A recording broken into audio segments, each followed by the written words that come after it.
Good morning, everyone. Welcome to the special business meeting for the District of Squamish Council for Tuesday, July 7th. Hot Squalowin, Queestaluknamuk, Blat Squamish, Oweameo. As always, we're fortunate enough to be meeting today on the traditional territory of the Squamish Nation. Before we begin, I have to read our electronic meeting protocol rules. I feel like we should just go around the squares and everyone can say one of the rules, but I'll read them out. So council members attending the meeting electronically are required to advise the chair of the meeting when the following circumstances occur. So when you have to disconnect or reconnect, so that this can be recorded in the minutes of the meeting. Council members are to identify themselves when they advise the chair that they wish to speak by raising their hand if they're on video, or by saying chair if they're connected by audio. And you'll be placed on the speakers list. With respect to a vote, council members do not need to state a yay vote. They only need to raise their hand for a nay vote. Council members, please, and staff, please keep your telephone or computer on mute unless you are speaking. Council members are expected to be involved in and participate in the meeting. If you're having technical difficulties, please text the corporate officer. And we'll see what we can do to help you get reconnected. If the technical difficulties are on our side, we will recess for up to 10 minutes to sort out the problem and get everyone reconnected again. Also related to the pandemic, we are required by Ministerial Order M192 to declare the reasons why we cannot accommodate public attendance at a meeting. As people know, we are planning to make some changes for the fall, but for the time being, the reasons are listed here as part of our motion, so I'm looking to council to someone to move that motion. It's moved by Councillor Stoner, seconded by Councillor Anderson. All those in favor? Any opposed? Motion carries. Thank you. Did we lose Councillor French?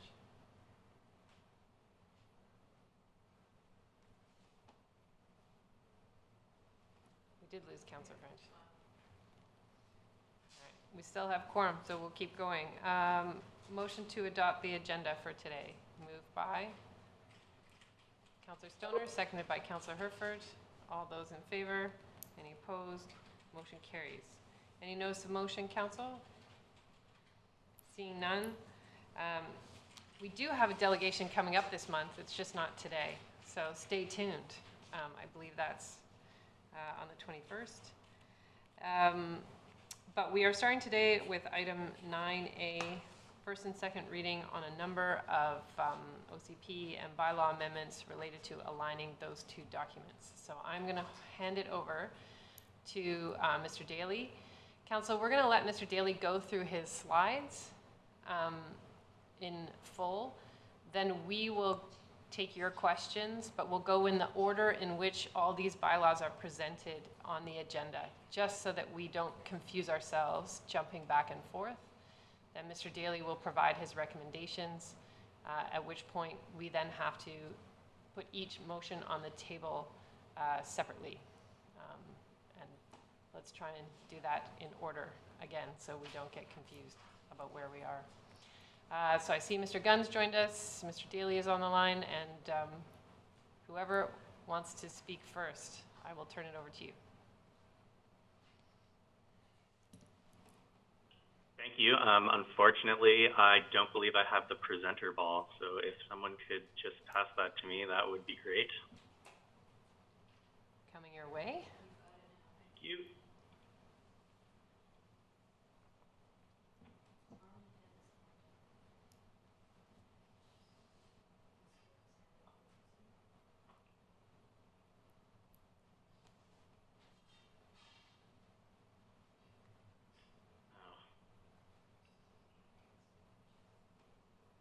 Councillor Herford, is your raised hand there for a reason in the?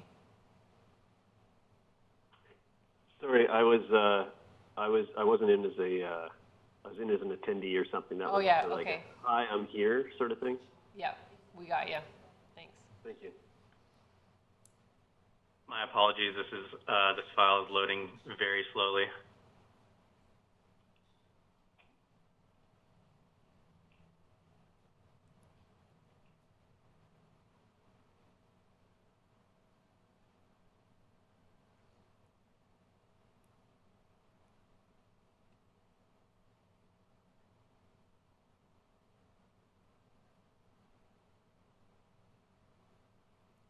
believe it or not. We did test this before we started the meeting, and it was there. It's almost there. Okay, thanks.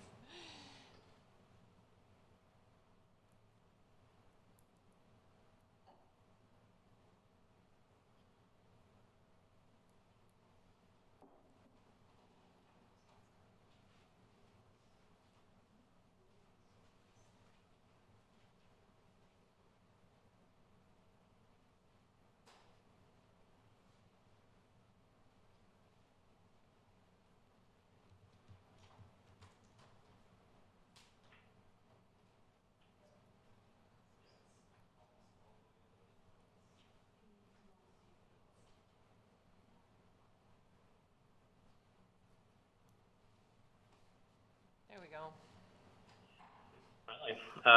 Can everyone see that all right? Yeah, we can. Thanks. Okay. So, good morning, Mayor and Council. My name is Brian Daly, Development and Subdivision Coordinator. I also have with me Jesse Fletcher and Matt Gunn, both planners, and we're all with the Community Planning Department. We're here today to present Stage 1 of the 2020 Zoning Bylaw Update. The District of Squamish adopted the current OCP on June 5th, 2018. This bylaw changed the land use designations of several properties and introduced new policies district-wide. Following the adoption of the OCP, the district initiated a comprehensive update to the zoning bylaw. The project will address 4 major topics, including align zoning with the OCP, increase flexibility, improve functionality, and address gaps in the existing bylaw. Stage 1 of this update seeks to align zoning with the OCP. The zoning bylaw update is divided into 4 phases and multiple stages. Today we're presenting Phase 4 of Stage 1, which seeks to align zoning with the OCP. Staff have developed bylaws for council consideration prior to legislative public review process. Recognizing the time-sensitive nature of a number of the proposed amendments, Stage 1 seeks to address high-priority amendments that support alignment between OCP and zoning and reduce the potential for misalignment with the OCP or infrastructure planning if not addressed in the short term. So we're presenting a lot of information today, including nearly 70 motions for council to consider. This is a high-level list of the bylaws we'll be presenting for consideration today.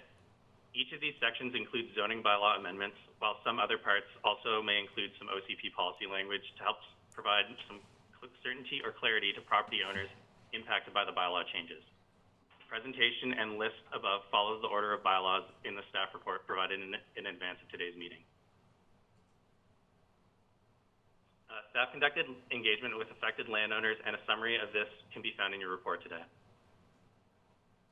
So Section A, staff are proposing to create a new multiple unit residential 5 zone to rezone 2 large parcels of land from RS1 to the new RM5 zone.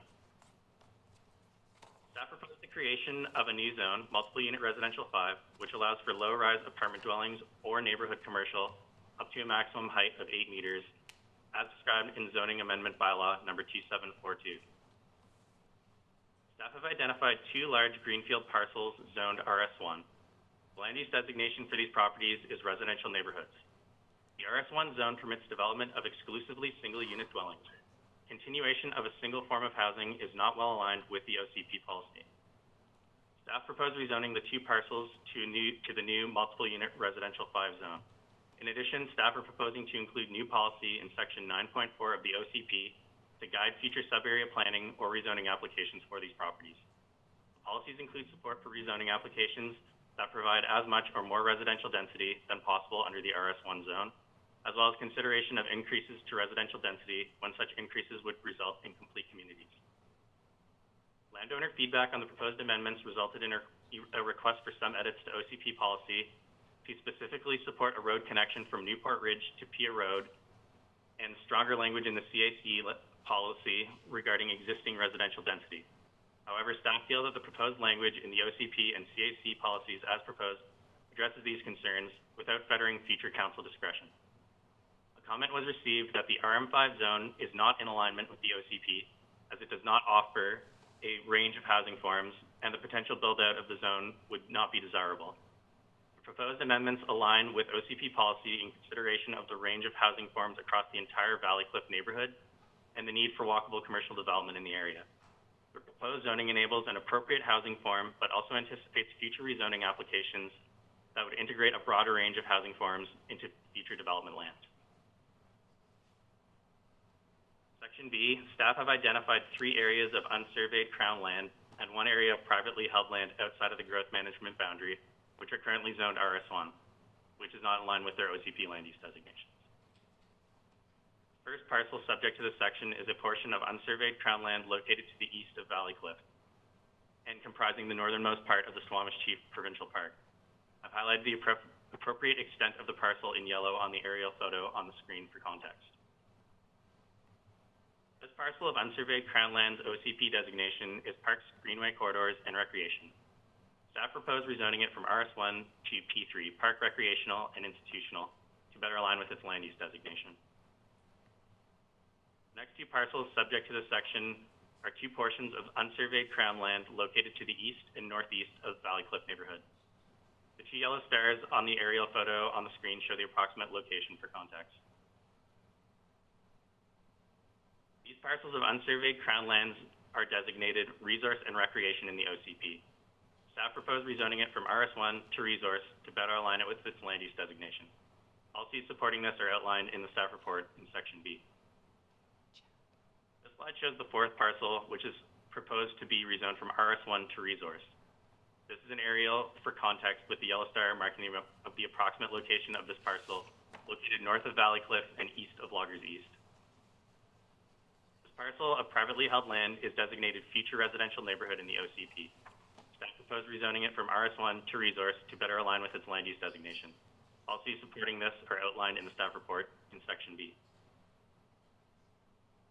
I will now pass it over to Jesse to do Section C. Thank you, Brian. In Section C, staff are proposing to create a new neighborhood node zone, the C13 zone. We propose to rezone Aspen East from multiple unit residential 2, that's RM2 to C13, and introduce OCP policy that will, in the event of a proposed rezoning, help guide future redevelopment of this property. Next slide. The proposed C13 zone would permit a range of local serving commercial uses and residential rental uses, conditional on the form being mixed use. The maximum density of the zone is 0.8 FAR, which is the equivalent of the existing zone, but now with a minimum percentage of that FAR as employment space. The proposed C13 zone would accommodate neighborhood node style development.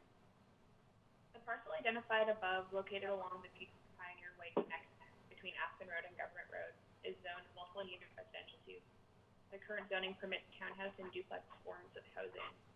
Staff proposed rezoning Aspen East, the newly proposed C13 zone. This parcel is in close proximity to an area identified as neighborhood node on Schedule C of OCP. The proposed C13 zone is also aligned with OCP objectives and policies relevant to neighborhood nodes. Next slide.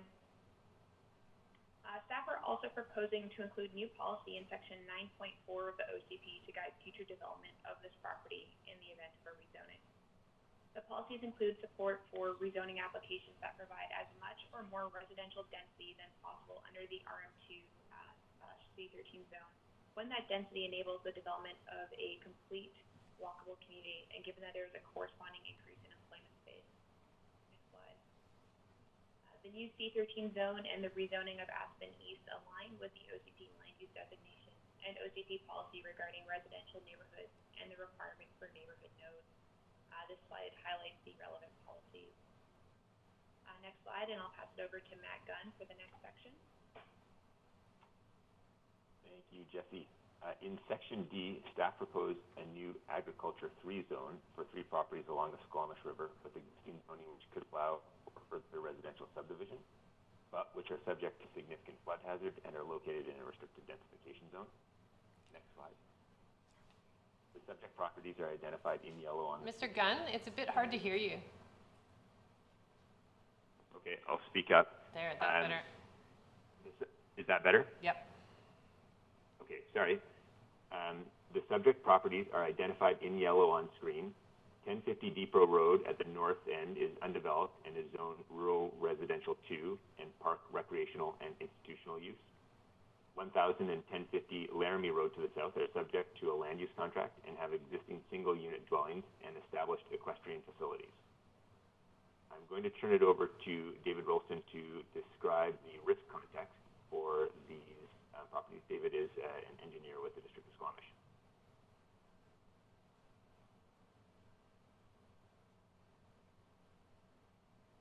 Hello, David.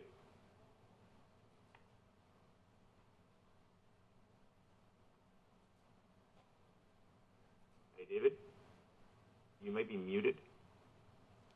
Hello, can you hear me? Yes, we can. Okay, thank you. So as Matt said, I'll be speaking to flood hazard residents in this subject area. The Integrated Flood Hazard Management Plan completed flood modeling for all of Squamish's floodplains. Results of the modeling showed that this area is among the most hazardous in the Squamish River floodplain. There are some other limited areas with similar hazard ratings, but they are generally either undevelopable,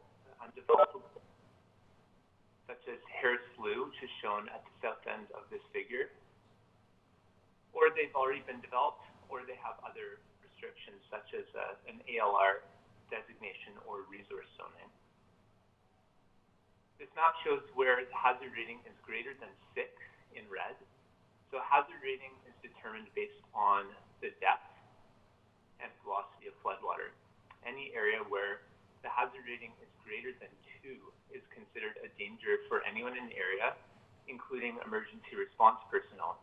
So a hazard rating of 6, shown on this map in red, is an extreme hazard that would pose a hazard to life and limb for anyone present in the area during a flood.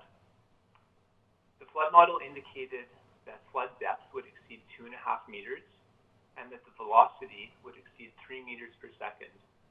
So these are extremely hazardous conditions and exceed thresholds where provincial guidelines indicate that a decision maker, such as an approving officer or a building inspector, may refuse consent to allow development.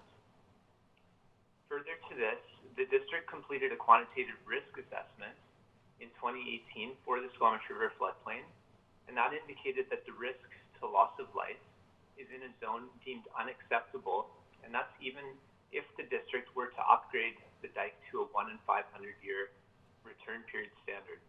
So that is well above the current level of protection, and that would require tens of millions of dollars to achieve.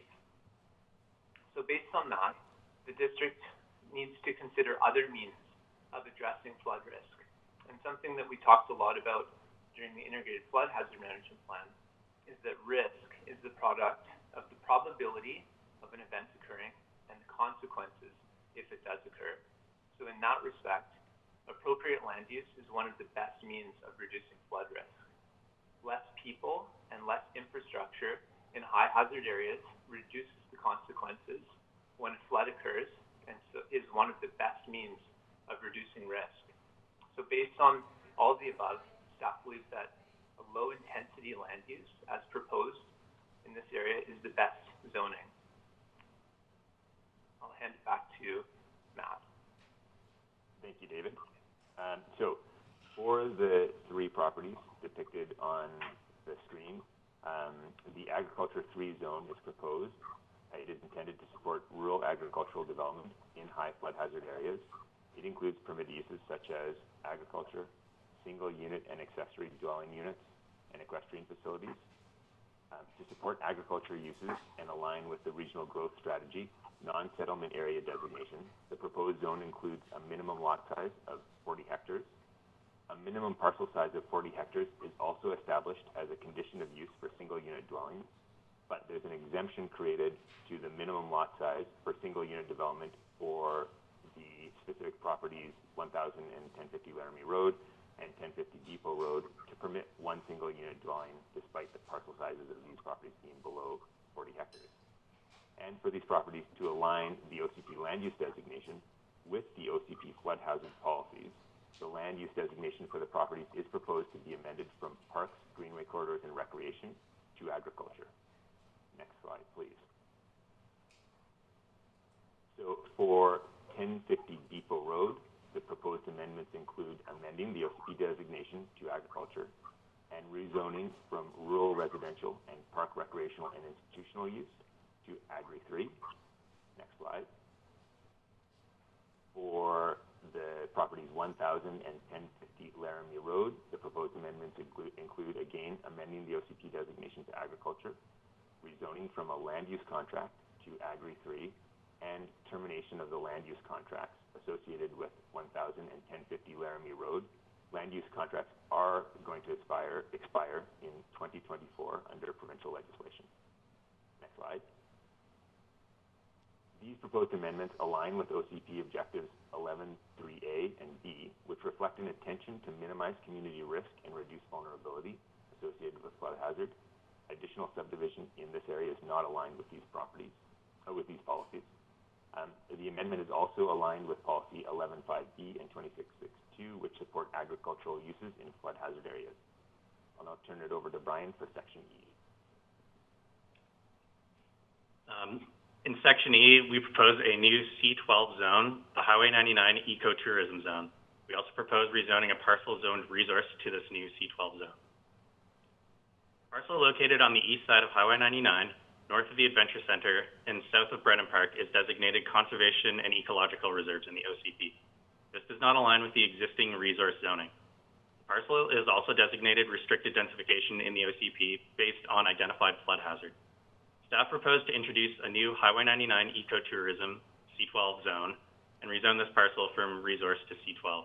The intent of the C12 zone is to protect critical ecological values and services such as flood protection and stormwater management while allowing for compatible commercial recreation.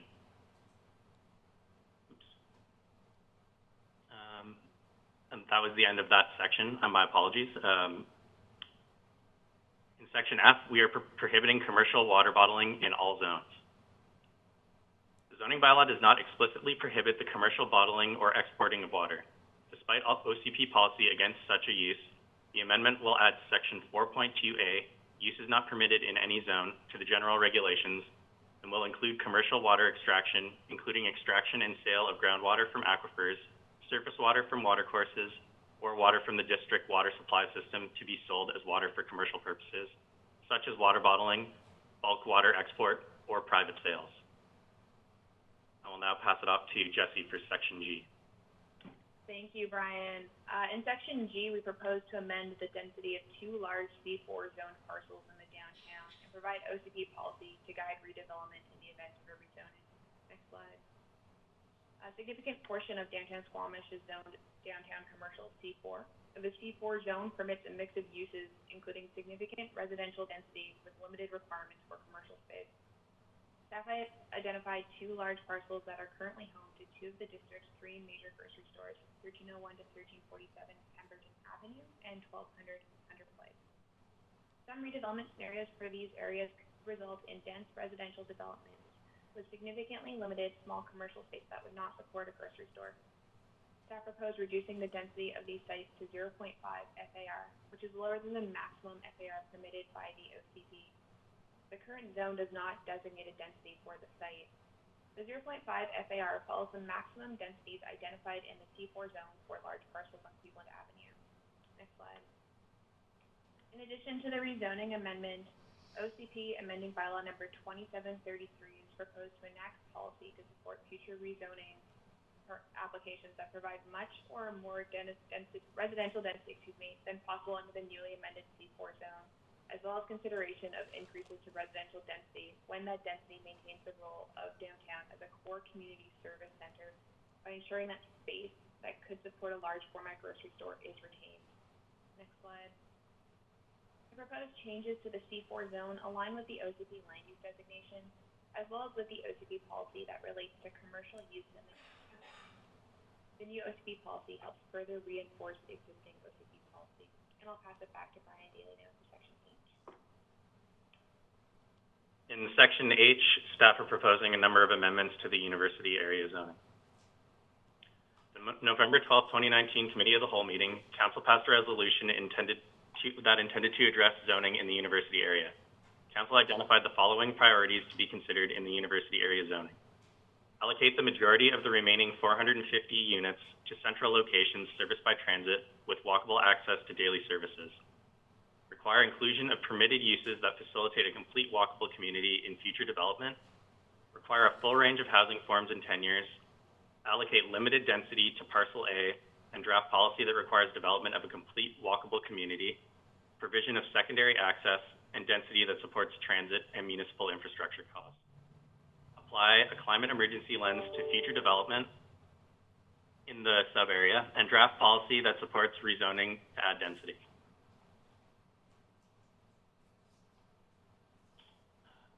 So staff are proposing the following amendments. Conditions of triplex and fourplex dwellings have been included to specify that at least one of the units needs to be placed vertically above the other. The intention behind this is to further differentiate triplex and fourplex dwellings from townhouse dwellings. Replace reference to university campus commercial with neighborhood commercial. Previously, university campus commercial was not a defined use. To improve clarity and flexibility in the entire zoning bylaw, an improved definition of neighborhood commercial is proposed. The revised definition expands the types of uses allowed under neighborhood commercial. Neighborhood commercial will replace university campus commercial as a permitted use in the UC1 and UH1 zones. The proposal also includes rezoning a portion of the UH1 land on the campus parcel to UC1 and to increase the area of UH1 zoning on the campus parcel along Mamquam Road and Helpland Way. This increased area of UH1 zoning will be a new Area 3 within the UH1 zone.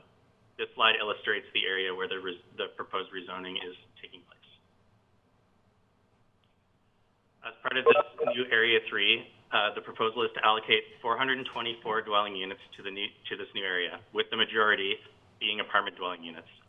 Allow a limited number of townhomes, 30, and the remainder being triplexes and fourplex, 54. And sorry, I skipped the majority of the apartment dwelling units would be 340 dwelling units.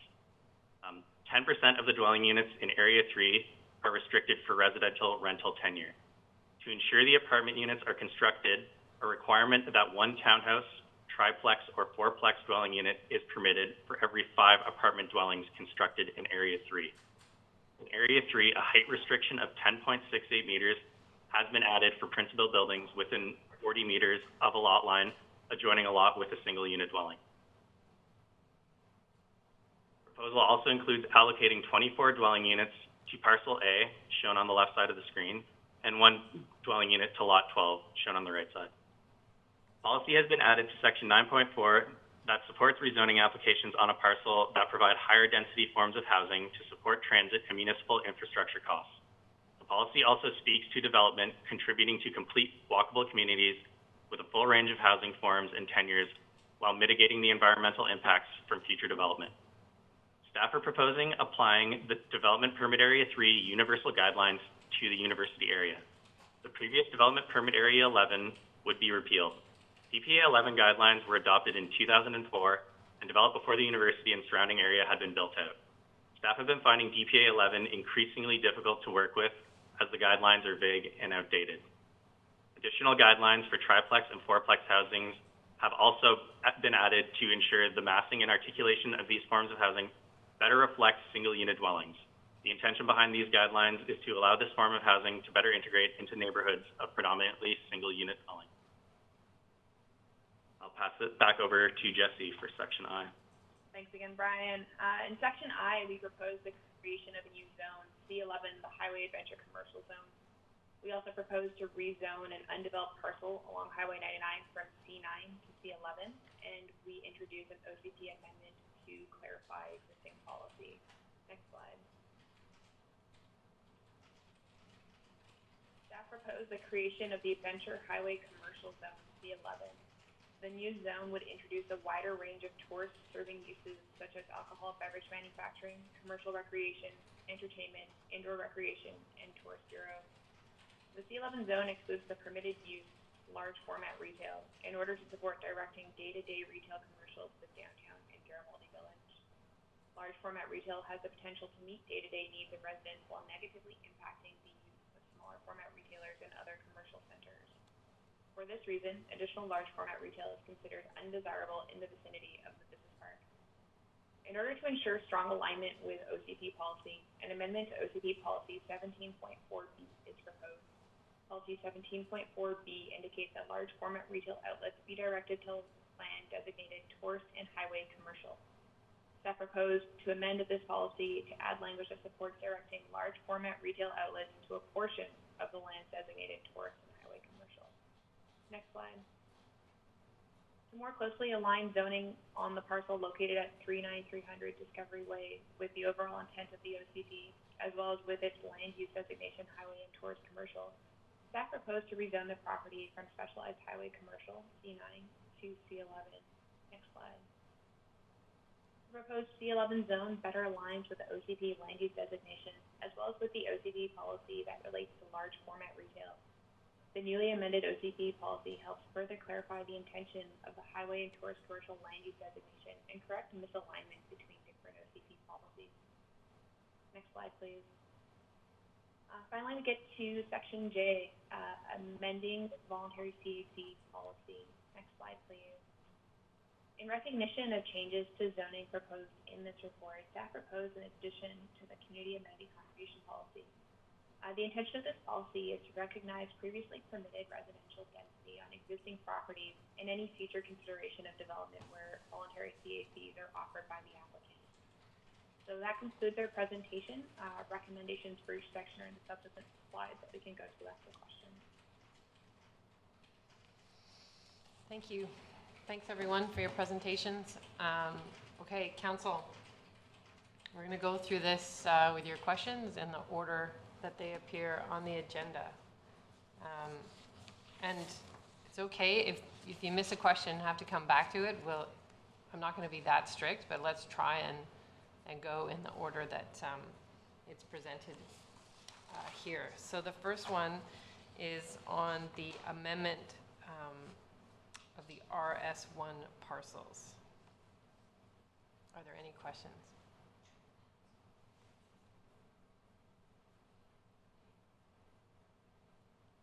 Councillor Stoner.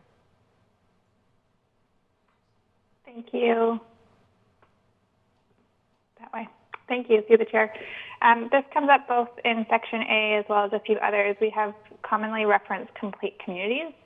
And I went through the OCP, and we don't actually have a definition for complete communities. So I'm just wondering if staff can speak to what we expect of a complete community and whether we should include a definition of such in the OCP amendment.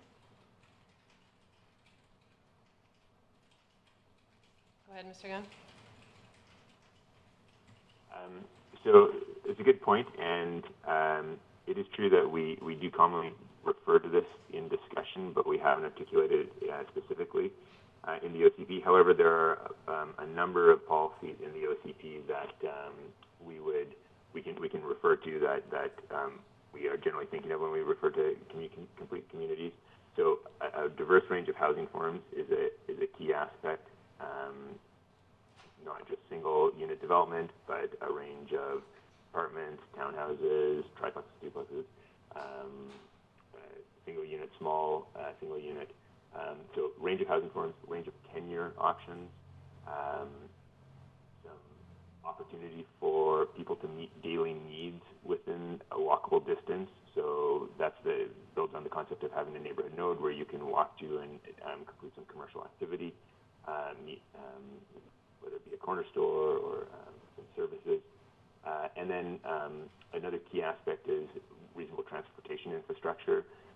So connection to a transit system, paths for walking and biking. Those are kind of some of the really key aspects that we're trying to achieve through implementation of sub-area planning. And I would say one of the other real key places to look in terms of how a complete community would be defined is the list of priorities that are identified within sub-area planning requirements in the OCP. There's a broad range of things that I just mentioned, and there's also environmental aspects. All of those pieces that come in under the sub-area planning help form that concept of a complete community. I think it's a good point that, given we're referencing it, we should probably look at updating the OCP to include a specific definition so that when we do reference it, there's something very easy to reference in the OCP. Are you good, Councillor Stoner? Any follow-up on that one? You're good? Thanks. Councillor Pettingdale. A couple related questions, and the first one is maybe a clarification. As I read it in a few places, it seemed to suggest that each parcel or each development would be a complete community, but sort of stepping back, I get the sense that our goal is not to necessarily have each sort of parcel a complete community, but sort of looking at a broader area as a whole, does that function as a complete community? I'm wondering if you can clarify that, and just wonder if if there's some clarification we could add in our documentation on that. Go ahead, Mr. Gunn. So absolutely. I think that is a really critical aspect to consider. When we are talking about trying to have this range of housing forms, it isn't realistic to try and have every property that's developed include all of these amenities and housing forms. We're really looking at it at the neighborhood level. So for example, if we're looking at Valley Cliff, we want to make sure that across the entire area of Valley Cliff, that we have that range of housing forms, that range of housing tenures, some access to neighborhood nodes for daily needs. And so, yeah, we can't expect every property to have, so every large development that's occurring, such as the ones under consideration in this development, in this, the properties under consideration in this amendment, those can't be expected to meet all of the aspects, but when we look at it in combination with the rest of the community, that's where we get that opportunity to ensure that what is developed on large Greenfield parcels contributes to the neighborhood becoming a complete community. Okay, thank you. And I think I did see in one or two places in the OCP that was quoted, we do talk about a complete community within a development or something, I think, and I wonder if that's maybe not the best word in that context. And if you know, it's a bit of a side issue maybe, but I appreciate the clarification. The other related a little bit is I've had and seen some commentary on the commercial, and there seems to be an understanding or an assumption that that means kind of corner stores exclusively. And I'm just wondering if you can explain a little bit more about what sort of options are envisioned for the commercial we're talking about. Yeah. I'll answer that one unless someone else wants to jump in on it. So it is not limited. Corner store is kind of the easiest reference point to go to, but the actual use that we permit in neighborhood nodes, or that we would like to promote in neighborhood nodes, is neighborhood commercial. And I'm just going to go to the zoning bylaw to read out what that definition is. So neighborhood commercial. So this is a permitted use in a neighborhood node that kind of encapsulates the range of commercial uses we'd like to support in these nodes to help create that complete community. And so neighborhood commercial means a commercial use that is specifically intended to serve the day-to-day needs of, and there's a range of people that are trying to serve. It includes convenience store, professional office, professional service establishments, childcare facilities, restaurant, entertainment, video store, a bit dated that term, and drugstore and bookstore. Okay, thank you. But office in there, so you could have a professional office. Yeah, okay, thank you. Other questions on this amendment? Go ahead, Councillor Herford.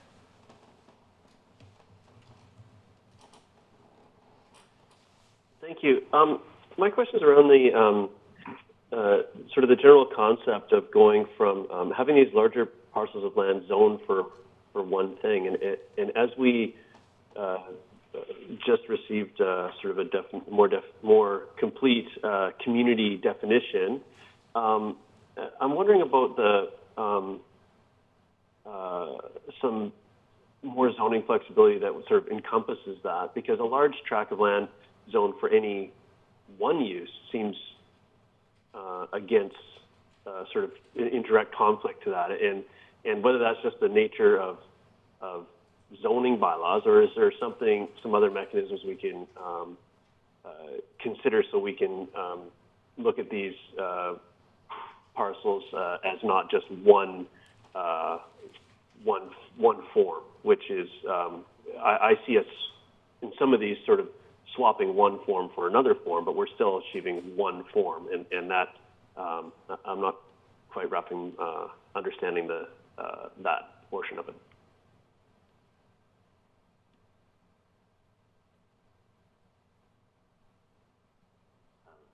I will answer that. I'm just going to let That you is- go, that's Mr. it. Gunn, unless someone else raises their hand. So, Okay. Sorry, I was waiting for direction, but I will continue to answer questions then. Yeah, so fantastic question, and I think that this particular amendment is going to drive that exact question from people who don't understand the backstory and the potential outcomes of the current zoning versus the proposed zoning.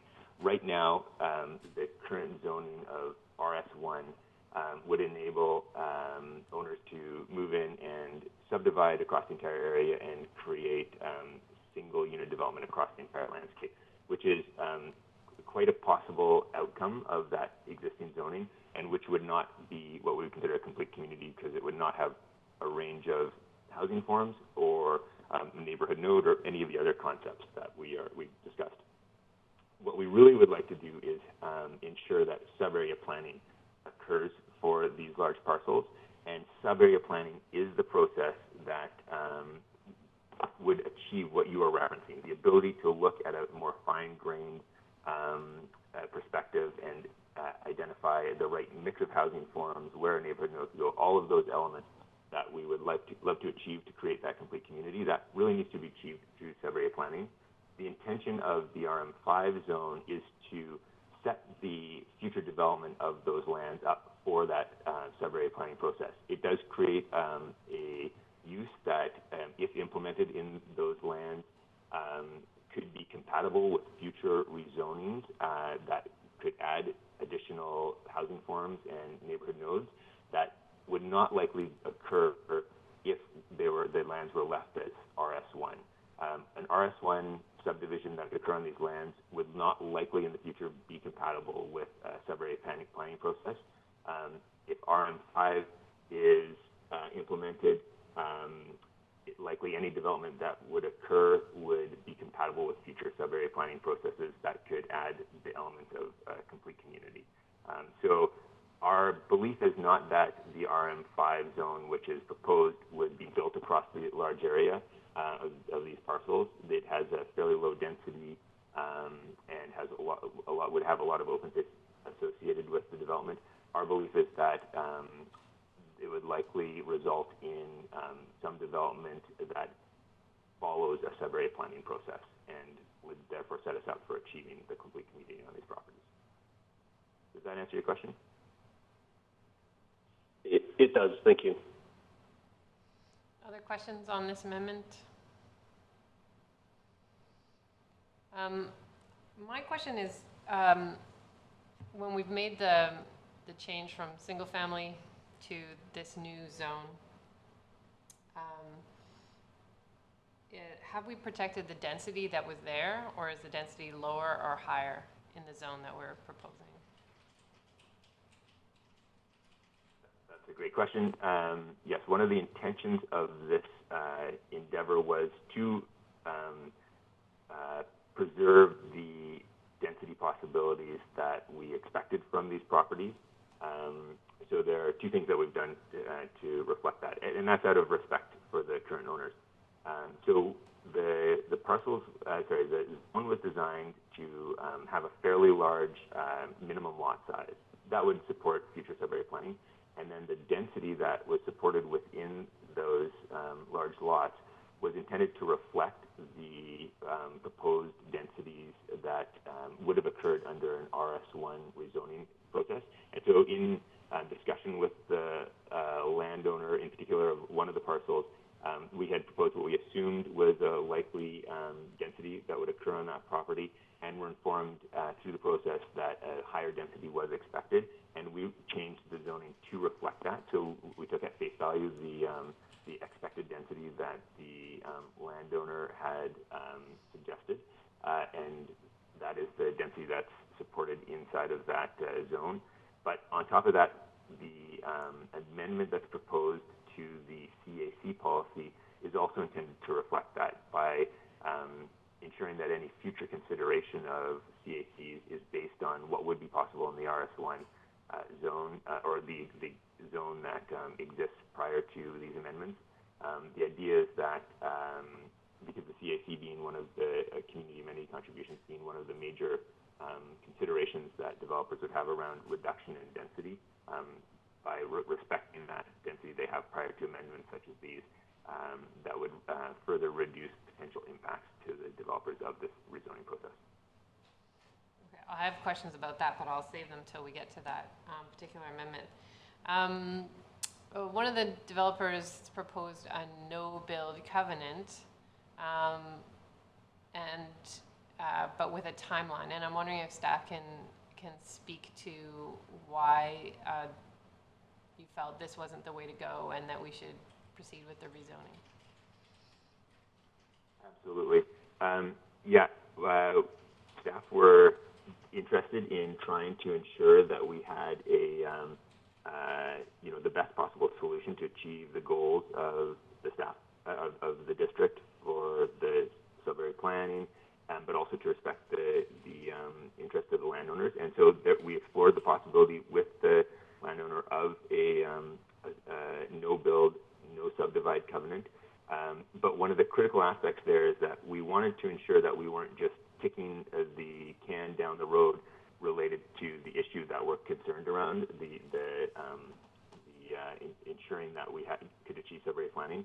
And if there was a expiry date on a voluntary covenant, we would essentially just be moving the problem that we are facing right now, the risk that we are facing right now, to a future date.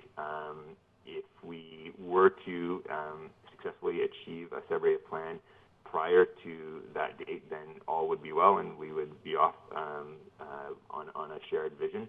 But if for whatever reason that sub-area planning process didn't initiate, didn't occur, we would be in the same position we are now. And so we did not want to propose delaying the issue. We felt that it was appropriate to try and resolve it at this time. Okay, thank you. All right, any other questions on bylaw 2731, 2742, 2718, or 2722? Okay, I'm not seeing any hands, so we'll move on to section B in our agenda. So this is around the rezone unsurveyed crown land and private land outside the growth management boundary from RS1 to park, recreation, and institutional use, P3, and resource. Are there any questions on this one?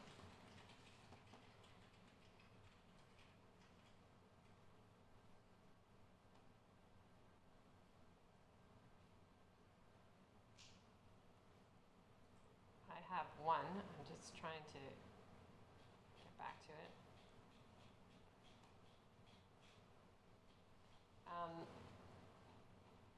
One of the uses that's allowed in parks, greenway corridors, and recreation is golf courses. And I'm concerned about this as a permitted use in these lands outside the growth management boundary, where one could argue that ecological services and habitat protection would be quite high. They're also quite hilly. And I'm wondering why we're preserving that use at this time. So, good question. The intention here was to address a particular issue, which was around the desire to ensure the development of a community, the housing forms and the elements of the community that could develop would result in what we're calling a complete community. Your point is taken and is a good point. That wasn't one of the considerations that was off the top of mind in the development of this amendment, and possibly because our assumption is that the most likely outcome for these lands is interest in residential development, especially given the topography. Something such as a golf course may be quite challenging to implement in those areas. I think the most likely interest in future for these lands are some type of neighborhood development, and that being, if that is the case, the amendments that were chosen were probably most focused on addressing risk associated with that outcome. If we look forward, Mr. Gunn, to the next phase of our bylaw amendments, I assume that golf courses is just captured in our general definition of parks, greenways, corridors, and recreation? Yeah, certainly we can look into that and address that. That would not be a significant challenge to address and can be noted. Because, you know, if I had driven by Furry Creek, I wouldn't necessarily have thought that that was a great place to put a golf course, but there is one there. So I think we have to just be mindful of whether that's a use we really want to encourage anymore in the district. So maybe that's for our next phase. We can talk about it there. Any other questions on this particular section? Okay. Seeing none there, we'll move on to section C. So this is the rezoning of the parcel off of Aspen Road from multiple unit residential 2, so that's RM2, to neighborhood node commercial, C13. I imagine there are some questions around this one.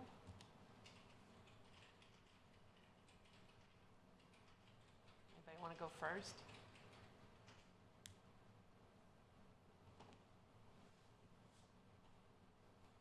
Counselor Stoner? Sure, I'll jump in.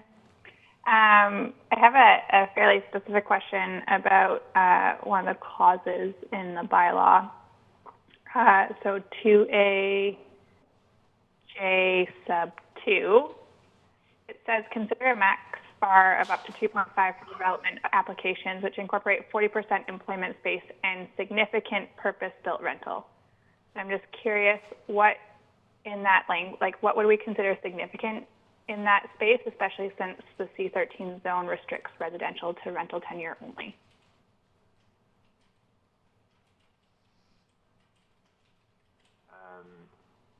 Respond to that. Not defined at this point. The OCP policy is anticipating that future development of that parcel would involve a negotiated rezoning process.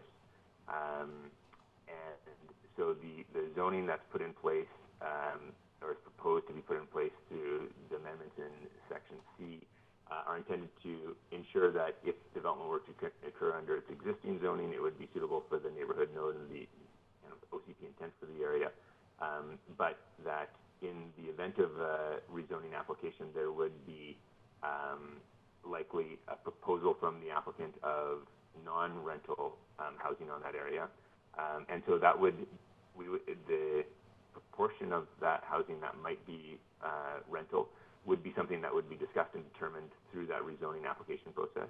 And the significant characteristic, or the term significant, is a reflection that we recognize at this time that's an important housing form. We want to support that in the future, but the proportion that would be appropriate is something we'd likely want to determine at that time. It leaves the proportion to be considered at full discretion of council at a future point, and could be based on the needs of the community when that negotiation or when that rezoning occurs.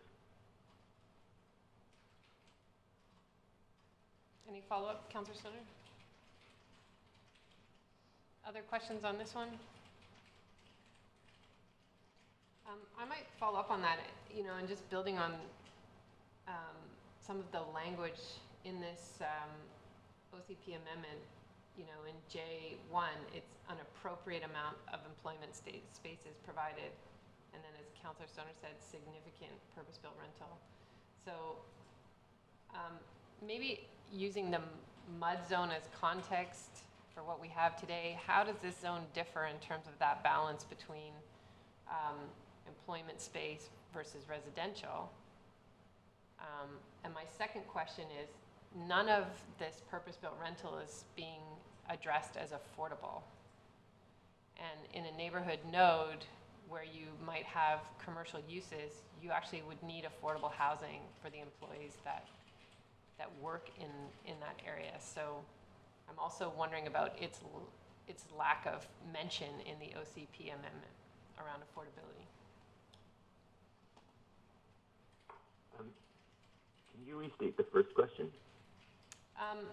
What is an appropriate amount of employment space? So I'm building off of this kind of vague language we have. significant purpose-built rental, appropriate amount of employment space. And so, can you give us a picture of what this might look like? And I was using the mud zone as a comparison. We have lots of residential going up in parts of the mud zone, not very much commercial and office in comparison. So how does this differ? How do we get the balance right? And is this language clear enough? Okay. Yeah. So I think the nature of the language that's used reflects the fact that the type of amendments we're doing in this phase one are trying to minimize risks. For example, this property developing in a way that is outside of, that we know, broadly speaking, is outside of OCP goals. But it also is intended to reflect the fact that for a lot of these properties, we haven't done the analysis to say what's appropriate at some of these locations, which is why subrate planning is something we want to do on some of the larger properties. Or in this case, we're going to want more time to do an analysis of this property in the context of the neighborhood that it's in. So it's reflecting the fact that we haven't done that level of detailed consideration, and that would be part of a rezoning process. You're right that the language does lack specificity, and that is intended to give that flexibility to the rezoning process. The terminology, using the word appropriate is, I guess the intention is to say there's going to need to be a consideration given the context at the time of a future rezoning application to make that determination. So I guess my answer is that we don't at this time have the kind of detailed direction that we would want to include in that.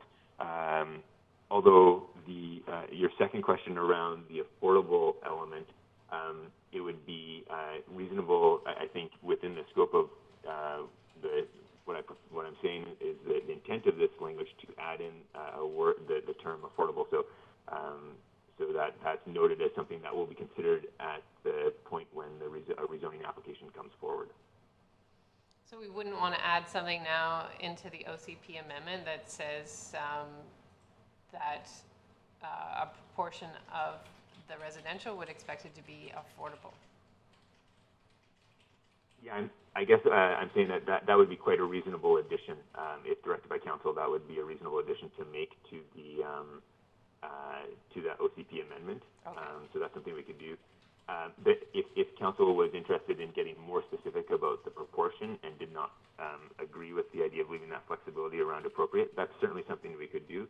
I don't have a reference to, I'm not sure where I'd pull that number from at this point, having not considered it in depth, but if there was a proportion that council said, hey, we think it should be at least this, again, that is something that could be incorporated into that policy easily. Okay, Mr. Valaniskas, I saw your hand. Yes, if I may just add to that, we have pursuant to our community amenity contribution policy expectation that any rezoning would have to, especially larger rezonings, would have to do affordable housing. So if we put a mention on this particular property that it expected to contribute to affordable housing in some form, I think that I just don't think it's necessary. I think that might set a precedent that, somebody says, well, my property doesn't say that in the official community plan. So I think that the expectation for everybody going through a rezoning process is that there will have to be affordable housing. Okay, fair comment. In our definition of the C13 neighborhood node commercial, we don't speak to personal service establishments, and we don't speak to office, aside from home occupation office. Can you speak to that? Sorry, what was the reference to? What were you referencing? C13, the definition of neighborhood node commercial, the permitted uses, and I'm just wondering, can I get my hair cut in my own neighborhood, or is there an office in the neighborhood that someone could occupy that's outside their home? Okay. Ms. Fletcher, I saw your hand. Thank you, Mayor Elliott. This goes back to what Matt was speaking earlier. The neighborhood commercial definition does encompass personal service establishment and home office and retail and restaurant. It's just a more tidy definition than adding all the additional sub-uses.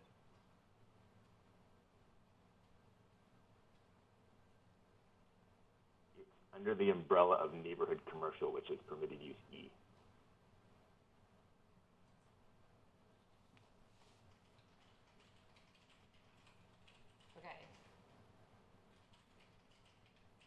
So we're adding C13, but it's subject to all the other neighborhood commercial uses?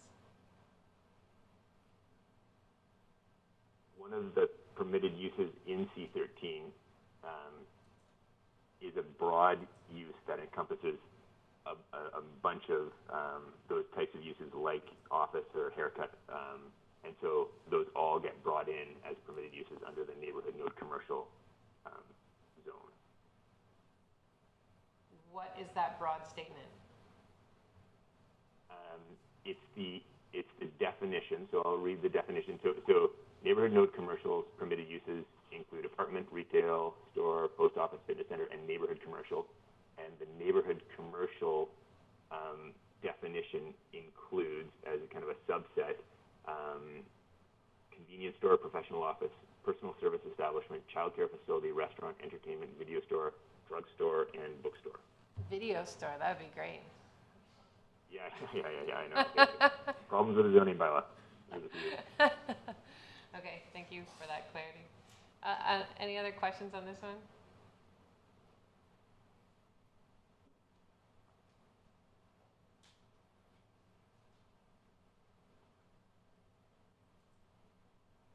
There is one ratio in there, 32C13, where it says residential rental tenure. Apartment dwelling use is only permitted where a minimum of 25% of the gross floor area of the parcel is used for permitted commercial uses. Where did that ratio come from?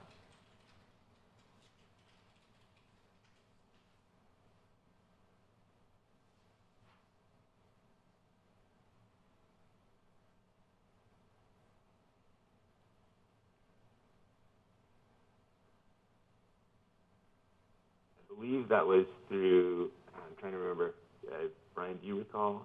I believe that was through our discussion with the landowners. We were trying to craft a zone that met our needs and their needs, or they felt was reasonable as something to implement at this point. Brian, do you recall, or do you have more specifics on that? The addition of the language of minimum to the 25% was requested at the landowners, discussion with them. My understanding was that was to try and achieve a mix of commercial employment generating uses as well as also providing residential rental tenure. Mr. Valniscus? Yeah, so if I can just add to that, I also believe part of the purpose was to try and reflect what was permitted in the mud zone, but slightly higher in terms of employment space when compared to Area 3, which is like the most neighborhood commercial area out of the three mud 1 zones. Okay, so does this align with the OCP amendment that says an appropriate amount of employment space? It seems like a low bar, 25%, so a quarter of the site would be employment and 75% can be residential. If I may. So this, again, the zone that's being proposed here, the anticipation is that because there is the OCP policy, which is supportive of higher residential density, that an owner of this land would come in for rezoning and go through that process where consideration of the current context was factored into what was proposed. Part of as with the other zones where we were discussing that are proposed as part of this set of amendments, one of the intentions here was to balance what's being proposed with the existing zoning that's on site. And so right now, the existing zoning on site in this property has a maximum density FAR of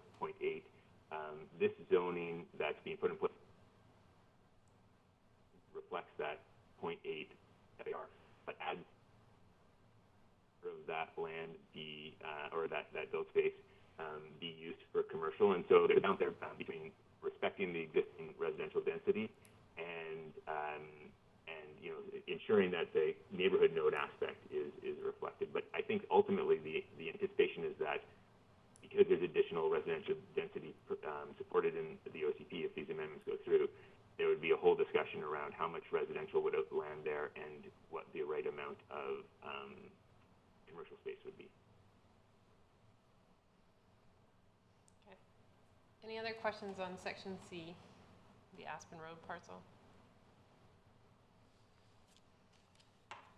Okay, we'll move on to Section D, amend land use designation for select high flood hazard parcels subject to from Parks, Greenway, Quarters, and Recreation to Agriculture and rezone to Agricultural 3. Questions on this one?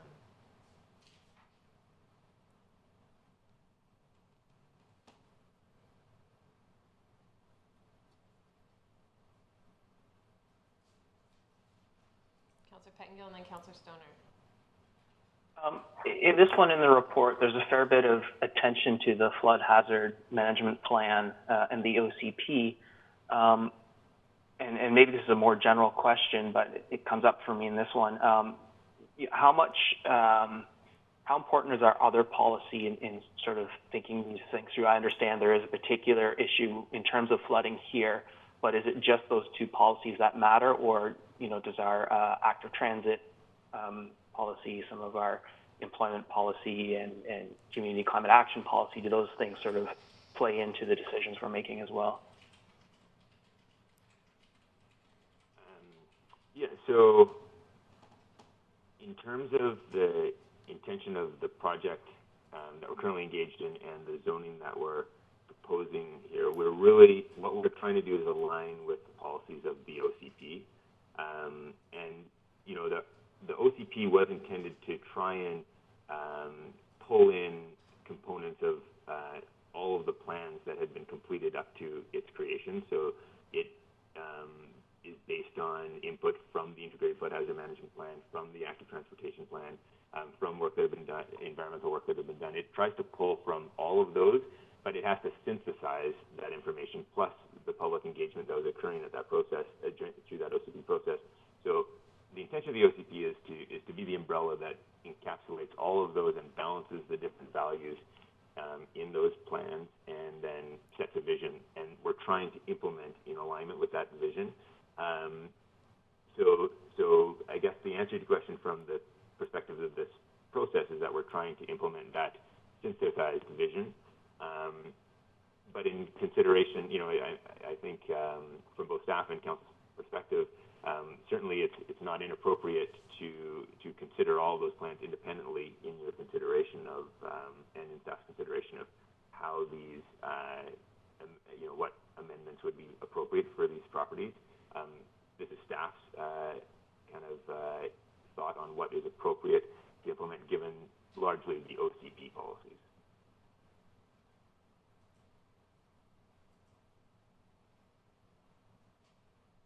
Is that all, Councillor Pettengill? Yes, thank you. Councillor Stoner? Thank you. Through the chair, 2 questions. The first is one of the correspondences that we received spoke to the impact of the minimum parcel size of 40 hectares might have on reducing the ability for affordability of rural properties. I just want to confirm that it would still be possible for somebody to potentially subdivide or lease a portion of their land for agricultural purposes, but that smaller portion just couldn't be built on and lived on. Is that correct? So people can still subdivide for farming, but they can't just necessarily build an additional home on it. So the proposal in the zoning, the current proposal in the zoning is to create a minimum parcel size that would not, once the zoning was put in place, would not enable subdivision to smaller parcel sizes. It would not preclude a landowner from leasing a portion of land to an agricultural use. by any means, but it would, once the once the rezoning was in place, it would preclude subdivision to smaller parcel sizes. It is important to note that two of the parcels are currently covered by a land use contract, and the provincial law around replacement of land use contracts with zoning does permit a period of time when before the zoning is becomes effective. But once zoning is in place and effective, it would limit subdivision capability.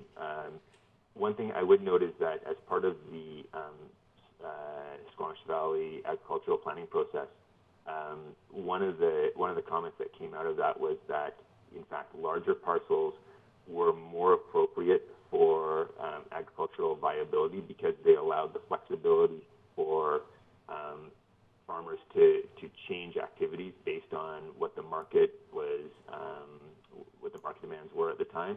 Once parcels become smaller, there's less ability to adapt and change, and so it suggested that larger parcels were of benefit, and ultimately, I think by preserving those large parcels, we do provide that ability for flexibility, and in terms of affordability, I think the prices that parcels eventually are available for will probably be reflected in what possible uses can be created on the parcels. Makes sense. Thank you. I have one further question, and it's around the accessory dwelling units. I just wanted to confirm that reading the bylaw wasn't agree with me that there was a limit on the number of ADUs that could be present on the property. Is there a limit to how many accessory dwelling units can be built? Maybe Brian or Jesse, could you correct me if I'm wrong, but I believe our ADU regulations outside of this zone would limit it to one. That's correct, Matt. Thank you. Maybe as a follow-up to Councillor Pettingill's question is, were the uses for agricultural 3 done in conjunction with our agricultural land strategy that we did with Area D to support some of our food policy council work and our agricultural work? Yeah. So there is a process that's occurring to create agricultural zoning that reflects the work that's been done in that process that you've mentioned. And it's anticipated that there'll be an agricultural 1 and 2, or Agri 1 and 2 created through that process, which is why this one has been given Agri 3. This one is specific to appropriate permitted uses for these high flood hazard areas, and is considered to be outside the scope of that other process where those agri zones are going to be created for the broader range of agricultural properties in the community. So we contemplated how these should interact, but the creation of these zonings are more dominated by what's the appropriate use given the risk profile of these properties. So what's an agricultural use that you might put somewhere else that you wouldn't put on these lands?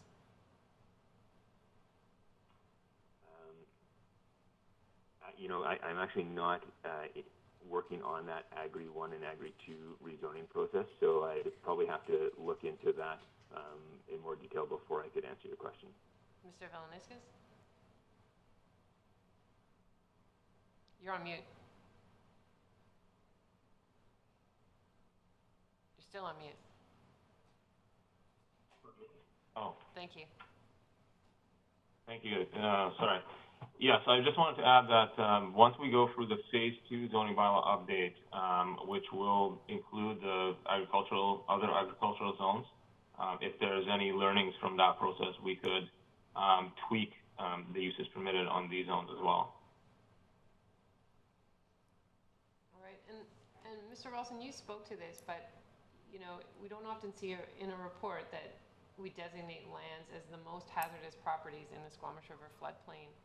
But maybe you could speak to all of the studies and documents that went into that designation. So we have reports from engineers, that became the integrated flood hazard management plan, but what are we focused on when we make these kinds of decisions? So when I made that statement that this is the most hazardous land in the Squamish River floodplain, that was based on the model results that were prepared through the integrated flood hazard management plan. So there was an extensive flood modeling, or there was extensive flood modeling work completed through that plan, and that determined the flood characteristics at all points in the floodplain, in the Squamish River floodplain. So things like flood depth and flood velocity. And then based on those, it was this hazard rating that was shown in the slide was calculated. And so that's sort of a proxy for just the relative hazard at any point in the floodplain. And so looking at those results, and looking at the slide that was presented there, you can see that basically the highest hazard ratings are present in this area. There are some other limited areas that have equivalent hazard ratings, but that's for undevelopable areas like Harris Slough, for example. So, it wasn't a concern. That's also reserve land. But yeah, so it's basically based on the actual flood characteristics that were determined through flood modeling. So flood depth and flood velocity. People see that we're investing a lot in diking, and there's a portion of the dike there that was upgraded recently. But maybe you could speak to why this change, why we can't be complacent even though we've upgraded the dike. Yeah, so this section of dike in this area was previously deficient with respect to the provincial standards. So the provincial standards are that dikes are built to a 1 in 200 year return period standard, and in this area the dike was actually 1 meter below that. So we applied for and received a grant and upgraded this section of dike to that provincial 1 in 200 year standard. But the reason we can't be complacent is because, statistically speaking, that dike and any dike will breach. There is a 0.5% chance in any given year that the dike will breach. So it's a statistical certainty that a flood will occur at some point in time. And so we're looking at when that happens, that we're creating conditions and land use that is going to reduce the consequences when that happens. And so that's why we can't be complacent. The Integrated Flood Hazard Management Plan recommends ultimately upgrading the Squamish River dike to a 1 in 500 year return period standard, which would further reduce our risk. But even when that's done, there is still a statistical certainty that there will be a flood that breaches the dike. So it's impossible to create a dike that cannot be breached. And that's not just Squamish, that's a worldwide thing. All communities that are in floodplains have to deal with that certainty. And so putting all your eggs in the basket of create a dike that can't be breached is not really a viable strategy. It requires a multifaceted approach that looks at upgrading dikes as a central feature of any flood management program, but also ensuring that there's appropriate land use, ensuring that buildings that are constructed are built to good standards, and so on, and good emergency response. So land use is definitely a central feature and takes into consideration that fact that dikes do breach regardless of how strong they're built. Thank you. And maybe to our planners, the agricultural 3, there's riparian areas in these properties, so you still can't work within 30 meters of a stream. One of the submissions spoke to land clearing, but I would assume that our riparian area setbacks still apply even in an agricultural zone?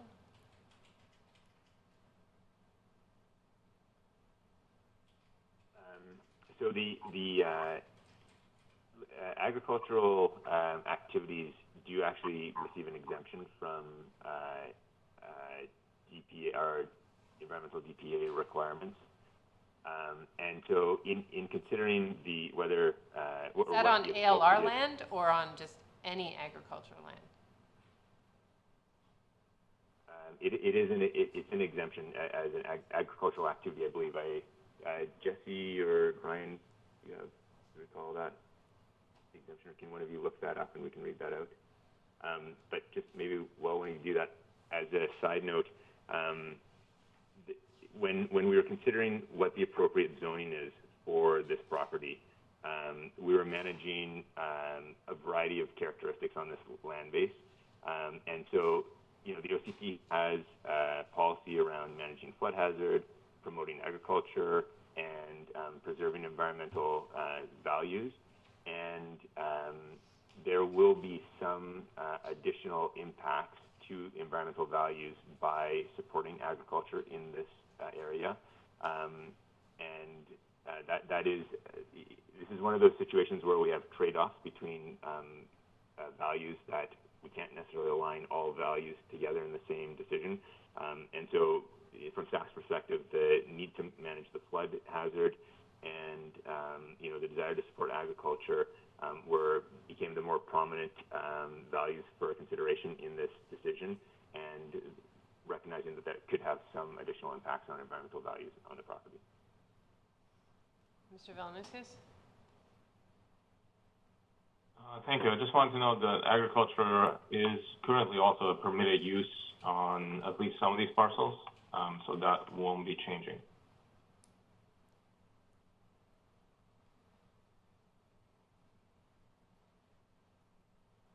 Yeah, I'm just surprised to hear that agriculture gets a full exemption. I mean, forestry doesn't get a full exemption from riparian setbacks. These are salmon habitat, so that's confusing to me. Maybe just 1 second then. Councillor Pettengill, do you have a question in the interim? Yeah, well, it's kind of related because I think it was mentioned that this was an exemption given by our DPA environmental guidelines. So I'm wondering if it's within our discretion to change that, or that's a provincially legislated exemption.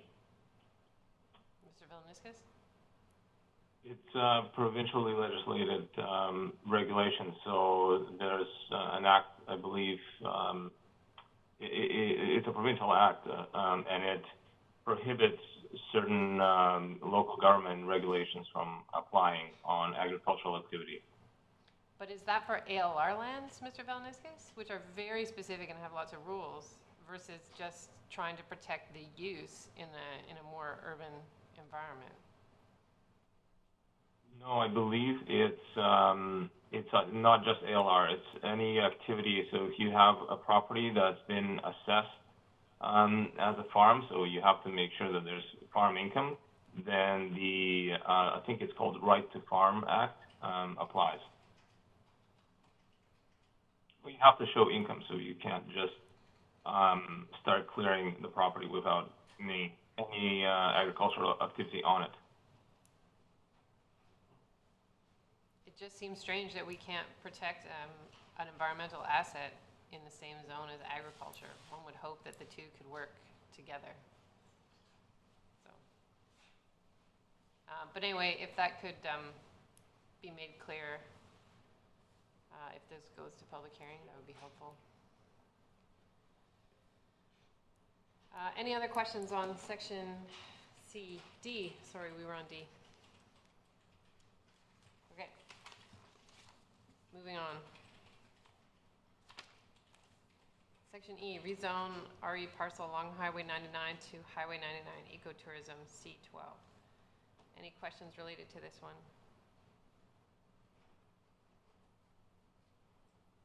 Not seeing any. Section F, this is the prohibition on commercial bottling and export of water within the district of Squamish. I just want to confirm, Mr. Daly, that this does include our aquifers. Yes, that's correct. Any other questions on that one?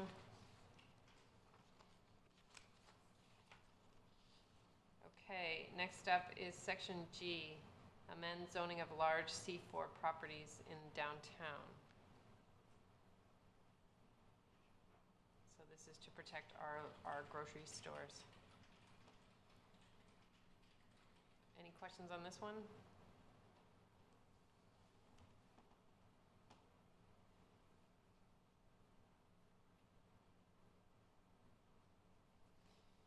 Okay.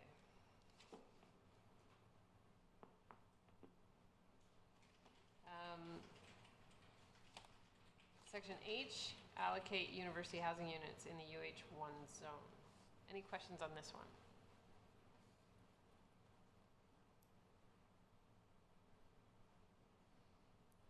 Can you just remind me again why we're changing that small northern portion from UH1 to UC1?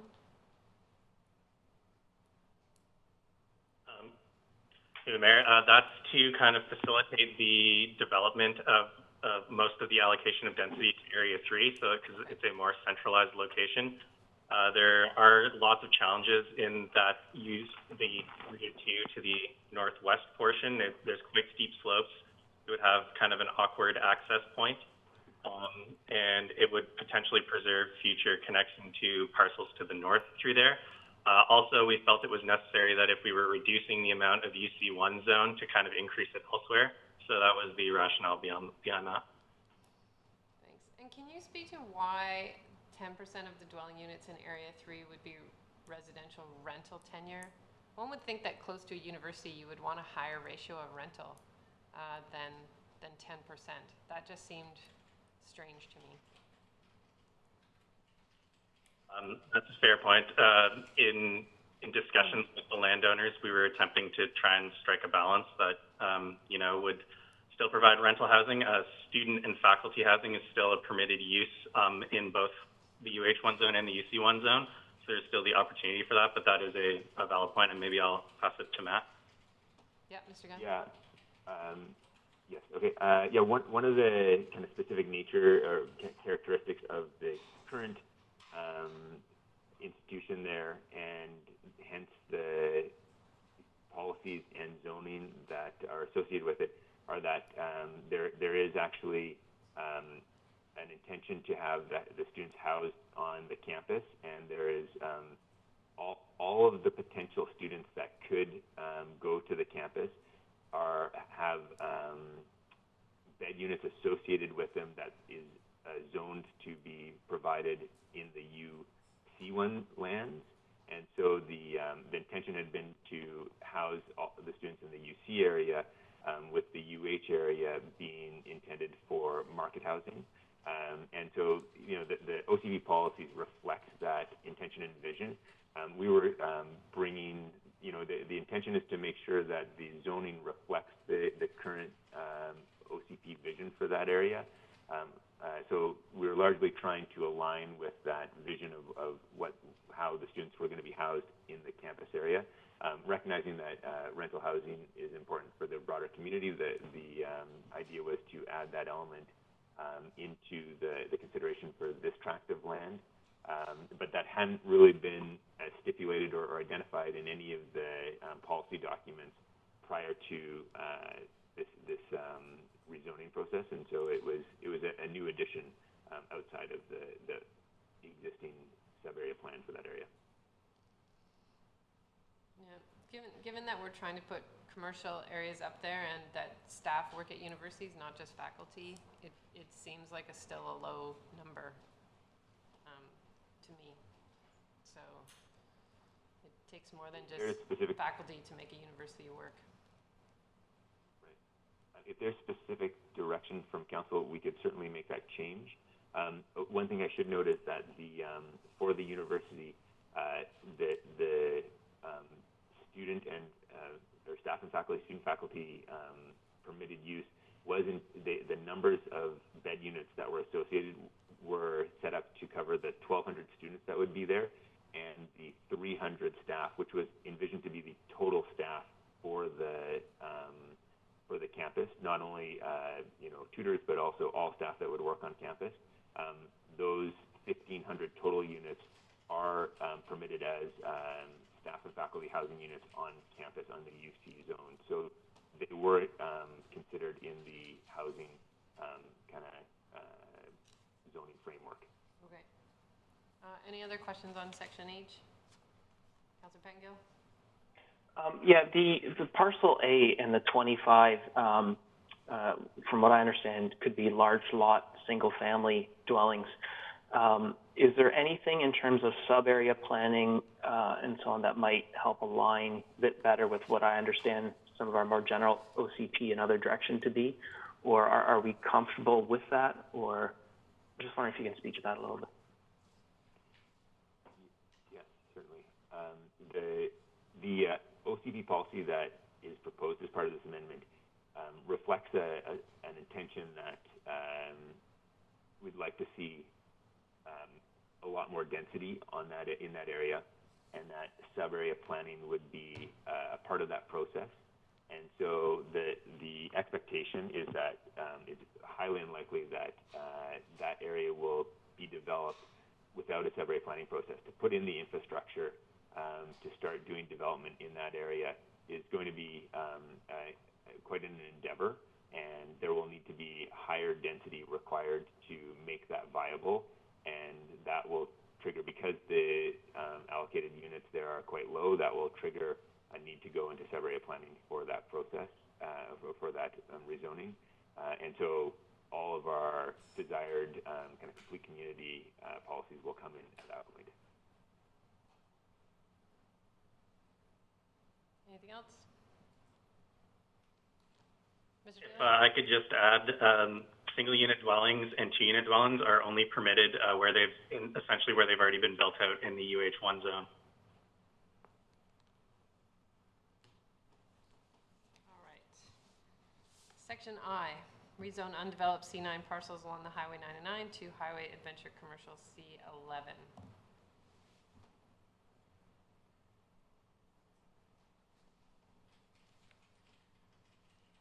Any questions? I have a question.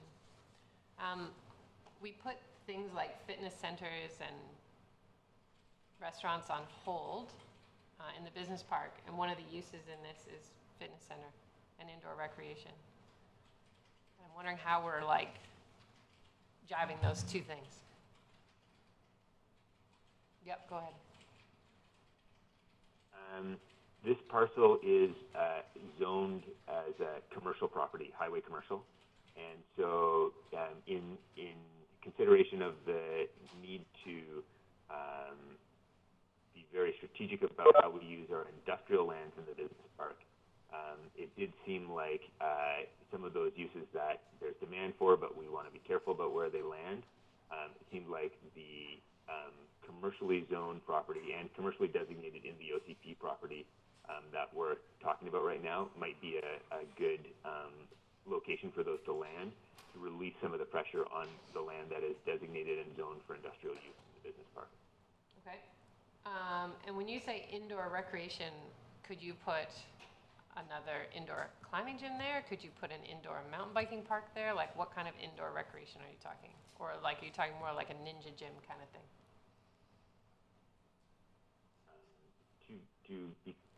Just for good clarity, I will read the definition. Indoor recreation means the use of a building for indoor recreation activities that require warehouse-type space and may include climbing walls, adventure centers, but specifically excludes arcades. So it's, I think, all of the examples that you mentioned would be suitable to fall under that fairly broad category.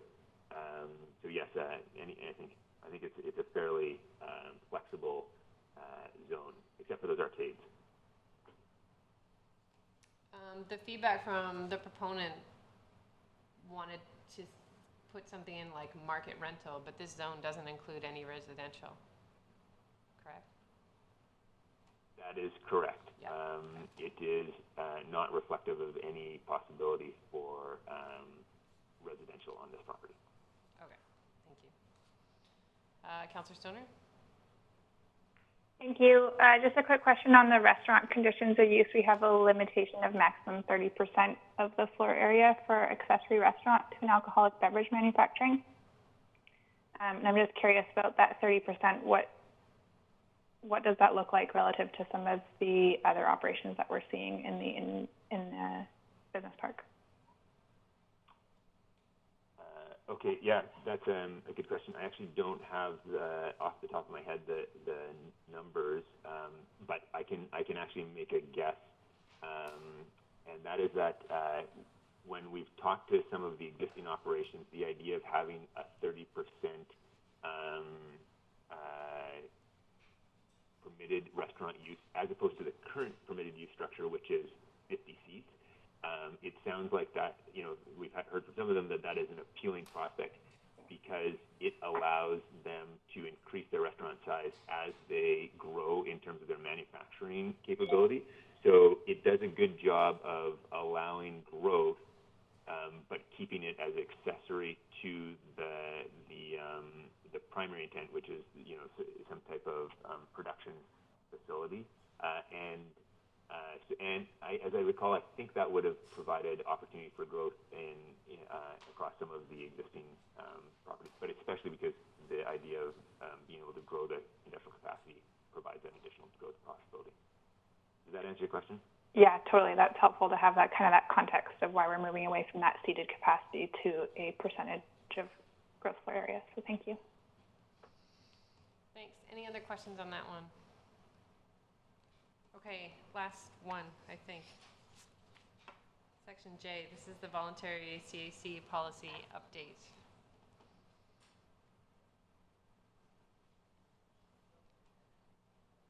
So one of my questions I asked earlier is that we are protecting, it sounds like, the density on each of these parcels that they originally had, but moving to aligning them better with our OCP.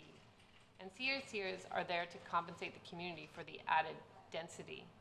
So if we haven't really changed the density, I'm not sure I understand the need for this amendment. Because anything that gets rezoned on top of this was going to get rezoned on top of the existing density anyway. So yeah, I'm having trouble sort of wrapping my head around it. Go ahead. Yeah. So I would say this falls under the category of belt and suspenders, where we're trying to achieve a goal, and that is respecting existing densities in the light of some significant potential changes. Some of the analysis we've done to try and set the densities at an appropriate level to reflect the existing development potential is somewhat is a bit speculative and involves some assumptions and guesswork. And so we've tried to do our best job to match those, but it's likely that with detailed consideration we may not have a 100% match. And so the idea was to do our best job in the zoning to respect that, and to in consideration of the impacts of these zones on property owners, to give them additional confidence that we will continue to respect those existing densities that could be changed by adding this policy to the CAC. So we're really trying to use multiple approaches, recognizing that both have some uncertainty and there may be some limited accuracies to give that confidence. But it is a policy, and so it wouldn't be binding on council. Council would have the opportunity to consider as they felt appropriate. But wouldn't it be true that without doing detailed studies on their land, none of these proponents are 100% sure of their own density at this point, given steep slopes, riparian area setbacks, a DP interface for wildfire, all those sorts of things, that they are also speculating on the density that they have in front of them? Absolutely. And so there was an element of taking at face value what seemed likely, knowing that it may not be 100% accurate, given the considerations that are going to be required. And I think one thing about this policy, it does allow that flexibility for that consideration at a later point. You know, there could be that discussion around, well, what could have been possible, but you're right, there is additional uncertainty in that aspect. Other questions? Councillor Pangill? Yeah, just on the same policy, I was struggling a bit because I started to wonder, well, does this apply to anyone then? Can they go back to the last OCP or 2 OCPs ago?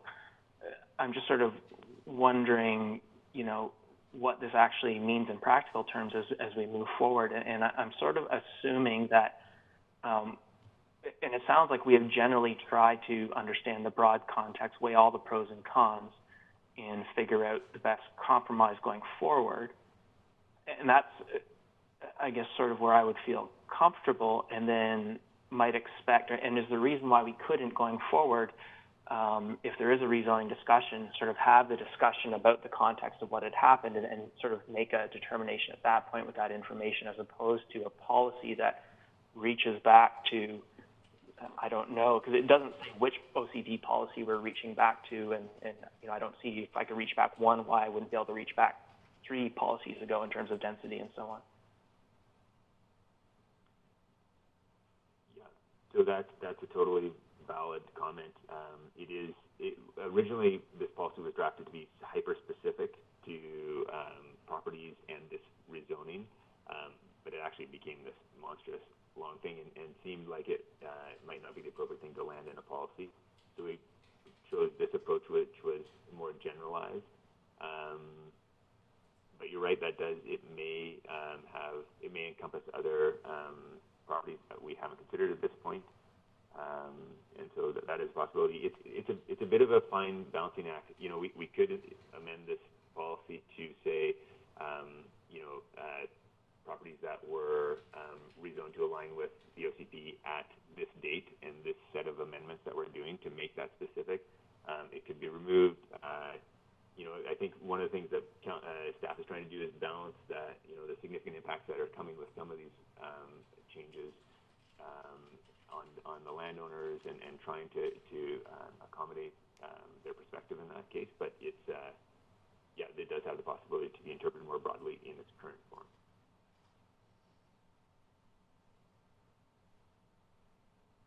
But when you say significant impacts, Mr. Gunn, you're speaking to our discretion to apply zoning that's in line with our OCP? Yes, as we implement zoning to align with our OCP, there are going to be some impacts with this suite of zones that are being proposed on landowners of the lands being rezoned, and so that is the nature of why we're proposing this piece, is to try and recognize that and minimize some of those impacts where possible. Okay, any other questions on this one? Councillor Stoner. Thank you. So just to fully clarify, based on the number of rezonings that we're looking at today, how many of those do we think that this policy would actually apply to?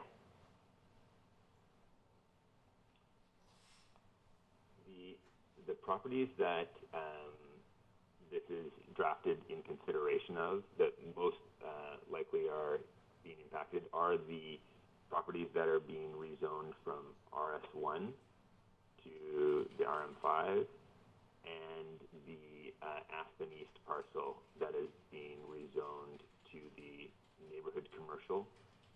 Those are the ones with current residential density where the landscape is shifting and there is, you know, trying to maintain density possibilities, but there could be some changes, and they're really the key parcels that this is relevant to. Councillor Pettingill? Yeah, I'm sorry, I'm just struggling a little bit. So, yeah, my understanding, especially with the RM or the RS1 properties, is that we said we were maintaining the density. And so I am struggling to see, in terms of CAC calculations, in a rezoning context, what difference that would make if we're starting from the same density in either case. And so, you know, are we just overcomplicating things?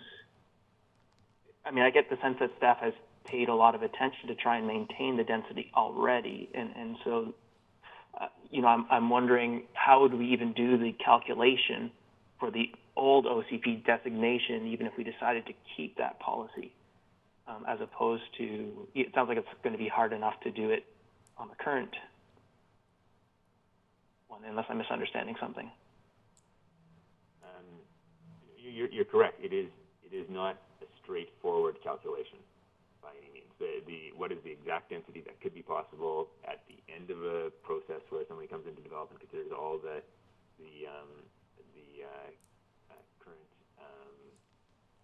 constraints on development, and you know what sizes are being built and what types of units. So there is uncertainty, and so you know I think we endeavor to do our best, but we recognize that without having the tools to do the detailed planning for those properties, you know, where are the roads going to go, you know, what's the balance between road infrastructure and other infrastructure, and where land can be developed. Without having gone through that, that's a challenging process that we weren't able to do, and so we're recognizing that we have uncertainty, but there would be other uncertainty looking back and saying what would have been possible. So I think, you know, no matter how this is approached, there is uncertainty and some challenge, and I think what we were trying to do was to say, hey, this policy indicates that there will be consideration of what was possible when we talk about where we're going to. But that does mean that there's going to be at a future point some need to think about what was possible. So the applicant would probably have to say, hey, here's what we thought we were going to be able to do, and here's what we now think we're able to do, and there's where the CACs should be considered. But it opens the door to that discussion. Just a quick follow-up. Without this policy, though, that discussion is still available and would still be one we would probably have anyways. Is that not correct? Absolutely. Fully at council's discretion. Okay, thank you. Okay. I think we're done. Are there any other questions? Oh, no, Councillor Stoner's not done. Oh, you're going I want back. to Yep. to section A. I forgot one of my questions. Okay. So on page 50, half-page with bylaw number 2731, amendment to the OCP as it relates to the RS1 parcels. Section 4, subsection 2AK4 reads, employment space provided should reflect the needs of the neighborhood and community, but should not necessarily meet the minimum established by the existing zoning. And I was very confused by that statement.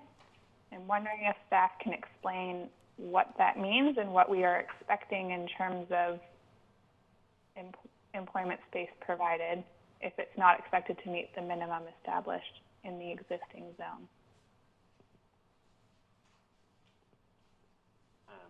I can answer that. That is reflective of the fact that there is the possibility for, you know, and actually, when I look at that, I think this zone had gone through a couple changes along the way that was proposed here, and I actually think in an earlier iteration we had a requirement for a certain amount of employment space, and so the idea was that it was essentially trying to keep a clean slate for the rezoning process, that if a subarea plan came in and a rezoning was occurring on these properties, that there essentially it was an open discussion around what the appropriate amount of employment space was for this area as subarea planning progressed. And I think it was because actually in an earlier iteration there was a requirement for a certain amount of employment space, and you know, whether or not that was the right amount wasn't, you know, staff didn't have a clear sense of that at that point. But essentially it creates flexibility to choose the right amount based on a subarea planning process. Go ahead. So what is the current minimum amount based on the existing zoning? I actually think it's 0. I think that's why it is maybe. I think maybe that we should have probably pulled that out or amended how that was written. Brian, does that seem accurate? Is that reflecting earlier iterations of the zone? Yes, that's correct. And the minimum right now would be 0 in RS1. Yeah, I think you noted something that we probably should fix. Good Thank catch, you. Councillor Stoner. Okay, any other?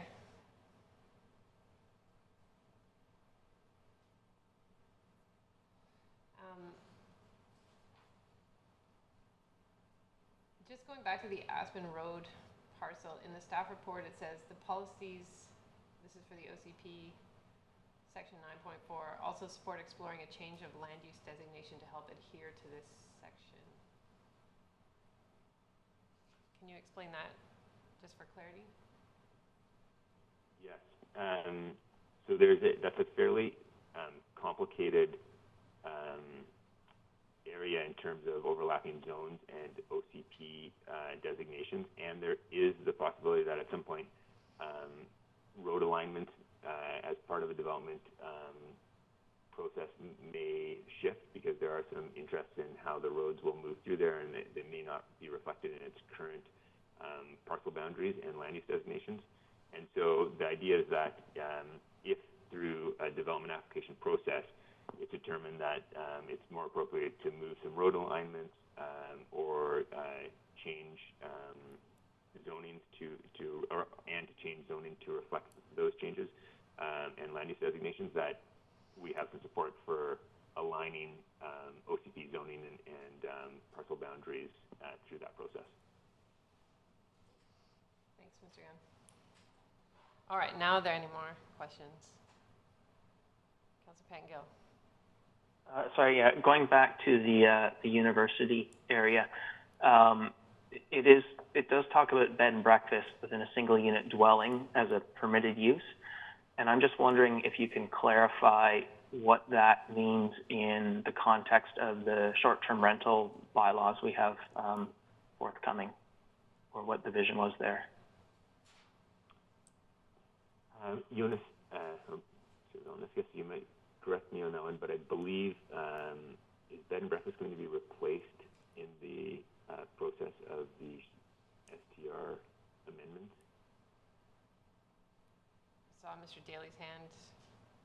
I am not super familiar with the STR amendments, but bed and breakfast was an existing permitted use in the UH1 zone, and it allows essentially up to 2 rooms to be rented as a bed and breakfast, something you can obtain a business license for. So I did not want to remove that use from the zone when it was being crafted, but perhaps Jonas could speak to the STR amendment question. Anything to add? Not really, other than that, yes, we are looking to remove the bed and breakfast as a use and replace it with a short-term rental.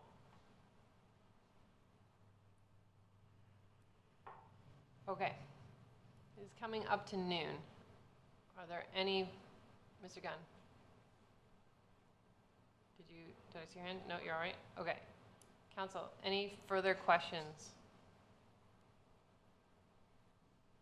Mr. Daly, do you have slides with each of these motions that we have to pass on them? Yes. I think I need the presenter ball back to bring that up.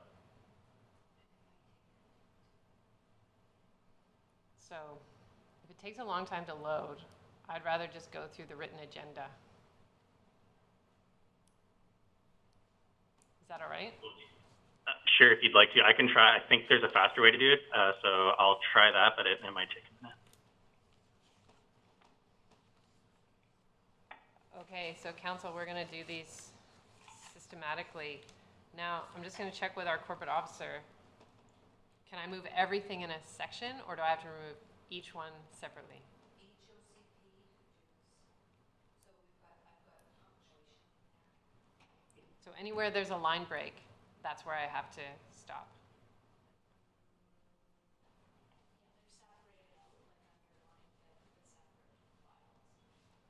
separate from bylaws. Okay. Chair? Yeah. Yes, Councillor Stoner. Just a point of clarification as well. There were some elements where we identified either language changes to the proposed policy changes. Do we need to explicitly call those out, or have those been captured by staff? Nope. You would have to pass the motion with any changes you would like to see in the motion. Thank you. So if the original motion gets moved, then councillors have an opportunity to amend the motion. Okay. So the community is seeing recommendations on the slide. Council, it might be easier for you to follow your written agenda. But the first motion would be for amendment bylaw RS1 parcels number 2731-2020 be given first and second reading. And that a public hearing be scheduled for Tuesday, July 28th, 2020 at 6 p.m.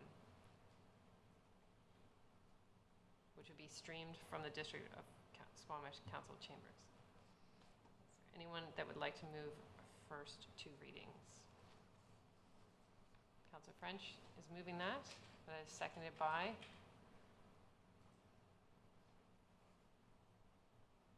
Councillor Herford. Any comments on this one, remembering that we have a public hearing coming up? Councillor Stoner. I would like to suggest an amendment. I'm just trying to figure out what portion of this motion I actually need to amend. You are either amending the OCP. I'm amending the OCP motion. That's the one we're on. We're not on the zoning one. That's next. Yeah. Okay. I would like to make an amendment that would include removal, or sorry, I'd like to make an amendment that section 2AK sub 4 of the proposed amendments is reflected to simply read, employment space provided should reflect the needs of the neighborhood and community.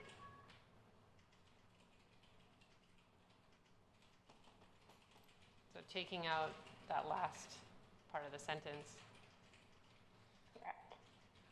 I'm just going to, staff cannot enter the debate, but I just want to make sure that there is no, that's clear to staff, that change. Okay.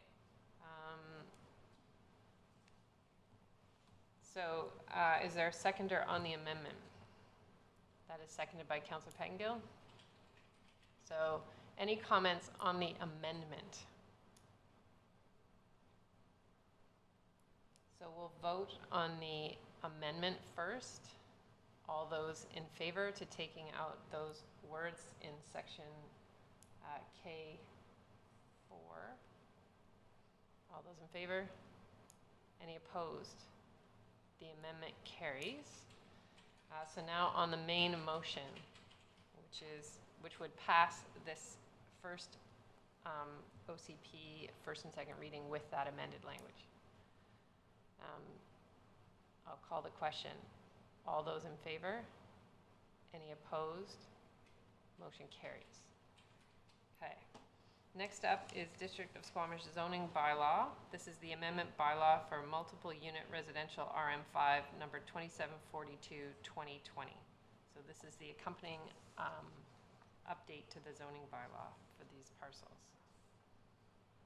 And that a public hearing be set again for Tuesday the 28th. Is there a mover? Moved by Councillor Stoner, seconded by?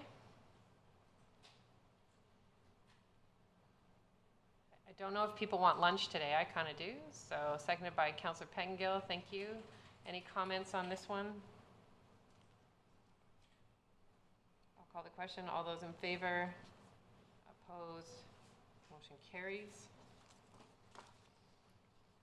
We're now on to amendment bylaw Newport Ridge parcel number 2718-2020, that it be given first and second reading, and that again a public hearing be set for July 28th. That will be streamed live. I'll move that. Is there a seconder? Seconded by Councillor Stoner. All those in favor? Any opposed? Motion carries.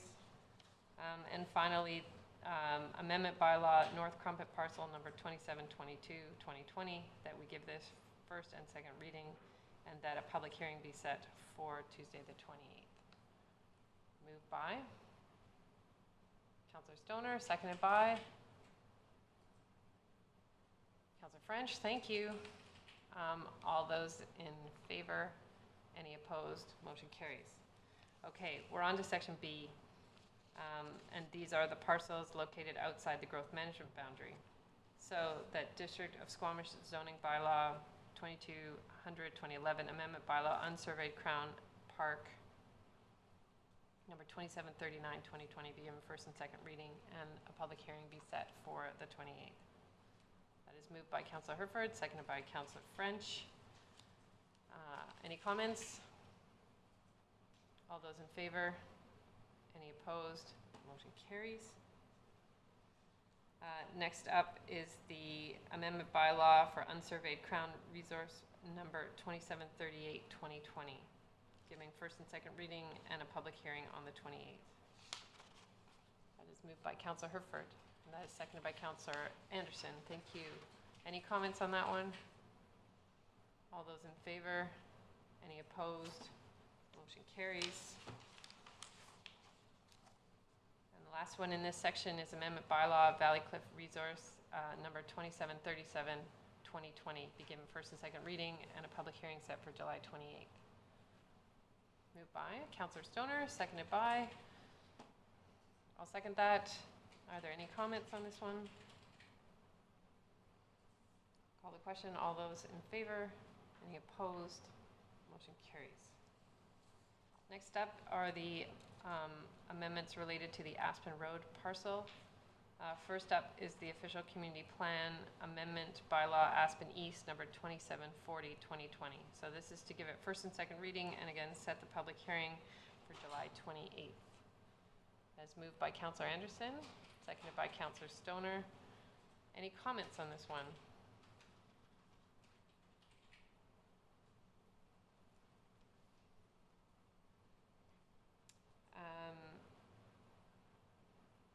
I'll call the question. All those in favor?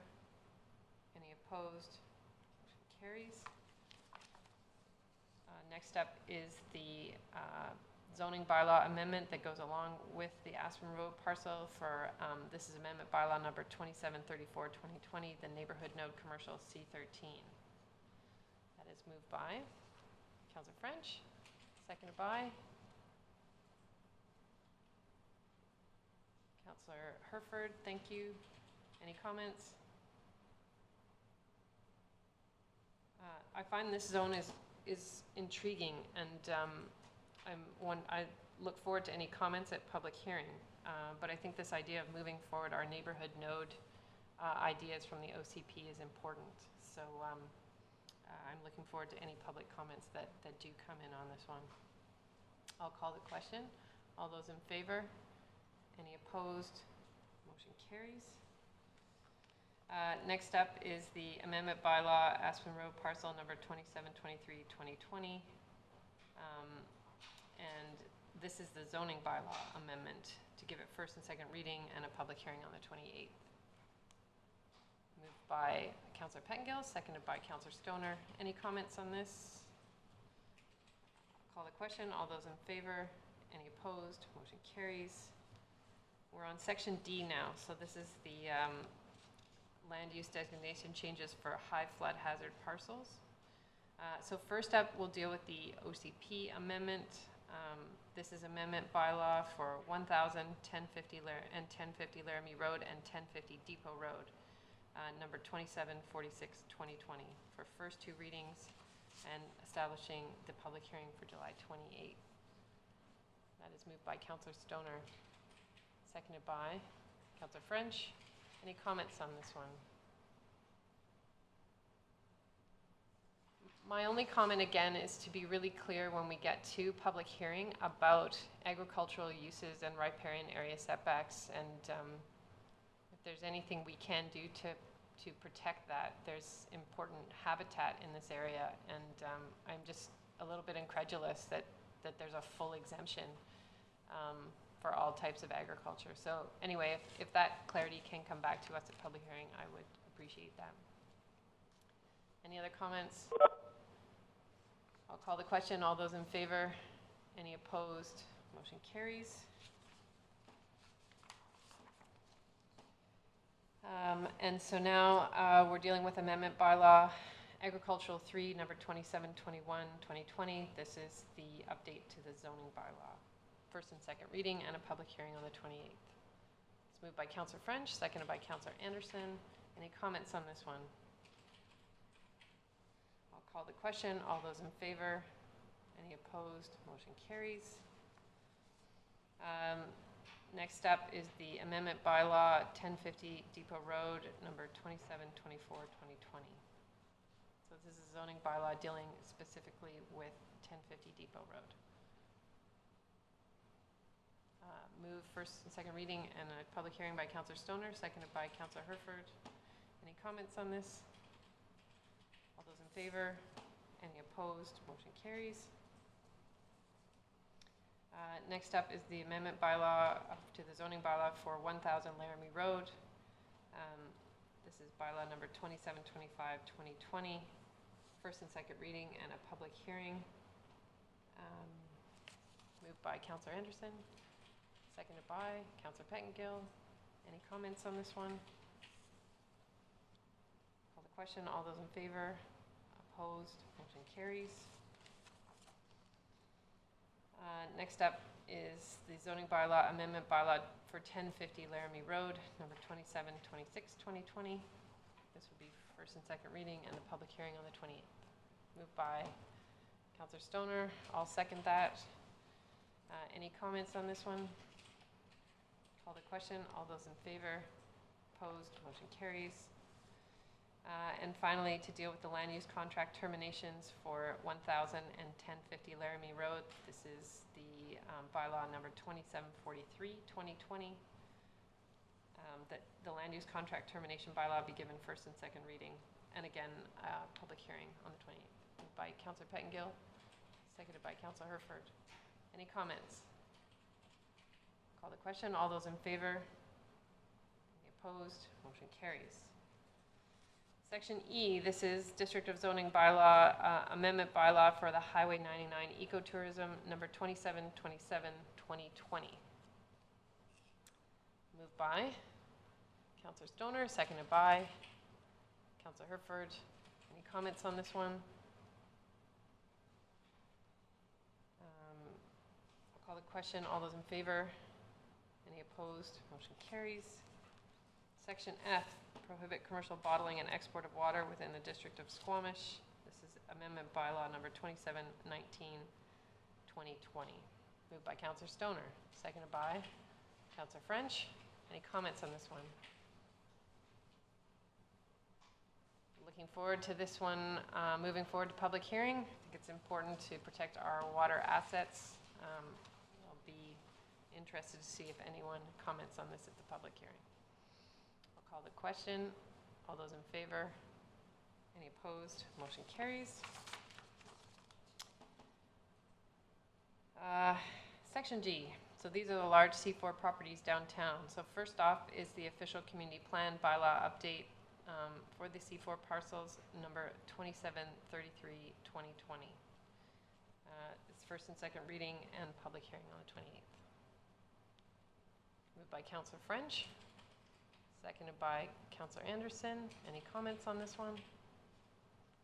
I'll call the question. All those in favor? Any opposed? Motion carries. Next up, this is the zoning bylaw amendment that accompanies that OCP update. So this is for 1347 Pemberton Avenue. This is bylaw number 2729, 2020. Moved by Councillor Stoner, seconded by Councillor French. Thank you. Any comments? All those in favor? Opposed? Motion carries. And then again, amendment bylaw for 1200 Hunter Place, Squamish Station. This is bylaw number 2730, 2020. Moved by Councillor Herford, seconded by Councillor French. All those in favor? Opposed? Motion carries. Moving on to section H. These are all the bylaws related to the university housing units. First off is the official community plan bylaw update number 2732, 2020. That is moved by Councillor Stoner, seconded by Councillor Herford. Thank you. Any comments on this? I'll call the question. All those in favor? Any opposed? Motion carries. Next up is the zoning bylaw amendments that go along with that. So this is amendment bylaw number 2720, 2020. As moved by Councillor Herford, seconded by Councillor French. Councillor Pettengill, you wish to comment? Yeah, just if there's any way before the next reading to get some clarity, depending on where we are in the short-term rental process, just to have it as consistent as possible. And I know the timing may not work out, but that'd be my only comment here. Can't remember when STRs are on the agenda, but thank you for the comment. All those in favor? Any opposed? Motion carries. Section I. This is a OCP bylaw update. This is around large format retail. So this is amendment bylaw number 2747, 2020. I'll move that. Is there a seconder? Seconded by Councillor Stoner. Any comments on this one? Call the question. All those in favor? Any opposed? Motion carries. And the zoning bylaw, amendment bylaw, Adventure Highway Commercial Zone C11 39300 Discovery Way. So this is amendment bylaw number 2728, 2020. Amending the zoning bylaw. Moved by Councillor Herford, seconded by Councillor French. I almost said David Ralston. You moved, David. Careful. I saw your hand. Any comments on this one? I'll call the question. All those in favor? Opposed? Motion carries. Section J. This is to update the community amenity contribution policy update. Is there someone that wants to move this? It is moved by Councillor Anderson, seconded by? Seconded by Councillor Stoner. Any comments on this one? Councillor Pettengill. This one I'm not comfortable in supporting. I understand the intent, but my feeling is that staff has done a good job of trying to address the densities in the other OCP and zoning bylaws put forward. And for me, this adds confusion in terms of what the starting point is. So I see this as sort of taking away clarity rather than adding it, and not necessarily providing any advantage to anybody. So I would prefer to do without this myself. Councillor Stoner. Thank you. I also won't be supporting this motion. I think at this point it also adds confusion to me. I recognize that it was drafted in an effort to try and provide some sort of reassurance, but I do think that the work that's been done in the other sections of the OCP proposal or amendments to OCP and zoning bylaw aim to address some of these issues. I would be happy to bring it back for consideration by council after the public hearing of those amendments if we hear from folks that this is really a requirement. But at this point, I'm not seeing a strong rationale to move this forward, so I'll be voting against it. Thank you, Councillor Stoner. Councillor Anderson?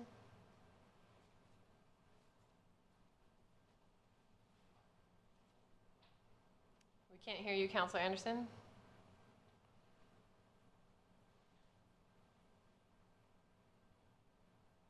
Councillor Anderson, there you go.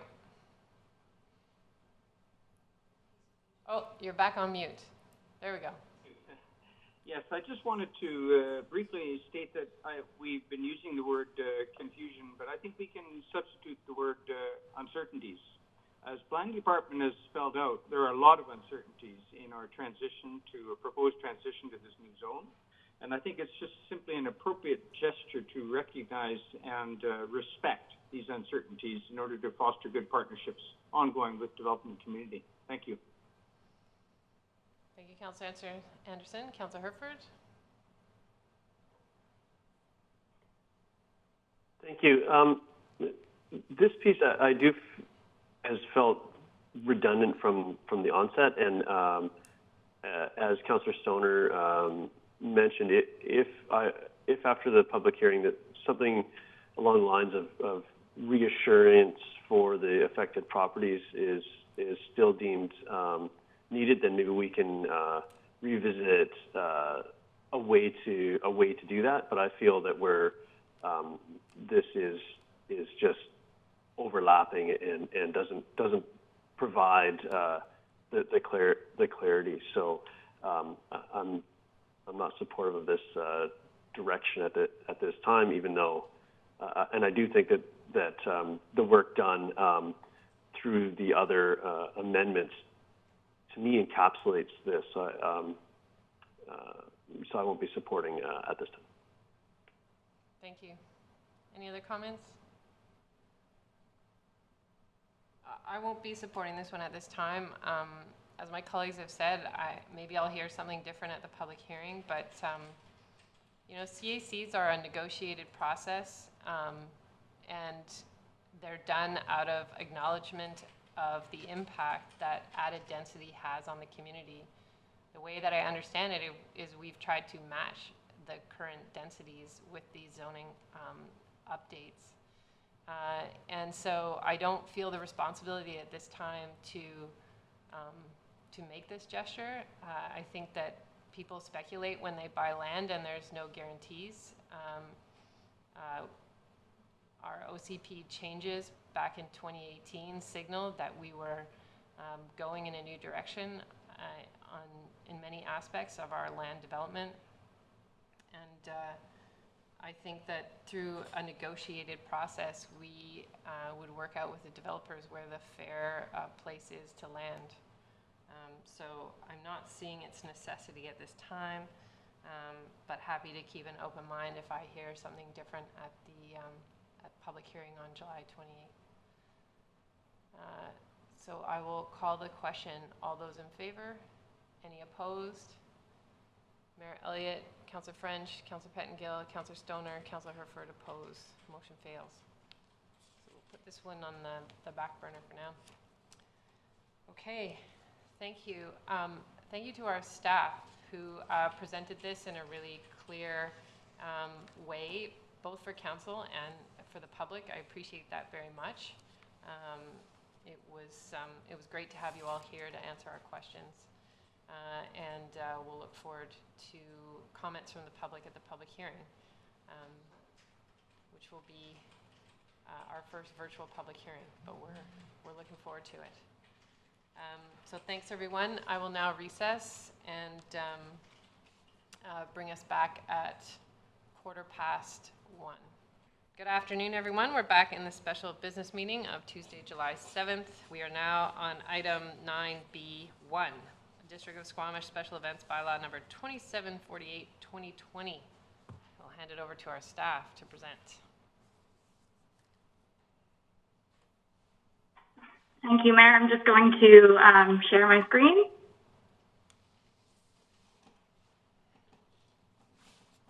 I just want to confirm that you are able to see the full screen without notes.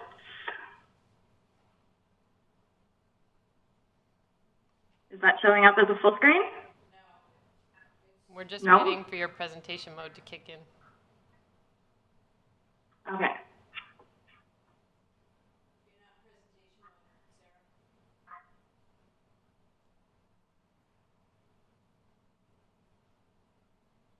Sorry, how do I do that? In your PowerPoint, it was just in slide mode, not presentation mode. I think it's just showing the wrong screen. Hang on, I'll just try and do that again. What happened to Ms. Glende? Her screen is really weird.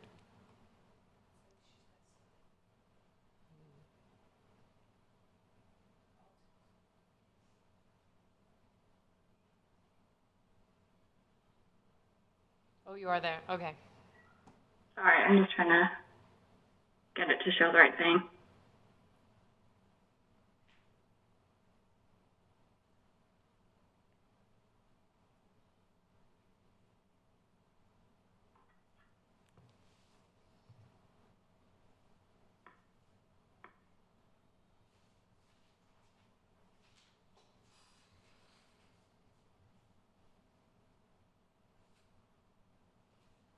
Is that good?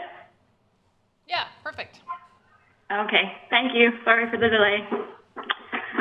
So good afternoon, Mayor and Council, and for those at home watching, my name is Sarah Dicker, and I'm the Acting Manager of Arts and Culture for the District of Squamish. And I'm here today to present the Special Events Bylaw number 2748, 2020 for first 3 readings.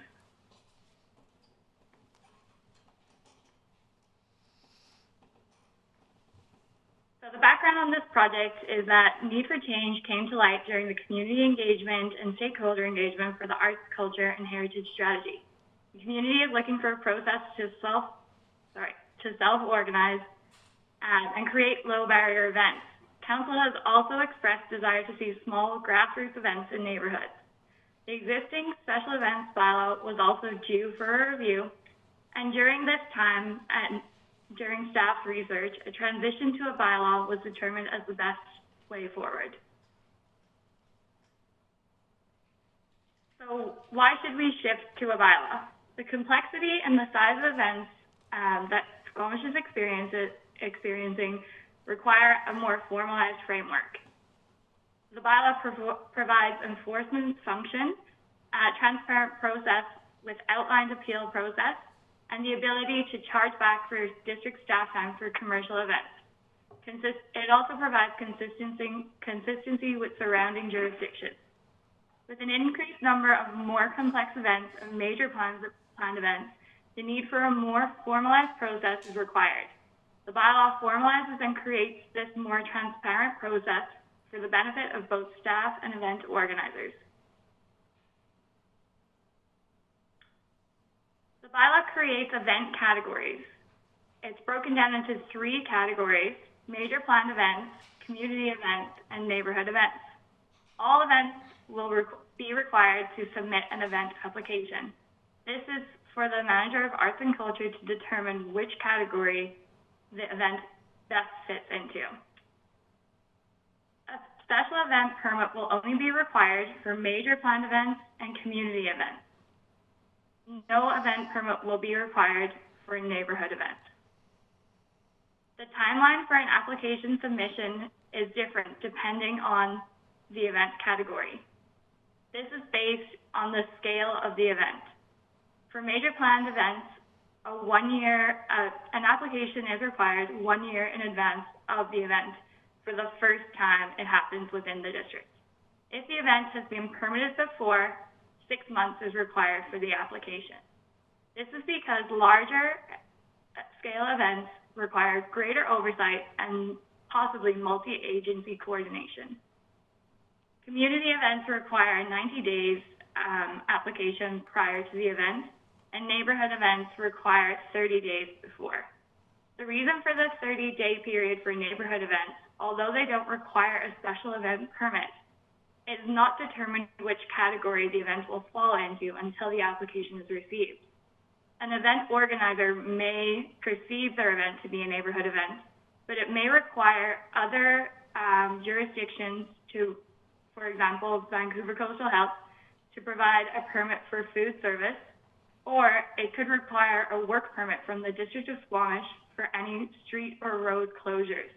So the 30-day window provides a safety net for staff to determine which category and whether other levels of consultation are required.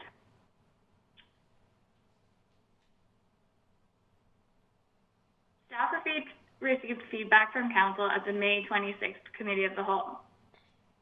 We've broken the feedback down into 3 categories: commercial versus charitable events clarification, neighborhood event guidelines to assist small-scale events, and requested wording changes to clarify 8C2. Staff reviewed the wording for the commercial versus charitable events. The wording was determined to remain the same in the bylaw, as the authority to determine the class of event falls with the manager of arts and culture. In the instance of a fundraising event, the event would fall into a community events category versus a commercial events category. Neighborhood event guidelines will be created by the manager of arts and culture to assist the community with self-organizing for events while adhering to relevant district regulations such as solid waste bylaw, wildlife attraction bylaw, and good neighbor guidelines. We hope to have this neighborhood events guideline available for the public by January 2021. Until then, there are existing applicable resources online to assist event organizers, as well as staff on hand. And for the last category, I decided to break it down onto a slide as it is a little bit more complicated. So 8B requires certain types of events to obtain permits. They are major planned events, commercial events, and community events with over 250 attendees. 8C sets out the events that do not require permits. So 8CI refers to an event with an anticipated attendance of less than 250 people, which is organized by a business or society and that is not commercial in nature. It also has to be held on municipal property. That is different to a commercial event as it is not for profit. So that is the distinction between those two categories.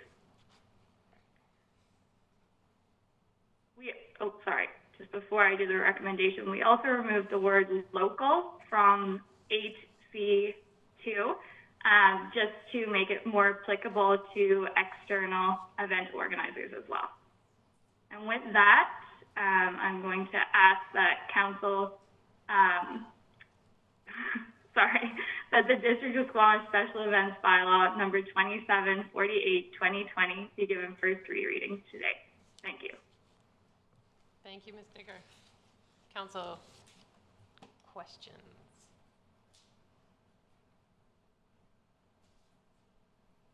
Councilor Pettingill. Thank you. I think you may have answered my first question. It was understanding how the 250 people gets determined beforehand. It sounds like your thinking is that's the reason for the minimum 30-day window for all the permits, is so that staff can sort of provide that assessment ahead, as opposed to kind of trying to deal with it after the fact? Yes, if I'm understanding you correctly, it is anticipated attendees of less than 250 people. And as determined by staff rather than the event host? Yes, exactly. Okay, thank you. And then I was just, I've been sort of wondering in all of this, how protests or marches and things that aren't static and maybe more spontaneous come into this, and looking at Alberta. Just look quickly, there is some sense of freedom of peaceful assembly in Canada and that sort of thing. So is that handled outside of this, or do we envision, that is somehow permitted? Traditionally, we've handled this outside of the process. For a special event, we don't determine protests or marches to be a special event. And so usually we hear from the organizer of the march or the protest, and then we coordinate district staff along with necessary other agencies such as the RCMP or fire to ensure public safety at the event, non-event. Okay, so we still aren't envisioning that those are events, those are something still separate. We would deal with them externally to the process. Okay, and then just one last question, if I might. I'm still trying to sort out this for-profit, not-for-profit thing, and so I'm wondering about, it's still a little bit unclear if the not-for-profit, they have an event that's free to attend, they're not making any money, maybe they're doing fundraising or maybe not, but there are for-profit, vendors with booths or something there. Understanding where that falls, and then a little bit related to that, I think, is, if you are a for-profit business, you've got a booth at an event, is the test, if you're just sort of talking about your business, is that something that would require a business license? Like, say you're normally based in Vancouver, so you don't have a Squamish business license, and you're just sort of talking about what you do. Is that distinct, and does the requirement for a business license only come in when you're making sales, or is it just simply being present as someone who does a business, sort of the promotional aspect qualify you as needing a business license? I think we would review that on a case-by-case basis, but I think the better person to establish that would be the business licensing department. However, within the events bylaw, if there are businesses attending an event or present at an event, we do require a business license. I've never come across that instance where a business wouldn't be selling something at the event, but Devin might want to speak further to that.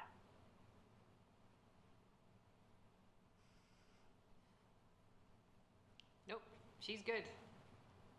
You have another follow-up? Yeah, just so I can clarify, like I have, I think, seen cases where, it's a for-profit business, but they're handing out fridge magnets and creating awareness about their business and product, but they're not actively doing sales at the event.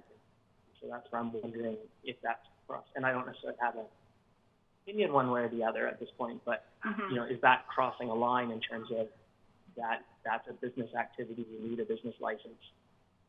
Most likely, if they were paying the event organizer to be at the event, we would require them to obtain a business license.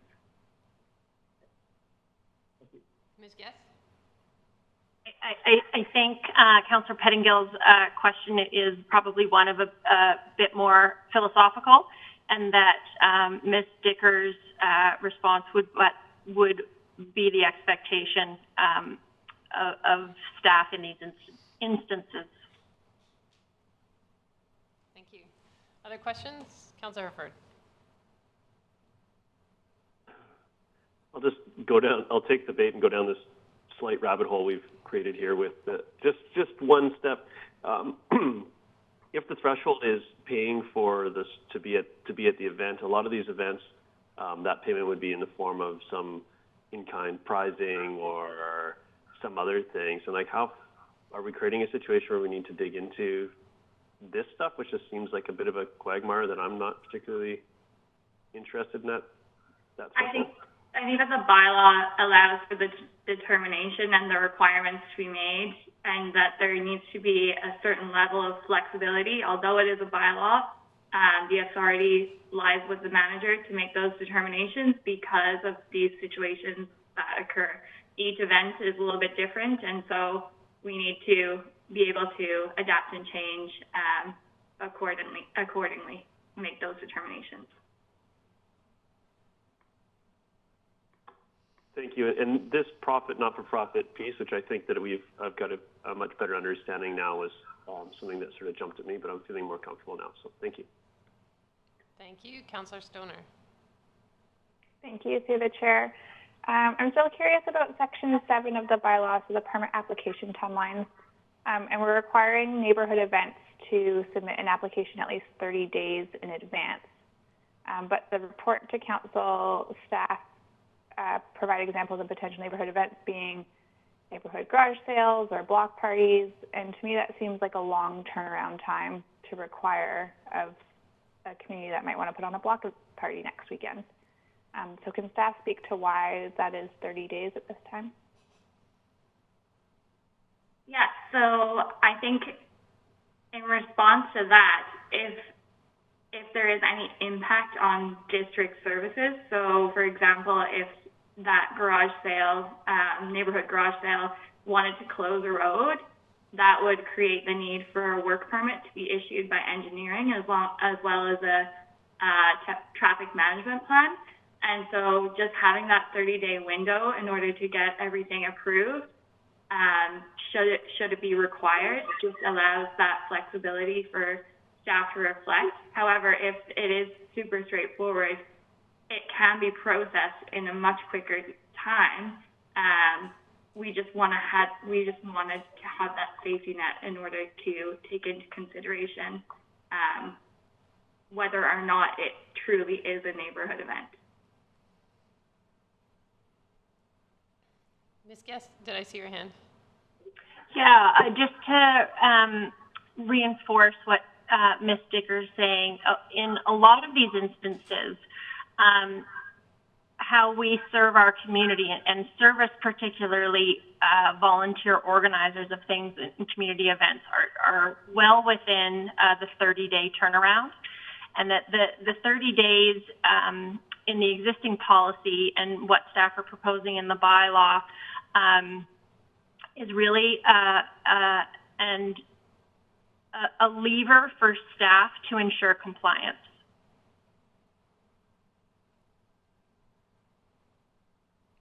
Follow up, Councillor Stoner.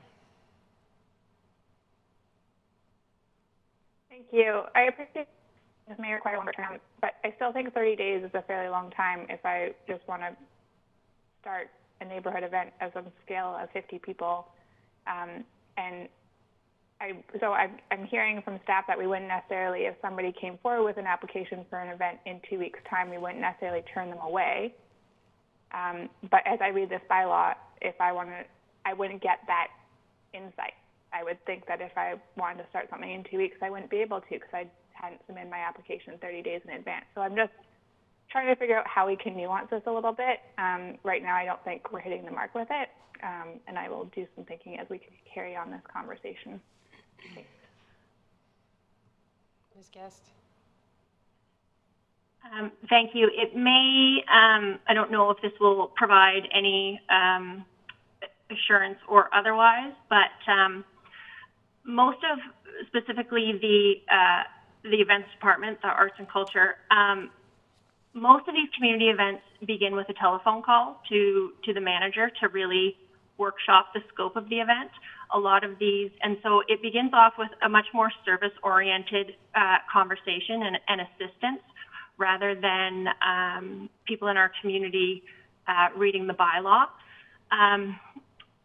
So generally that's how we like to perform and assist them through this. What is often for volunteers and new to local government is kind of a new, complicated process, for better or worse. Ms. Guest, can I just follow up on Councillor Stoner's line of questioning? Couldn't it read 30 days in the case of a neighborhood event where road closures are required, but less time at the discretion of the manager? Because if I was reading this as a citizen for the first time, I would be like, wow, they don't want spontaneous events to pop up. Like, I would see bureaucracy first, not that I might not make that phone call to know that you guys are really friendly and turn event permits around really quickly. So I think that's a really great suggestion, and I appreciate you bringing that forward. Okay, so that's one thing to consider. Councillor Stoner, are you finished? Yep, okay, Councillor French. Thank you. And I'm looking at some wording in the report. Staff are working towards creating materials to establish a best practice guide for neighborhood events. And then there's mention of waste management, wildlife attractants, and good neighbor guidelines. Just thinking, those are probably just examples. Pedestrian, cycling traffic, parking management and strategies, first aids, those are all things that I think could be incorporated into those materials. Just want to make sure that what's in the report isn't necessarily the full stop of just waste management, wildlife, and good neighbor.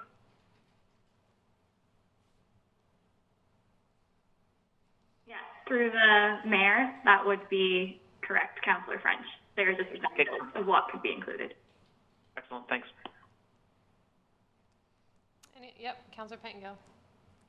So just, digging a bit more into this idea of obstacles for a small event. Like right now, it's not uncommon to see a group of kids close off the street, play some street hockey and so on, and I don't think they're getting permits.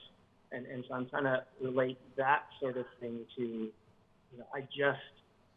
20 people, they're hanging out, they're milling around, and we just sort of have a little block party. When a car comes, they all kind of get out of the way for the most part, but there's sort of this little, is there a way we can encourage that, or is our expectation that people going forward will need to plan for that sort of thing and phone staff first?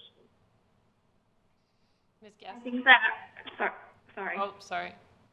Whichever one of you Mayor. wants to, yep, go ahead, Ms. Digger.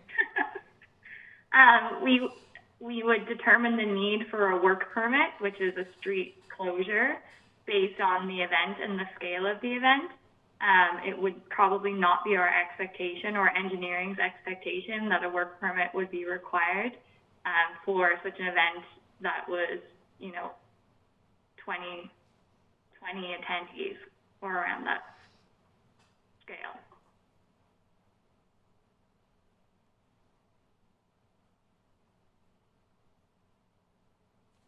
Any other questions?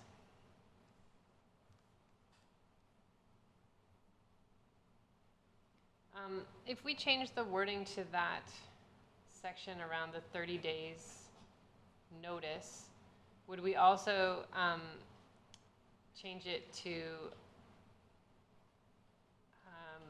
there's a part in here that says you need the permission to advertise your event. So again, I was wondering if that's a little bit too rigid for a neighborhood event.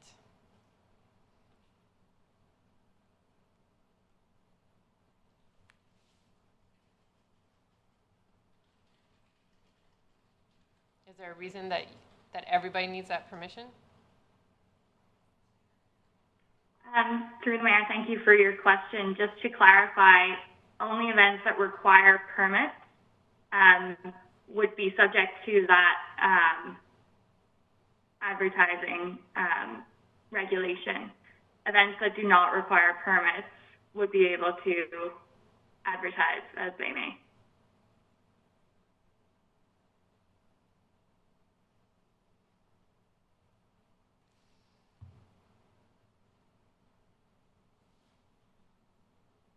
It's under the section prohibition, and it says that you must not publicize or advertise unless the person has first obtained a permit, which we know isn't required for a neighborhood event, or written consent from the manager. So I'm wondering where neighborhood events get captured in that or don't. Because they don't need a permit, but it sounds like they do need your written consent.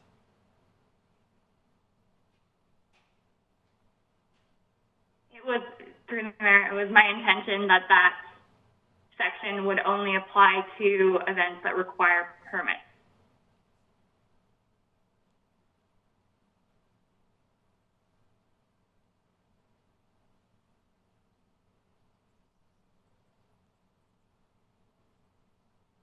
So a person must not publicize or advertise a special event that requires a permit unless the person has first obtained that permit or gotten your written consent?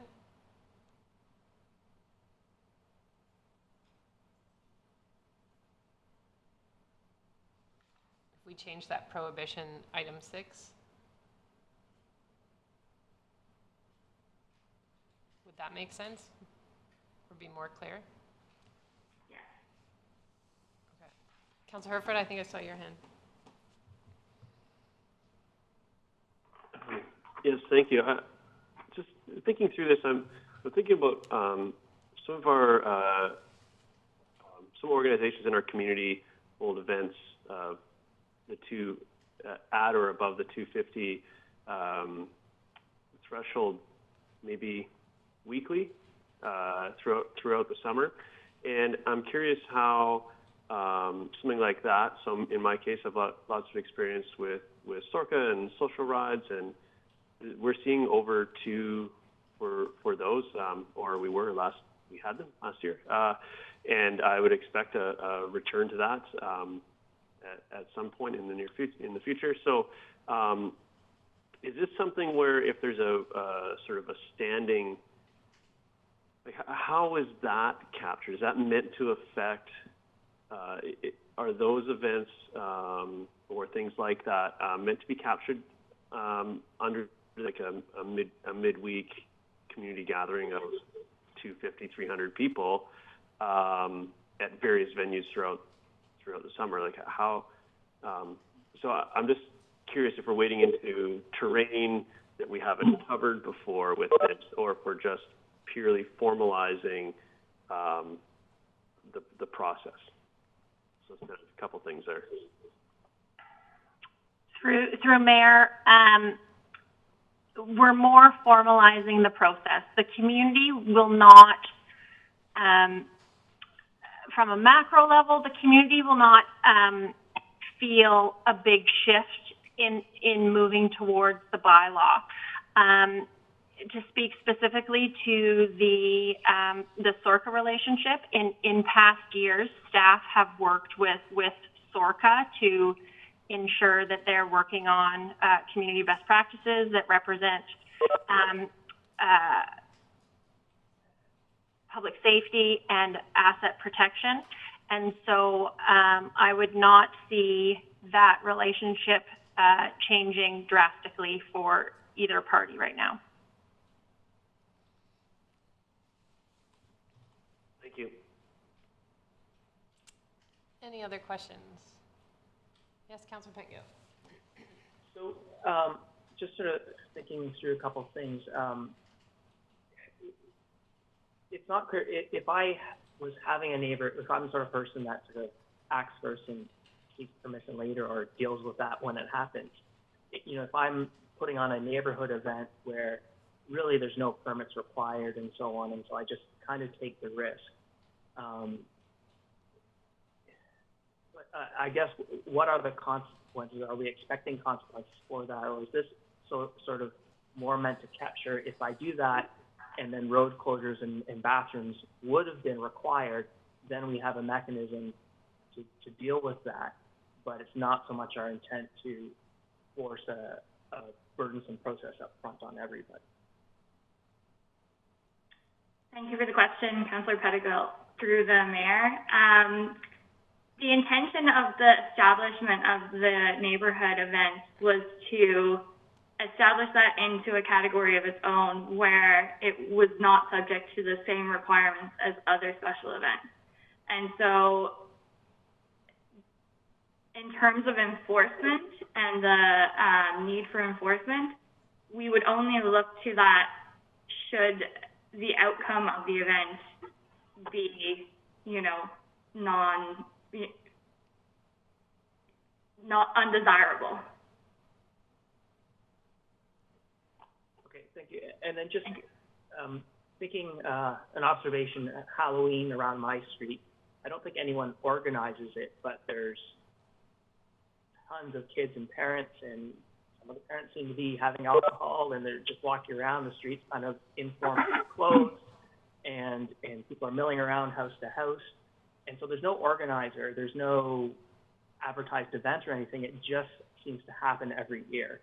And so is that one of those things that, you know, that's just the way it is, and we're not really expecting to cover that here, or would we expect someone to step up and take ownership? Otherwise, you know, someone's going to come in and shut that down next year, or what are we thinking? Councillor Pettigill, you keep pursuing this line of questioning, but I don't think we're setting out to, like, control Halloween. That's Halloween.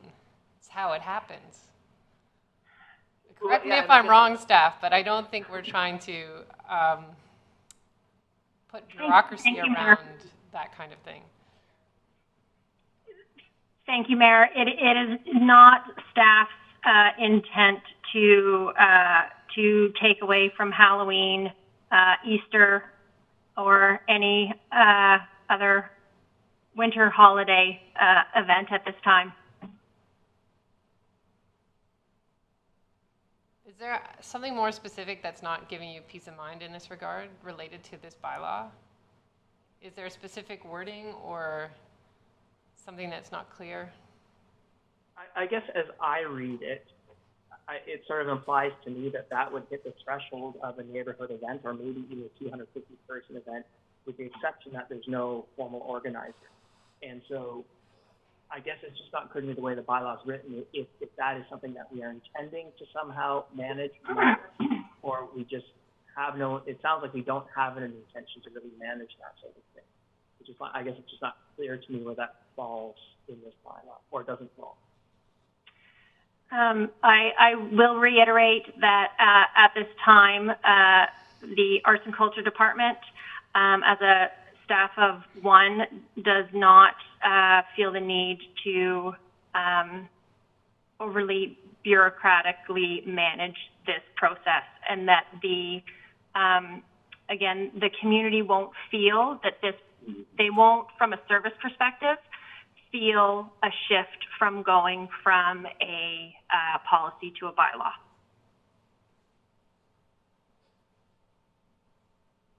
Other questions?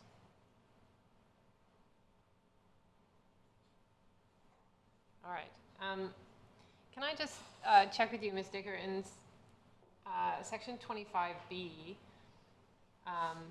it talks about permits issued under this bylaw may include such terms, requirements, and conditions that the general manager considers warranted. Is that the level of discretion that you wanted in the bylaw, or can you impose, as the manager, conditions?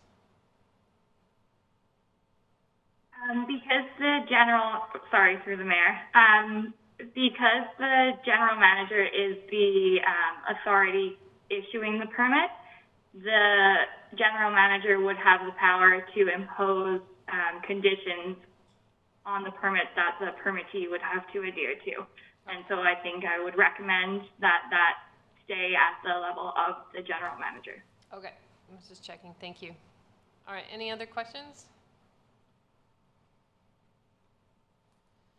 Okay, so we're looking to give first 3 readings to this bylaw today.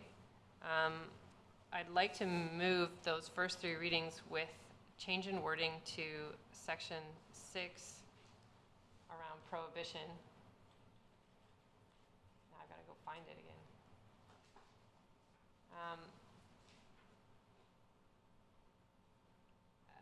It reads, a person must not publicize or advertise a special event that requires a permit unless the person has obtained, and then it's got A and B.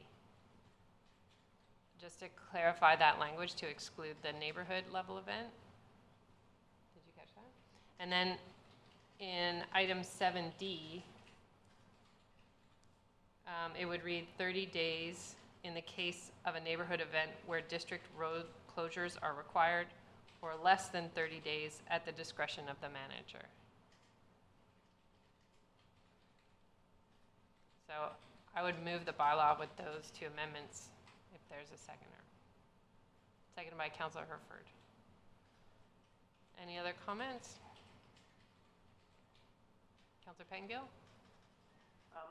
I will support this. I'm not quite sure we've got the approach right on the neighborhood event level.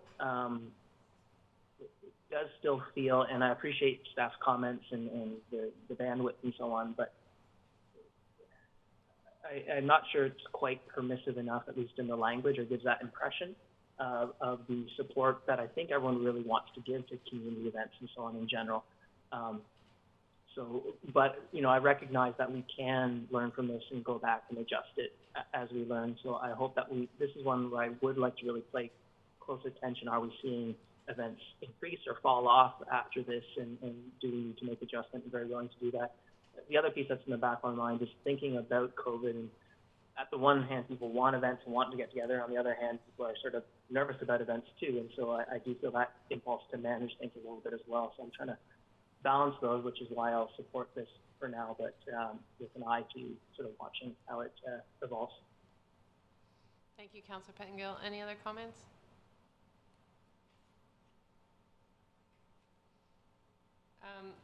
I was nervous about moving from a policy to a bylaw. I do get worried about bureaucracy. I think that we are striking the right balance here, but again, we'll have to just wait and see.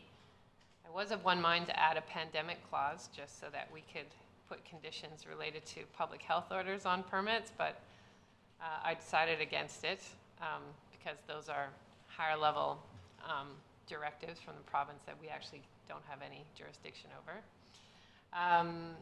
But I think actually the piece that will really help support the vibrancy of neighborhood events is that guide that you have planned for early next year. To put it all in one place and really help citizens see that we are open and welcoming of those neighborhood events, and providing them a really easy guide on the best way to make them happen. So I appreciate that effort will be going in that direction over the coming months. It's not easy to write bylaws, and so I appreciate the effort that's gone into this one. Thank you, Ms. Digger. Any other comments? I'll call the question. All those in favor? Any opposed? Motion carries. Thank you. Okay, moving on. We have District of Squamish Notice Enforcement Bylaw. This is an amendment bylaw that covers traffic bylaw fines, short-term rentals, business license fines, special event fines, and housekeeping. So this is amendment bylaw number 2714, 2019.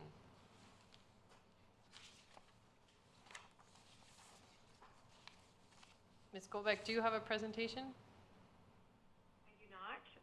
I can speak to it though and just highlight a couple of things, and I know Jonas is available as well to speak to the short-term rental items. Maybe for the benefit of the public, if you could just highlight the key things that we're covering in this bylaw. Certainly, yeah. It's an administrative update to the fine schedule with regard to the traffic bylaw, the short-term rental business license fines, and the special event fines. There has not been any changes in fine levels for any of the bylaws, but just aligning the schedule to match the bylaws so that the numbers and the letters all line up. There has been a tiny bit of wording clarification in the schedule, just for clarity and ease of enforcement, but nothing substantive. Councillor Stoner had asked a question in advance about the different levels of fines for obstruction or interference with different kinds of officers. And I just wanted to address that briefly, that interfering with an official is different than interfering with a police officer or a bylaw enforcement officer, in that it's more serious to be intervening or interfering with a bylaw enforcement or RCMP member, because the nature of the risk is higher. So some of those fine amounts are higher as they correspond to a greater level of public safety risk. An official could include something like a building inspector or fire personnel or something like that doing an administrative task, and so it's not as heavy of a fine.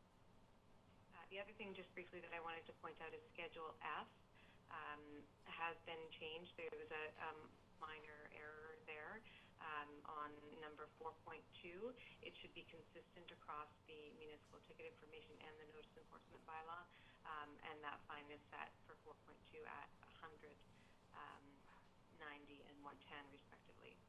So that's been fixed now, and it's on the online agenda as it should be now. Thank you. Any questions, Council? Yes, Councillor Stoner. Thank you. Through the chair, Ms. Goldbeck, appreciate some efforts been made to try and bring some of those pieces in alignment, and I understand the rationale that the interference with an official is different than a bylaw officer, an RCMP officer, but for Schedule F, you said it was changed to 100, 90, and 110. But I believe that is obstruction of bylaw officer or police officer, and other sections of that, or other schedules, that is set in the $450 to $500 range. Yeah, let me just, give me 1 second here, because there was some difference between obstruction and interference. Interference is the higher amount, and obstruction is a lower amount throughout. And it should be consistent with that language throughout. So when it says obstruct, then that is a different kind of an activity than interfere. That corresponds with a higher level of risk, is the rationale.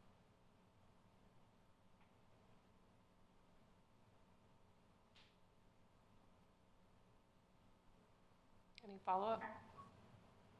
Yeah, I'll look into that a little bit more. But my other question that I had was around the fine schedule that we're setting for short-term rentals. And I do believe that at the last whole, we had some discussion about reviewing what those fines were. And I'm just curious why we're keeping them set at $500 when, from what I understand, some neighboring communities have them set significantly higher. Jonas, did you want to speak to that? I know there's been some email correspondence. Are you available? Sure. Can council hear me? Yes. Yes, so they came back the same. We looked at the communities that we're modeling our approach, which are comparable in size, such as, I believe, Pepino, Nelson. Similar rates apply in Pemberton as well. And I think the strategy we're suggesting is that we apply these fees for the first year in terms of the fees and the penalties, and then we revisit the effectiveness of those fees in a year from now when we have some experience to see what's effective and if it needs to come up or come down.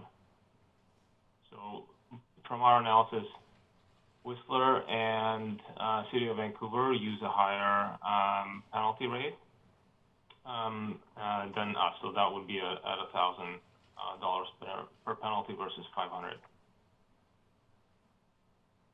Continue, Councillor Stoner.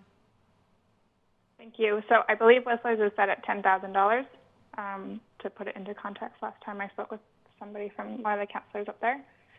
And then I would also just suggest, I'm curious about why we haven't differentiated them at all. So across the board, we have the same fine for listing a short-term rental without a license, as well as failing to designate an individual with access or authority if absent from the principal residence. So I'm just curious why we haven't differentiated those fines at all. To me, I think listing your property without the appropriate business license, we would want to weigh a little bit more heavily than some of the other ones that are in there.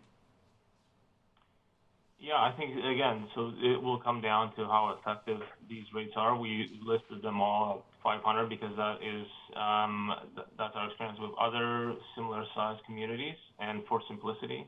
But again, our suggestion is to see how effective these are and how much we use the mechanism of ticketing in our implementation of the first year, and then revisit the scheme in the following years.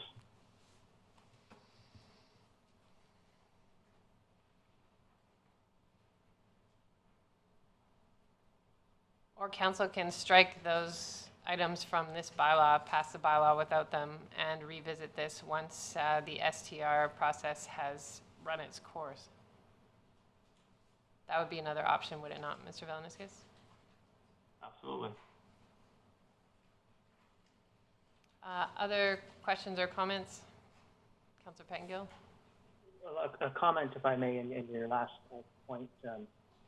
You know, for me, I have issues with the STR items at this point in time. I think for me it's still putting a cart before the horse, given I know council has had a lot of discussion on this, but it is still somewhat contentious in the public, I think, and so I feel more comfortable reviewing the STR-related fines after we make a final decision on the STR piece, and so I think I could probably support this if, without the STR piece for now, and I'd rather revisit that after the main STR bylaw, but so that's where I would feel more comfortable. That's just my Are there any other questions about the Municipal Ticket Information Bylaw 2715 or the Notice Enforcement Bylaw 2714? Councillor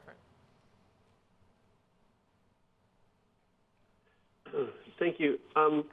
I was curious if we defer the discussion or adopting the STR parts at this point.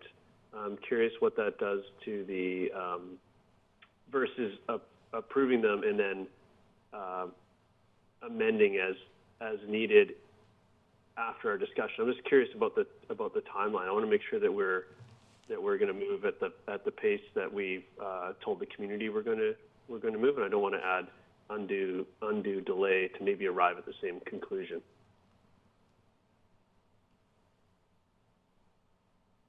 So then what, speak to the time frame? Does that delay, or does it just add only one more meeting discussing this?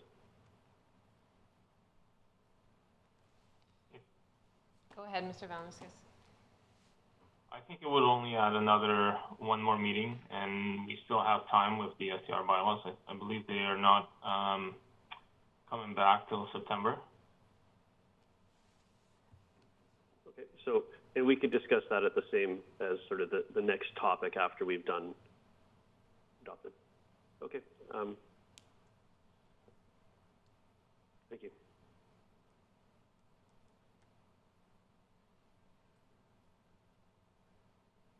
So at the end of the day, we pass first 3 readings without the short-term rentals in them, and then, or we pass it with them. Either way, in the fall, we're either leaving it as is, doing first 3 readings, and then a subsequent day of adoption of a revised amount, or we add them back in. So it's 6 in one, half a dozen the other. It's just whether council wants them in there today prior to the bylaw readings on STR or not. So that would be a decision of a motion. I don't necessarily want to get into that discussion now. Are there any other questions related to these 2 bylaws?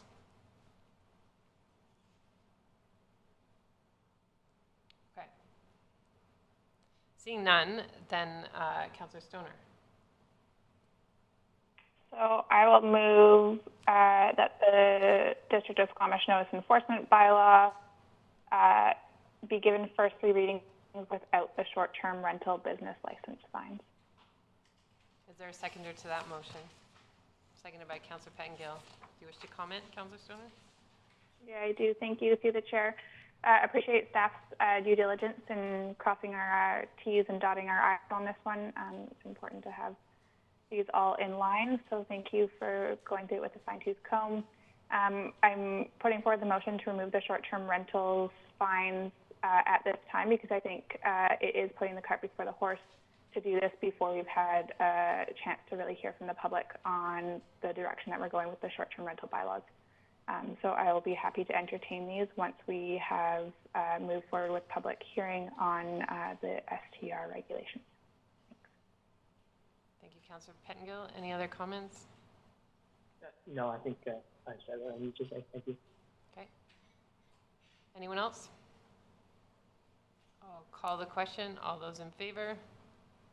Any opposed? Motion carries. We now need a motion for Amendment Bylaw 2715-2019, and by necessity, it has to also be read or amended.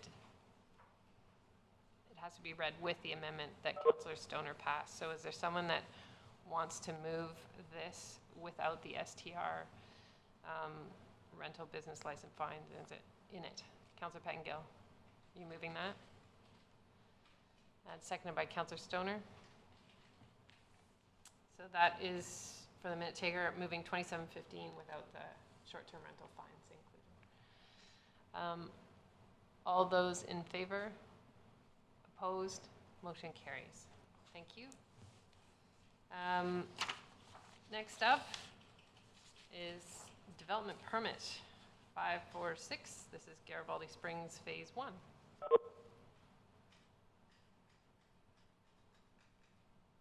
And Ms. Stratus is on the line with us today.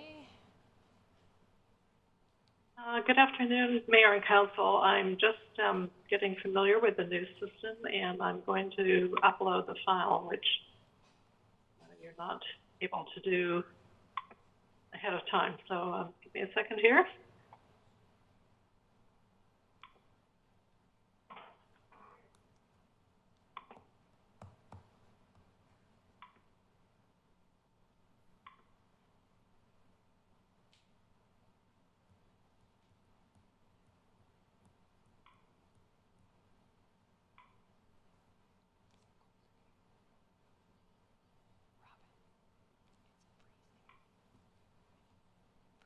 Large file, taking a minute to load.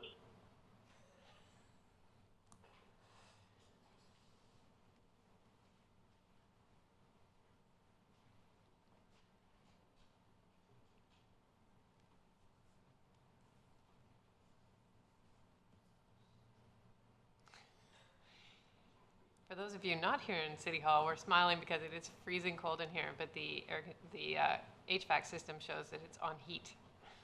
So our heat is cold today. Anyway. There we go. Now we can see that, Ms. Stratus. Thank you. I'm grateful for the success here. I wasn't sure how that was. Good afternoon, Mayor and Council. My name is Susan Stratus. I'm a planner working with the district on the development permit application for Garibaldi Springs, DP 546. And now I will have to just see if we can change slides. Here we go. The application today is Lot A, the northernmost parcel on the Garibaldi Springs site, 2.87 hectares, a previously disturbed area that's located between Dowwood Drive and Rockwood Place. To the north and south are developed single-family neighborhoods, RS1 zones, and to the east are resource lands, undeveloped. The access to this development is from Dowwood Drive. Very briefly, the background to this project goes back to the OCP and rezoning amendments for Garibaldi Springs, the previous golf course site, that were adopted in October 2018. Those bylaws permit a total of 310 units for the overall site, and the housing units will be distributed amongst the parcels shown in blue that cover approximately 22% of the site. Access comes eventually from two locations, both from Dowwood Drive and from Newport Ridge Drive at the south end where the red arrows are. The majority of the land, 78%, is to be dedicated to district ownership for ecological reserve, which is the area shown in green, and park use. The active park areas are shown in orange. There are subdivision and environmental DP applications underway concurrently with this DP application. The policy affecting this development, the OCP designates the site as residential neighborhood. The zoning is RM4, mixed unit, multiple unit residential, which is a custom zone that was developed for Garibaldi Springs. The DPA3 universal guidelines apply to the site, and there is also a land development agreement in place that has a number of provisions that apply.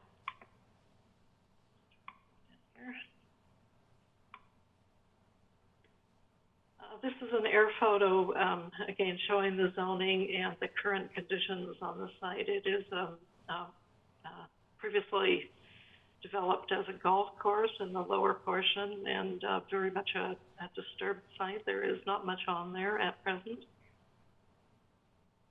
And one of the challenging parts of this development is the topography on the site. There are some very steep grades within the parcel, but essentially there is a ridge running through the center of the site that creates two benches, and the housing is concentrated on those benchlands with some very steep grades in between.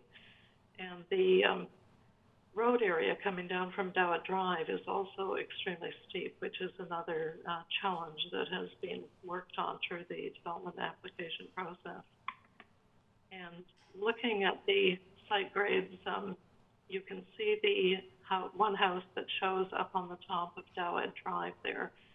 So the properties really do fall down toward the south end of the site. There's quite a great differential, and most of the housing that is being proposed for the Garibaldi Springs site should not affect anyone's view from the upper properties. That was something that was worked through at the rezoning stage.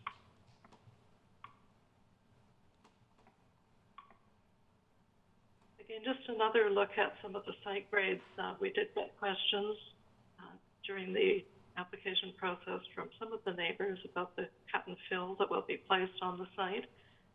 And there actually isn't a really simple answer to that question, because as you do a section through the site, the grades change every 10 or 15 meters. But this section does show on the bottom drawing on the left-hand side. You can see the existing house in the upper diagram. And the red line represents the existing grades, and you can see that a fair bit of the site will be actually cut down below the current grade level to position the houses and to create flat areas for the roads and houses. There are some other sections that kind of reverse this, where there is some fill placed, but not to substantially change the transitions that were expected between the existing houses and the new ones. There are some special provisions in the RM zone, RM4 zone, and the land development agreement that apply to this parcel A, which was looked at a bit more closely than the other parcels. During the rezoning process, the plans were really very much conceptual and are now being refined during this TP application. But some of the provisions that apply are that there's a 60-unit maximum in this parcel. The cottage area is to be single-story cottages only with a 6-meter height and 140 square meter maximum size. The townhouse units, which are in the center part of the site, are 10.68 meters, which is the standard height for townhouses in Squamish. And then the lower southern portion of the site, the 2-unit dwellings have a maximum height of 9 meters, intended to respect the privacy of the units down below. On that northern edge, there's height-restricted landscaping along the north building setback, where in the building setback area, the vegetation is not intended to be higher than 1.5 meters mature height. And on the south parcel boundary, there is a no-go zone, 5 meters between the south property line and top of bank, that will have barrier planting and fencing established again to preserve the integrity of the bank and to create privacy for the downhill residents. An arborist report was required for tree protection and replanting of the sloped areas, and that was provided. And one of the other provisions is to minimize the retaining walls that are developed on site, and that has been followed. Most of the retaining walls within the site consist of a series of stone walls that are typically just one large stone high, rather than large walls. The exception to this is the main entry road that runs down along the east property line, where it is extremely steep, and the retaining wall there is going to be a single large retaining wall, and that was an unavoidable condition there. So the proposed development, there are 3 housing types proposed here, 60 units. That is the limit. 4 of those 60 units have secondary suites, which I'll discuss in a minute. So there is a mix of cottages, townhouse units, and duplex units. There are a number of internal paths and open space areas, and the cottage area, unfortunately I don't have an arrow, but on the very north property boundary, one of the features of the cottage area is that the buildings don't have garages. There is an external shared parking lot for the cottages. Bear with me here, this is not moving as smoothly as it should. Here we are. The design approach for the neighborhood, as mentioned, is that there is a diversity in the housing types, and the applicants have described this as pocket neighborhoods surrounded by nature with a mountain modern architectural style. The building design focuses on providing privacy and outdoor spaces for each unit, and there is connectivity through the pathway system that eventually links to the south to the larger ecological reserve. The goal was to create a sense of community within each pocket through these green spaces and play areas and gathering spaces that have been provided. So the trails and connectivity, there are, on the right-hand side of the slide, there is a separated pathway, 2.5 meters wide, and asphalt path that functions as a wider than usual sidewalk. It's separated for a portion of its length, but because one of the related requirements for Garibaldi Springs is to provide on-street parking, there are some portions of this pathway that are directly adjacent to on-street parking. Moving down from the top, there is a loop through the cottage area. So all of those cottages face onto a lane with the loop through it. And moving further down, there is a main east-west sidewalk on the main Strata Road that carries through to Dowett Drive on the bend of Dowett Drive. And unfortunately, there are extremely steep grades there, and it's not possible to take that connection down to Dowett Drive without stairs. To do so would require a great deal of land that would take away from the park area.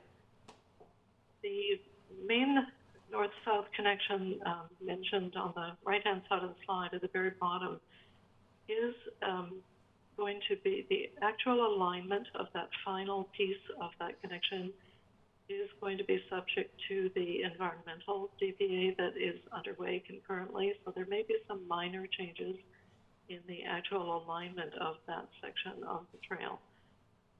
One thing I should mention, and this has been brought up by some of the other staff, there is an error on on the landscape plans that shows stairs on that trail, that main trail adjacent to the roadway, and the civil engineering plan does not have stairs. There are no stairs on that, and we will be getting that landscape plan corrected before the DP is registered. So moving back to the cottages, there are two types of cottages. The ones in orange are the affordable cottages, which consist of 3-bedroom cottages, each with a 2-bedroom suite. And these are being proposed as 8 affordable housing units. The applicants have a requirement in the land development agreement to provide 18 total on the whole site affordable housing units. So the first affordable units are in the form of these cottages, and I'll provide some additional details. And the regular cottage units in blue, and that should actually read 2-bedroom cottages. Those are 2-bedroom, larger bedrooms, than, whereas the affordable cottages have 3 bedrooms. So looking at the regular cottage homes, these are all single level with adaptable design, which is another land development agreement requirement. They are 110 square meters roughly, and each of these has a private rear outdoor space that faces the courtyard or green that's on the other side. They'll have covered front porches, and they use the mountain modern design aesthetic that is used through the rest of the development. The affordable cottages have kind of a 60-40 split in the space, so 3 bedrooms on the larger side, 2-bedroom suites on the smaller side. And the larger ones at 85 square meters are adaptable units, and the suites are 55 square meters. And you can see the covered porches both on the rear and the front of these units. The materials used through the development consist of fiber cement, shingle siding, and plank siding, and there's variation in the colors and textures of these materials. Standing seam metal roofs and heavy timber posts at the entrance to most of the units, and bold entrance doors. The townhomes, 22 townhomes, have a traditional 3-story townhouse layout with the garage on the lower floor, and they range from 134 to 140 square meters. The blocks are relatively small blocks of 3 to 4 units, and designed with the view as a priority, with large windows and generous rear outdoor spaces. Just looking quickly at some of the materials, the garage faces have changed from unit to unit to give some variety to these. It's a fairly lengthy overall block of townhouses, even though they're broken into smaller blocks of units. Again, the heavy timber posts, rain chain for capturing some of the rainwater into the landscaping. The duplex units at the south end of the site, shown in red, there are 26 of these units, and these are the largest of the units on the site. 3 bedrooms, 240 to 248 square meters. These are 2 stories on the uphill side and 3 stories on the downhill side, which allows for basement areas, lockout basements. And they do have large private rear yards. And there are 3 color schemes and variation in the appearance of the garages. Just a close-up of some of the materials and images, and the stonework and timber posts at the entries to these units. For sustainability, the applicants are proposing to meet step code 3, and all appliances will be electric. There are no gas appliances or furnaces in the project. All of the units will be EV ready. Materials have been selected for durability, low POCs, and stormwater management I'll mention a bit more when we get to the landscape plan, where rainwater is intended to be handled on site. There are 2 main areas of residential open space. The community green at the far left-hand or west side of the development is meant to be accessed and used by all members of the community, not just members of the townhouse development. The residential green is a more private space that at this point we're not considering providing a public right-of-way to. It is a more kind of enclosed private space. There are 5 distinct plant palettes provided, ranging from the streetscapes, which are more decorative plantings, into the common areas, the residential areas, and then as you move into a number of swales and riparian areas and naturalized buffers, which rely more on native plant materials.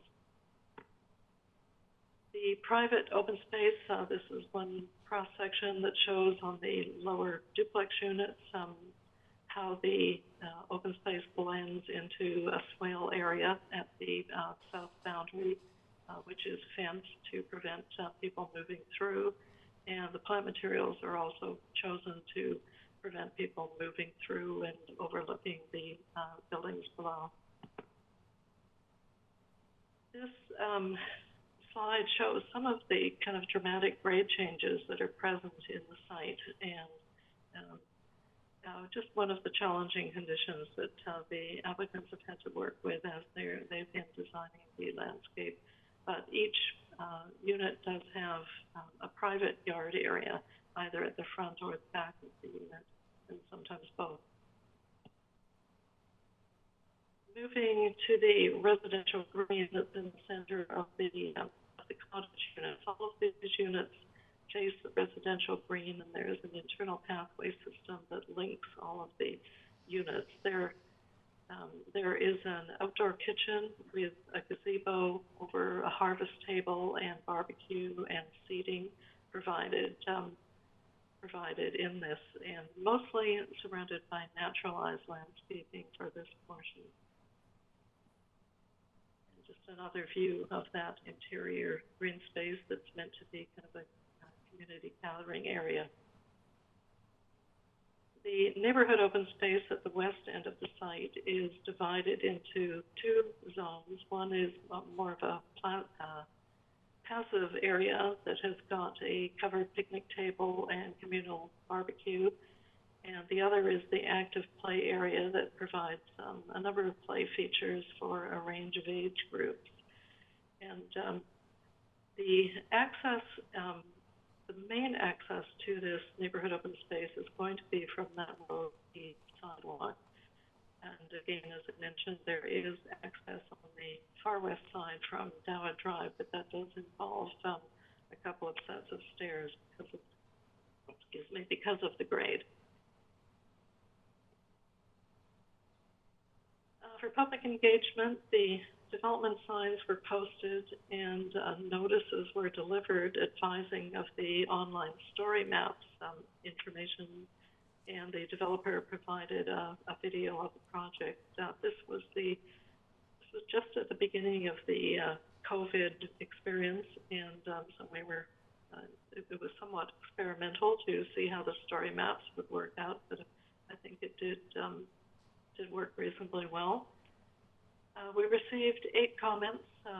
2 of those were support for the proposal, and 2 comments and some extended emails with a couple of residents concerning the hammerhead turnaround that extends into the park, the far western park, and this was something that was not anticipated through the rezoning process to be quite so large, and it was a fire department request. Staff have looked at that hammerhead, and I guess one of the it's not drastically different than what was shown on the conceptual plans at rezoning, and I guess it also does provide a hard surface play area that can be useful for kids playing road hockey, and different types of games can be played there. One comment was made on the cost of maintaining the ecological reserve, which relates to the overall district park. One comment that the online format really was not an adequate replacement for a typical public meeting. Another comment on the need for fencing on the south property line, and we did respond to that person indicating that the fence was there. And the final one, the need to protect the trees and riparian area at the southeast part of the site. And again, we did respond that the arborist report recommends retaining all of the trees in that particular area, and any replanting and so on will be determined as part of the environmental DP application. The ADP provided a number of comments. They wanted to see more landscaping in the parking area, which has now got additional landscaping. They did want more natural building materials and had comments about the hardy plank materials. And we did get a new submission of materials boards that provided additional details. The hardy board materials are custom materials that are being developed for this project. Consider changing the townhouse materials palette and providing more variation in the units. And we did look at that again and felt that there is a range of materials and roof lines and building articulations in those townhouses.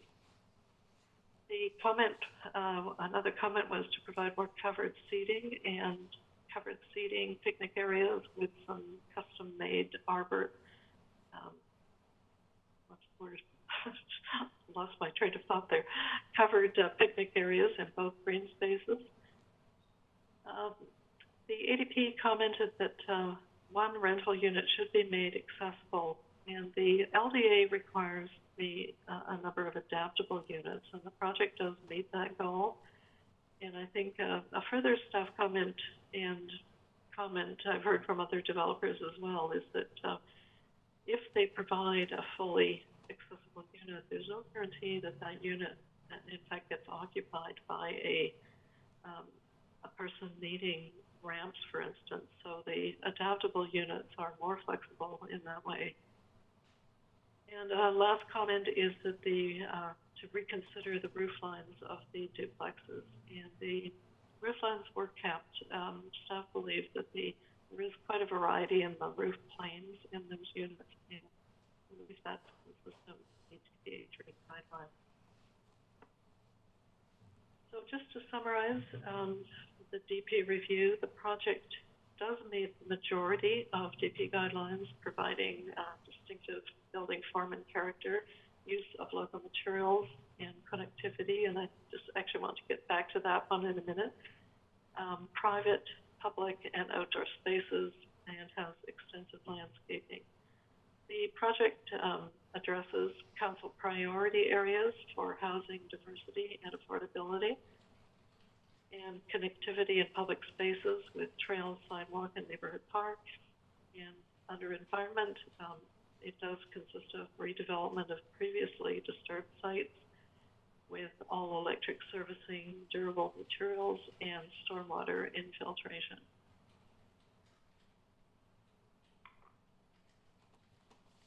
There are a number of steps that need to be taken once the DP is approved and registered, and these are listed in the DP document prior to building permit.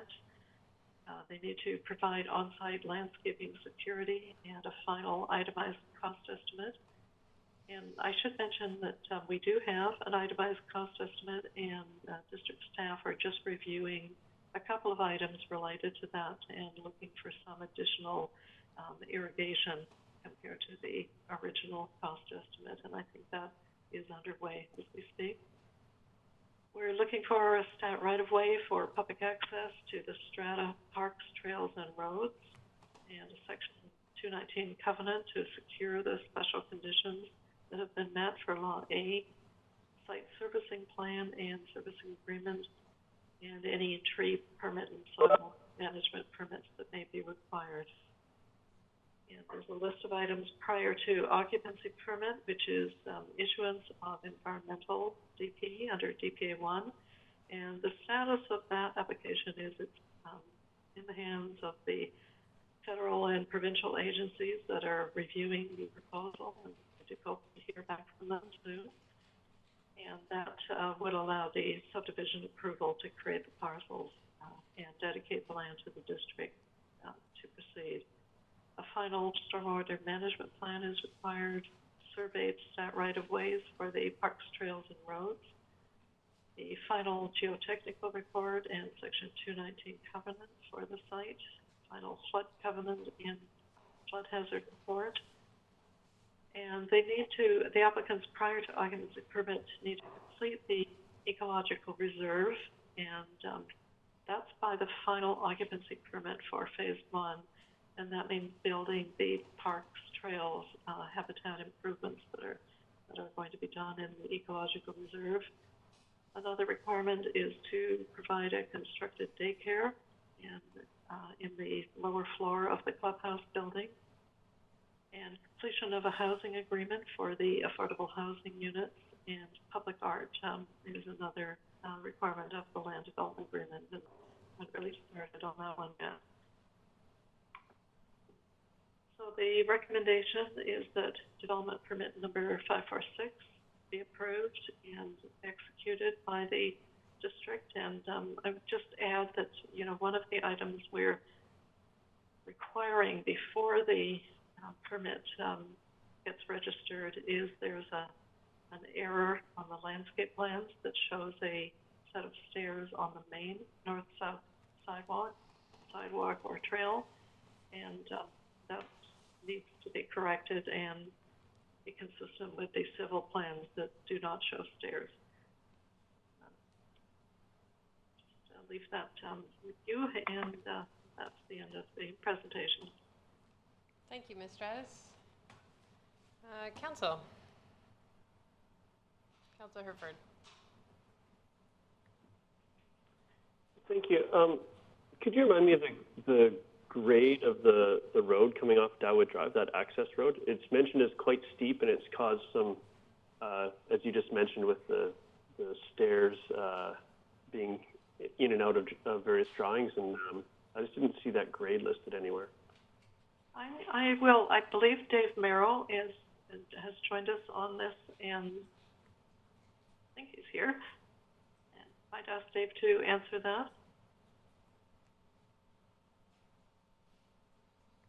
Possibly not. I'm going to work from memory here. The maximum permitted grade is 12%, but I believe it's less than that. I think it's in the 8 to 10% range, except where the access roads lead into the new development and the grade flattens out to 6% for those portions. It is steep. No, that's fine. It's not as steep as I was worried about. Thank you.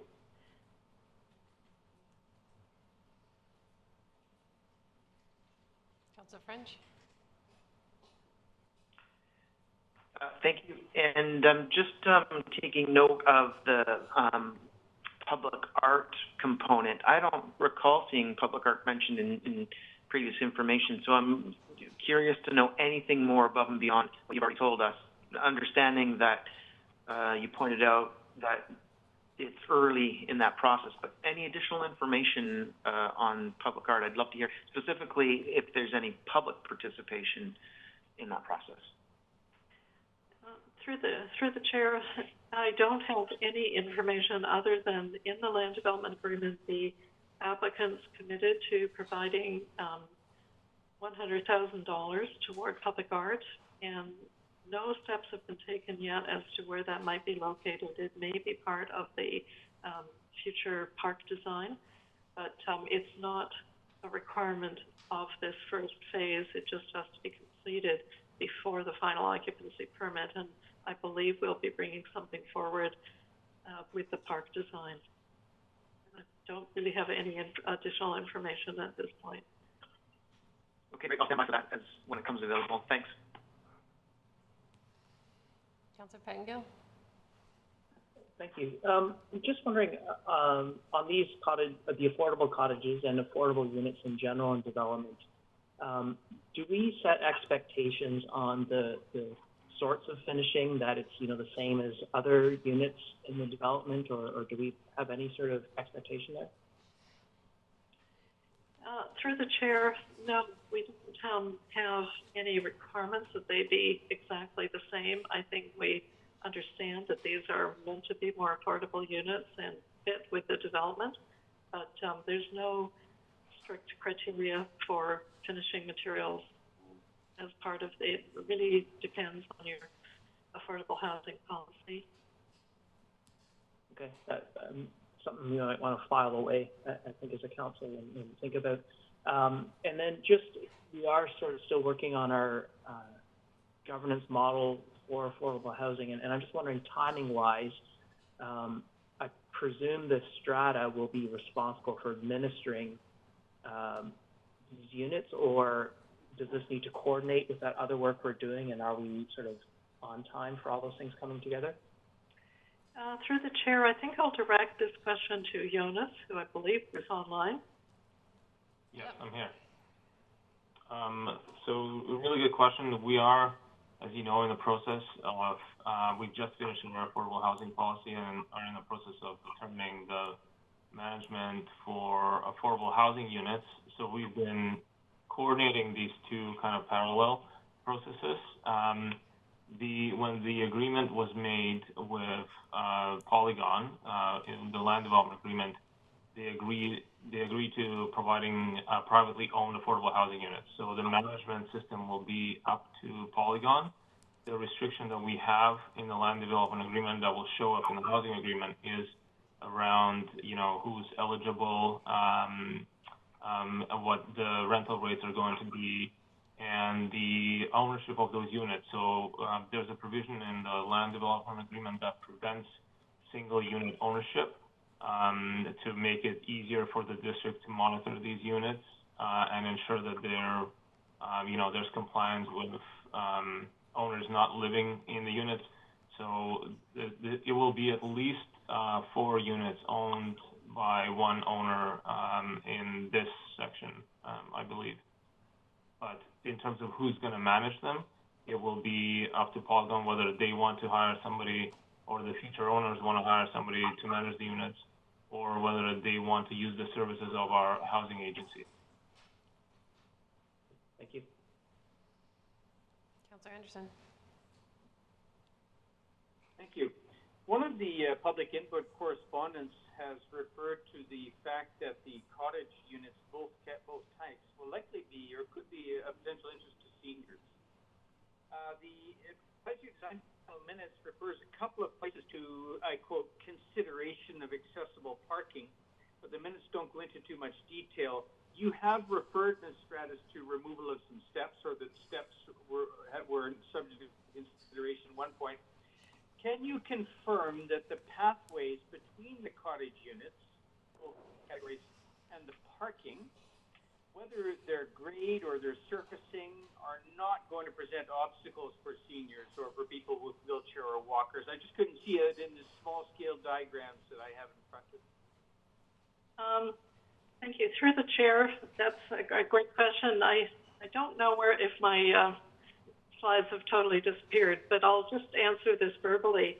The stairs that I referred to were on the main north-south road on the sidewalk, and those were the stairs shown in error.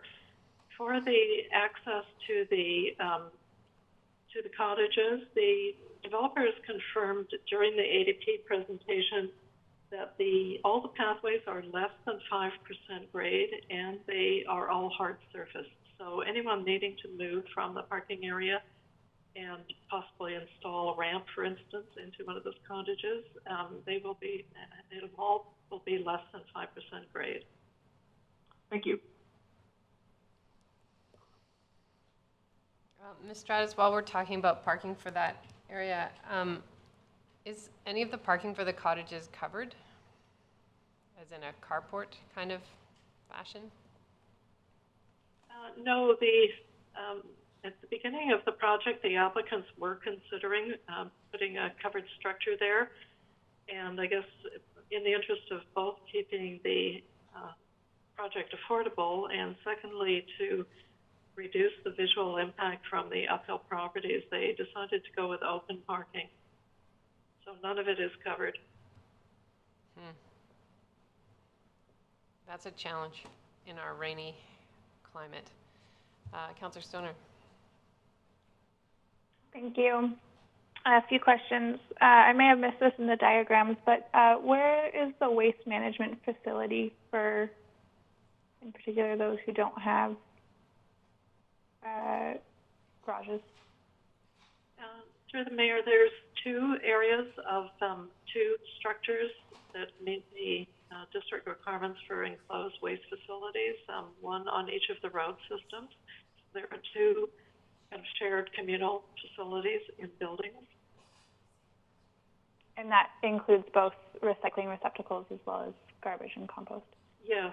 The district has some published requirements for those, and they have met those requirements. Okay. Thanks. I just missed that on the diagrams. And then my other question was, appreciate that there was an arborist report.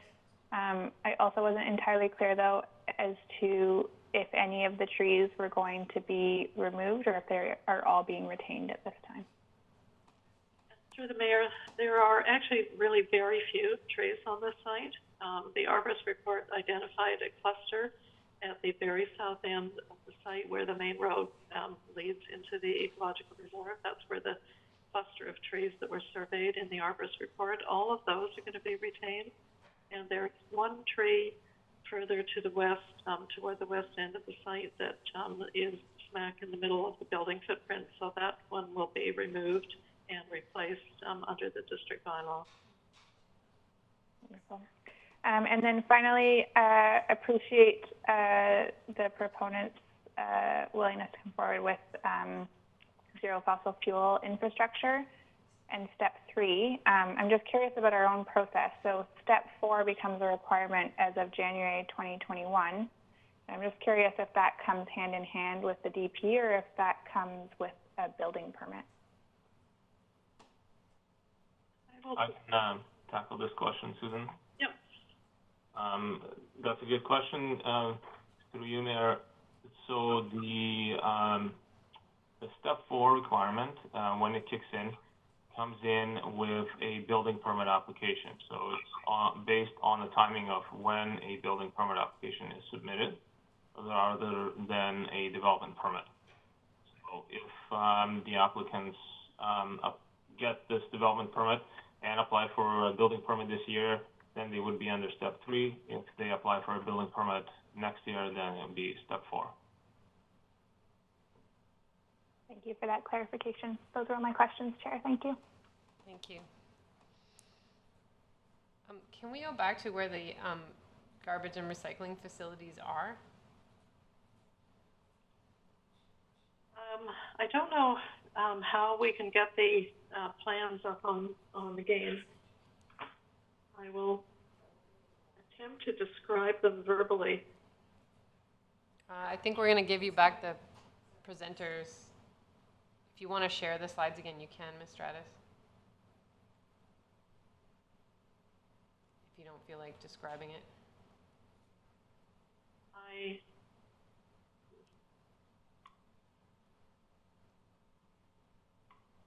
It looks like I will have to load everything again. They're quite hidden on those drawings because they're quite small. Give me a second here, and I will just have to look up exactly where they are. To be honest, I've kind of forgotten. Okay. I've got a drawing here that, okay, I found them. The first one in the Survey Northern Cottages is midway through the parking lot. So halfway through the parking lot, between the parking spaces, there's one located there. Okay. And the second one is located at the far end, the western end of the roadway. Before you get to the park, on the north side of that road, there's a garbage and recycling facility and a series of visitor parking spaces. So that is where it's located. The mail kiosk is located right on the main north-south road, just after you enter the driveway to the cottages. Okay, thank you. Other questions?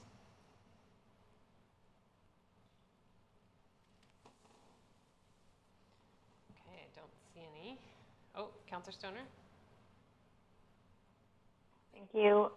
This may be out of scope of the development permit per se, but I'm just curious with the feedback that we received of this being the first kind of online public information process. Do we have any sense of how many people did visit the site? And they may have not submitted comments, but they looked at the site and they looked at the information. We may not have those numbers, and if we don't, that's okay, but I think that would be an interesting piece when we do go back to reflect on how effective these are in terms of engagement sessions, some indication of how many people have visited that site, taken in some of that information, and if that's relative to what we would expect. Mr. Villanisius? Yes, thank you. I will be bringing a report back, I believe, at the end of this month on the effectiveness. At this point, we don't yet have the numbers of how many people actually visited. I'll see if we can get that for council. So we just have to, how many comments we received. I think it was fairly effective from our point of view in that we were able to respond with well-informed responses back to the questions we got from the public. They weren't kind of on the spot, and usually at public information meetings, staff are more of an observer, and kind of interaction is between the developer and the public. And with these online PIMs, it's changed a little bit in that we are, going back to the developer if it's a kind of project-related question that we can't answer, and otherwise staff are answering the questions. So it's been fairly effective so far. Okay. One of the questions I had, Ms. Stratus, in the table of DP area guidelines is that we have one requirement for cool roofs and pavements made of highly reflective and emissive materials, and it says to be confirmed. Yes, in response to that question, I'll be honest, we were dealing with a bunch of other issues on this application, and to get back to that, the developer has indicated verbally that they are willing to go to a lighter roof color.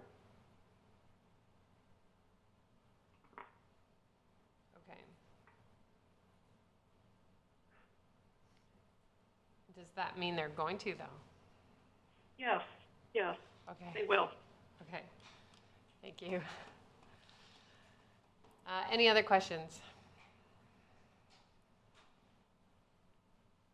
All right. So council, before you is the authorization of development permit number 546. Councillor Pangill, you're moving that. And seconded by Councillor Stoner. Any comments? Councillor Pangill? Yeah, I'm happy to support this. Pleased with the development and what's been done with all of the constraints.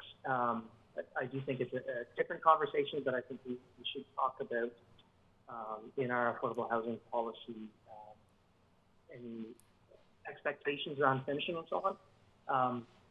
But this development looks really good. I'm very pleased to see that this developer is paying attention to the climate crisis and their commitment on the heating and energy sources of these buildings. I know it's not an issue with this permit, but you know, I've never considered golf courses to be green other than in color, and so I am excited to see some of the ecological values of the site restored. We're looking forward to that. I think, again, this is not here for this permit, but I did want to touch on, I think, going forward, I'm not sure this would quite hit the mark for me in terms of walkable services and so on. I know there's some things available on Tantalus, but you know, as we plan forward, I think a little bit more, and I don't quite know what all the solutions are, but in terms of walkable services, a little bit more walkable employment centers is maybe important. But overall, very pleased with what I see here. So I will be supporting this. Thank you. Any other comments? Councillor Stoner? I too will be supporting this. Appreciate that this is a development permit. There is no opportunity for variances, so limited council discretion. But also, I do think that the proponent has done a good job of achieving the guidelines as they're set out, and I'm very excited to see the diversity of housing that's coming forward. That was obviously a lot of work from previous council and staff and the proponent through the LDA, but I am excited to see these cottages come to fruition. I think they're an important part of the housing spectrum that's currently missing. So looking forward to seeing those being built. Again, appreciate the developers' attention to, as Councillor Bengill said, the climate crisis and coming forward with fossil fuel-free infrastructure. And curious about this timeline for step 4 and when that building permit will come in, as I look forward to seeing further residential development moving to step 4 in the step code after January. But other than that, happy to support. Thank you. Thank you. Councillor French? Thank you. And just carrying on the thoughts of Councillor Stoner, I agree. This is a developer that really other developers could take many of the pages of their playbook and apply it to their own projects.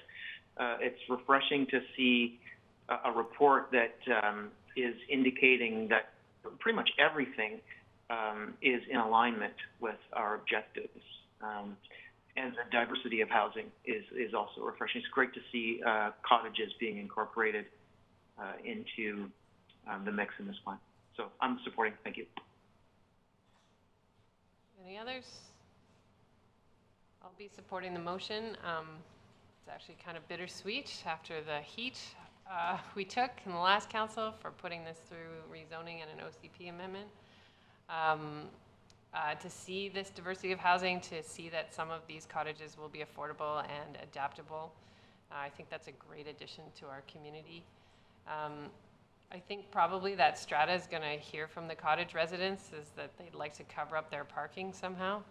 I think that's going to be problematic in the future, but I appreciate the developer thinking about covered areas for the green spaces and play spaces. I think that is a nod to the fact that we are a community that has a lot of rain, but people still like to be outdoors 12 months of the year. So I appreciate that. Just for how to use that piece of land and create some privacy for those below and not interfere with the views of the folks above. I think it's been thoughtfully designed. And glad to see our waste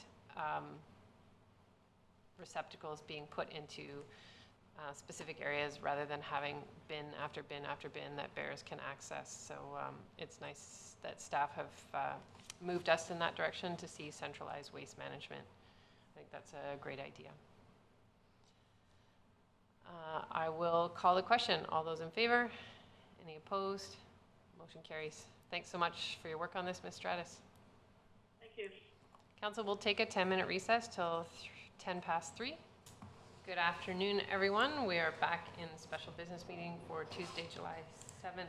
We are on item 10B1, Ministerial Order Resolution. I'm handing it over to Ms. Arthurs. Good afternoon, Council. Robin Arthurs, General Manager of Corporate Services.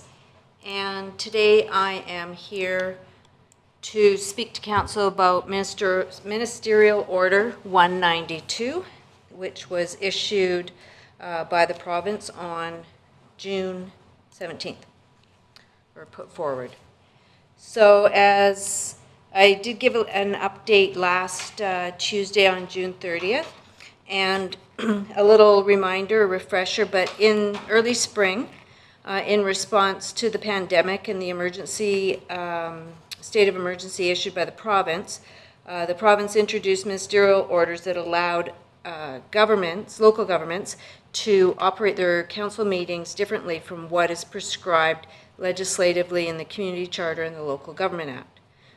For example, councils are allowed to hold meetings electronically, even if there's no procedure bylaw provisions in place, and local governments could also exclude public attendance at their council meetings, and in particular, we're allowed to consider issues where normally public participation might be required. Just of note, we did not do that. We did not hold any matters that required public participation while we were unable to hold an electronic meeting.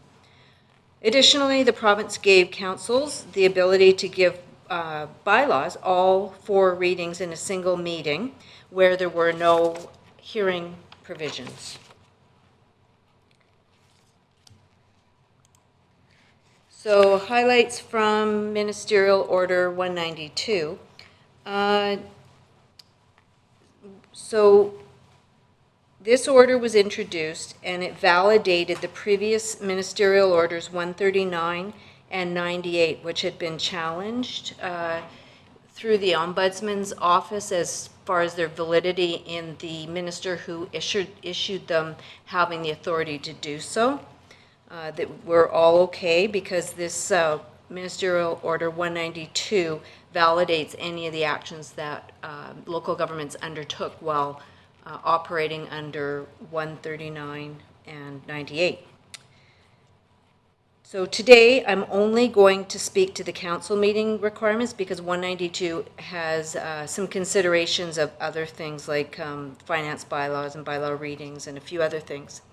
So Ministerial Order 192 encourages districts, local governments to return to in-person meetings where medical health orders and their requirements around distancing and numbers of people attending what's considered an event can be met. So for us, a council meeting, a public hearing, a development variance permit hearing, a large delegation is considered an event. So the new order encourages enhancing electronic meeting abilities to allow the public to participate without attending in person, and this requirement under the ministerial order, and you'll see the attached guidelines that I had attached to the report, talk about what's considered best efforts. So we're going to go over some of those as well. So the district has already established what the guidelines considered best efforts to be implemented under the order. We're already doing that. So we have been holding our electronic council meetings since the pandemic shut down our offices and closed our hall. We've live streamed meetings for years and years. We've archived our council meeting videos for years and years, and they're available to the public through the website. We already post agendas in advance of the meetings, and we have introduced an electronic platform, WebEx, which will allow for public participation in meetings beginning on the 21st of July, where we have a delegation planned and a development variance permit hearing. So we will be giving instructions for that. So our next steps towards these best efforts, and the ones that we're not currently doing will be returning to evening business meetings to allow for greater public participation ability. We've been developing communications and instructions for electronic public participation. On July 21st, we have a development variance permit and a delegation planned, and then on July 28th, Council has just established the date for the public hearing for the bylaws, which were read this morning, and there's about 25 of those. So it will be a very large public hearing, and we will be putting together very simple but comprehensive instructions and communications on how the public can participate. And of course, there's always the opportunity to provide written submissions to council if people are uncomfortable attending electronically. As well, the plan is to move to in-person opportunity attendance where it's possible under the medical health officer requirements in September. And what that means is we're looking to establish our location, what staff training is necessary, and whether or not people can attend public hearings that are planned for September, which council hasn't established the dates yet, but we'll be doing. I think you did Falcon Crescent last week, and that's the 8th of September. So the return to public attendance requires that staff put together a safety plan that basically includes training for elected officials on what that means should elected officials plan or choose to attend, for staff, for greeters, as well as we have to put together a communication plan on public expectations and protocols for public attendance and how we are able to adhere to medical health officer requirements. So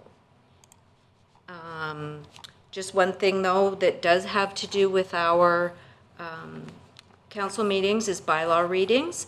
So we were able to give bylaws that typically would have 3 readings, 1 meeting, and adoption at the next reading, 4 readings in 1 day. And we did take advantage of that ability. Council considered an amended financial plan bylaw and tax rate bylaw and a few other fees and charges type bylaws. During the previous ministerial orders. Under the new ministerial order, this is no longer, we don't have the ability, with the exception of a few types of finance bylaws in an emergency. And so should we return back to phase 1 or 2, this will give us the ability to look at our financial plan again if necessary. We can look at municipal fees, and I do know that later the CFO will be bringing a report on tax sale options, which is also another ability under the new ministerial order. So I did not put together a slide with the motions on them. I missed that, sorry. That's all right. So I can go back out of that. Thank you, Ms. Arthurs. Council, do you have any questions about that presentation or Ministerial Order 192? Councillor Pettengill. Yeah, just in particular around the in-person September plan and what the order expects. Because if council and chief staff aren't expected to be in person, if we can still attend remotely, then it seems that it's really just facilitating a remote participation of people. And so I'm wondering, is this really about that, making sure people without computers and technology have a way to participate, or is there an expectation that all or a majority of council and key staff are in person as well? Councillor Pettengill, you're correct. This provides an opportunity for the public to attend the meeting. There's no requirement that council needs to attend in person, but we need to have a place that's large enough to accommodate the public where they can watch the meeting. That's a requirement under the order, and where they can actually view what council is voting on and discussing in a transparent manner. So it opens up our transparency for those who are maybe disenfranchised because they don't have the right kind of electronic equipment at home to watch council meeting or to participate. So everybody might have a phone, but you might not have a laptop or something like that. But staff, senior staff, or councillors are not required under the order to attend. You can participate electronically still. So I think in that regard, you have to follow Dr. Henry and other public health advice based on, and I would expect that this of all councillors and staff is to base it on your own personal situation, given that this ministerial order doesn't require you to be there. And we will figure out a means to make a hybrid model work should people want to be there in person and others choose to participate remotely. And both of those things are okay. Continue, Councillor Pettengill. Yeah, you may have just answered my question, and I may be overstepping my bounds anyways, but I was curious from a staff perspective on, compelling staff to be in person versus this is something that people would volunteer for if they were comfortable to sort of help manage participants. Ms. Arthurs, do you want to? Obviously, we need some staff there to help us manage this. So do you want to speak to that? It's very likely that there will be legislative services staff, some IT, myself, potentially the chair, whoever's chairing the meeting, depending on their health circumstances. And it also depends on the comfort level of the staff and the location that we secure for the meetings, to make sure it's large enough that, staff can distance. The one thing is right now we're not having open meetings because council chamber, with the number of people that we have with minutes and operating the meeting and the chair, we cannot actually accommodate more people in the chamber. We'd have to be turning people away. So if we had a large agenda like today where there was multiple people, if the venue's not large enough, we wouldn't be able to have them all in attendance at the same time. And that might preclude some members of the public attending. So we have to sort of weigh what is more important. Is it more important for the public to come in and attend and watch the council meeting and see what transpires, or when staff can present from their office, if or their home? So, does that answer your question? Thank you. Other questions?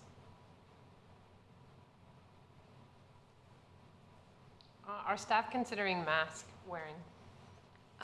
Yes, we've all been provided with masks, and we have them for when we're meeting with the public. So, for example, I meet with the public to sign pension documents for people from other countries, and they're seniors, so I don't want to put them at risk. So I wear a mask when I do that, and most often they're also wearing masks.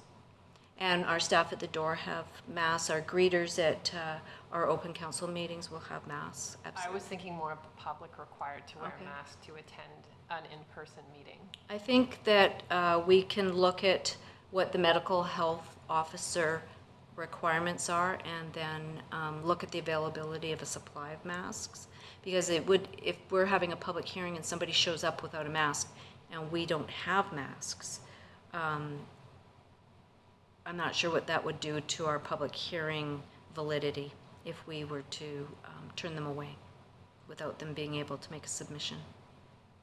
And have you thought about, we've certainly had more than 50 people at public hearings before, so what kind of, this isn't simple to roll out, so how do we start to anticipate crowd control for public hearings where more than 50 people may attend? When we know that we have a very large public hearing, like we have coming up, we will encourage people to make written submissions. We will let them know that it's very likely that the majority of council will not be in attendance, and so you will not be presenting to council per se, that you can present electronically from home, that this in-person attendance is really for people who are unable or uncomfortable or not tech savvy enough to participate electronically from home. And people who participate electronically from home, it'll look just like it looks right now. So they will be up on the screen, they will make their submission, their presentation to council, and then, you know, they can make as many submissions as time allows. So it's all in the communication, I think, and that's what we're developing right now. Other questions?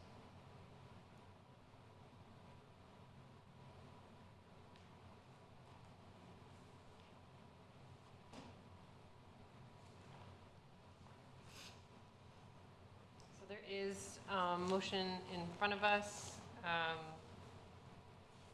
That we continue to exclude public attendance, as in-person attendance. People can still watch online, and on the 21st, we will have the ability for folks to participate with the DVP and the delegation. That electronic public participation be established beginning this month through the WebEx platform, and that we develop a safety plan for in-person meeting attendance beginning with the first meeting in September, where public health orders can be adhered to. You're moving that, Councillor French. Seconded by Councillor Herford. Any comments? Councillor French? Yeah, I'll just quickly speak to it. This level of public participation is overdue, and I understand a lot of hurdles have been cleared to make this happen, and I thank staff for the work that has taken place, and it's been tough work. And I am looking forward to opening up a little bit more in the next couple weeks. Thanks. Councillor Pettengill. Yeah, I just also wanted to thank staff as I've talked to other municipal leaders and heard from them. Squamish has been fairly far out in front from what I understand in terms of what we can do with the situation and engaging the public, and there's more pleased to see some of the plans. I do have some hesitation, I guess some apprehension about September and whether or not we're being a little bit overly optimistic, but seem to be optimistic for now and be ready to adjust. So thanks, staff. It's a whole lot of logistics to make this happen. Thank you. Councillor Stoner?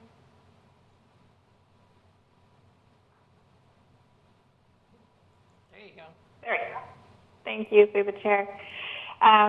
Yeah, I think that, like many of the things that have resulted from COVID, I think this really changes the way that we think about local government and our process of transparency. And I know for me personally, it's really challenged me in terms of our governance systems. I do think it's really important to outline the work that we have always done and continue to do on transparency, especially around live streaming, archiving our material.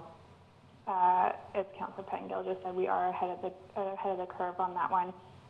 But it is odd to have meetings where folks can't call in, folks can't participate in the same way. So just recognizing that, I think, is challenging for me personally as a councillor, and reassuring the public that we're working really hard to try and get there.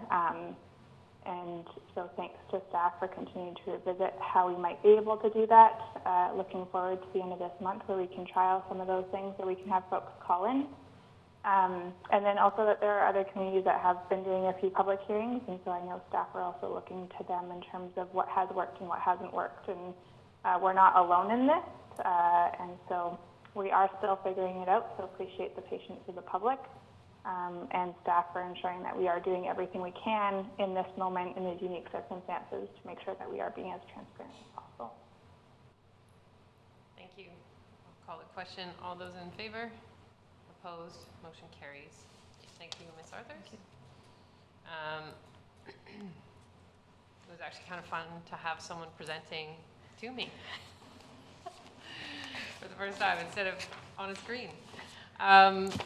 Okay, next up, item 10C1. This is the District of Squamish Restart Business Plan on our sidewalk and streetscape program. And staff went away just to do some more engagement and are bringing back this report. Ms. Woodside, over to you. you. Good afternoon, everyone. I'm Alicia Woodside, Economic Development Specialist. Can everyone hear me okay? Okay, perfect.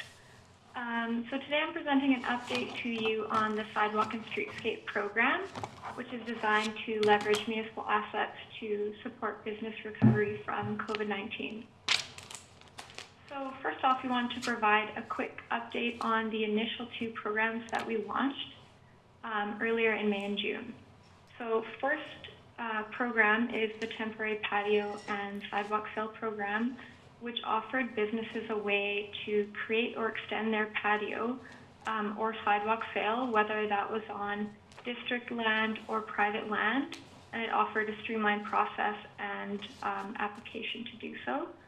So since launching that one on May 29th, we've had 7 applications received and approved, and it's great to see that it's been throughout Squamish.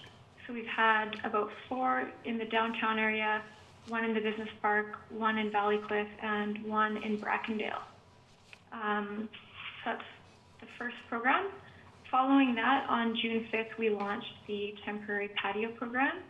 And this program provided businesses with a way to safely operate in an outdoor environment using municipal park space, and along with that, a streamlined process to apply. So with that program, we've had 10 applications since June 5th, and it's been really interesting to see the different types of uses that businesses have identified for using the park space. So we've had everything from outdoor yoga programs, outdoor activities for parents and children. We've also had a couple of recent pop-up shop applications for kind of handmade artisan products to operate close to the Squamish Farmers Market. And these have been making use of many different parks in Squamish, including Brennan Park, Rose Park, University Park, Junction Park, Pat Good Park, and Brennan Park. And staff have been balancing the use between rec programs as well. As you know, those have been starting up again. And so far it's been very harmonious balancing those different needs. So as we took a phased approach to this program, we committed to coming back to you, Council, after exploring other measures. And in that time, we looked at roadway closures for business use, including side street closures, as well as closing full streets such as Cleveland Avenue. And at this time, we recommend focusing on the initial programs that we launched and not pursuing the other measures. So some of the basis of that was based on a survey conducted by the Squamish Chamber of Commerce, and I included some results of that in the report that you can see. But just as a quick summary of that, we found that there was more support for the initial programs that we launched, so businesses making use of park space as well as sidewalks for patios. And we're also aware that businesses are dealing with reduced workforce and reduced revenue at this time. And so it may be more challenging for them to take advantage of what a roadway closure could offer to them.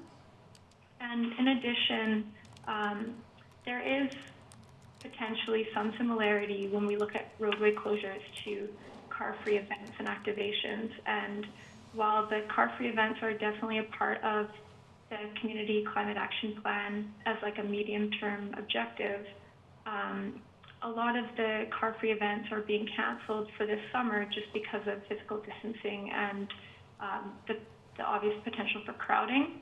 So that includes City of Port Moody and all of the major Vancouver car-free events for this year. And I just wanted to wrap up by saying this does not preclude any community groups from applying to request a roadway closure in future. Conditions may change, as we know, it's ever evolving with COVID-19 recovery. And so if a community group presents a traffic management plan to us, then we will look at that going forward. That's my update. Pretty short. but positive. Thanks, Ms. Woodside. Great to see the uptake on those programs. Council, any questions? Councillor Stoner. Thank you, through the chair. It is really positive to see that there has been uptake of the programs that we put forward. I'm just curious though, if and when we get more traction on the patio program and we aren't exploring road closures, then what happens to folks who are trying to get around if we've used up the sidewalks for patio space? So part of the rationale, I think, for exploring that roadway was, or the roadway closures, was to enable some additional space for people. So just curious on your perspective there. Yeah, I think Nav Gill is also on the call, and if she's able to talk, I'll maybe have her add some details. But essentially, each application is reviewed thoroughly by staff to ensure that physical distancing requirements are met, and they're only approved once those conditions are met. And that involves looking at the full context, including the sidewalk and all of the land. But maybe I'll have Nav, if she's able to speak, just add a bit more detail there. Sure. So yeah, we have guidelines on how much sidewalk space needs to remain, and every patio application we get, we review it in terms of those guidelines to ensure that the sidewalk space is maintained. And then if it's a parking stall patio, they still have to maintain that sidewalk space in between. So it's definitely something we have consideration for, and we wouldn't be losing sidewalk space to allow for a patio. We would make arrangements or work around it to ensure that there's enough space for people to walk by.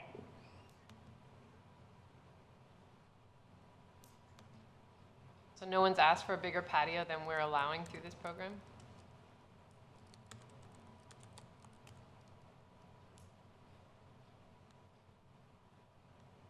Nav, did you want to take that question?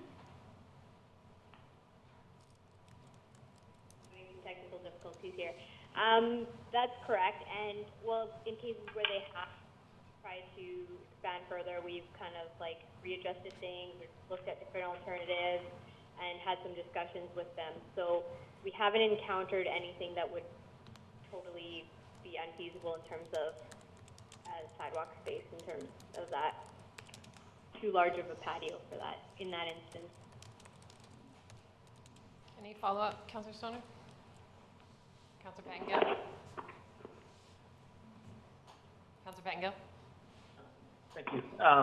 Yeah, just a comment there. I would personally prefer to see using some of the road as an easy alternative or something on the table still. And I guess a little bit related to that, and maybe I'm not understanding the cohorts in the chamber survey, but I wasn't quite understanding, like it seemed there was strong support for from business for activities in parks, but they didn't want, as you mentioned, road closures, because staffing challenges would make it harder for them to take advantage of that.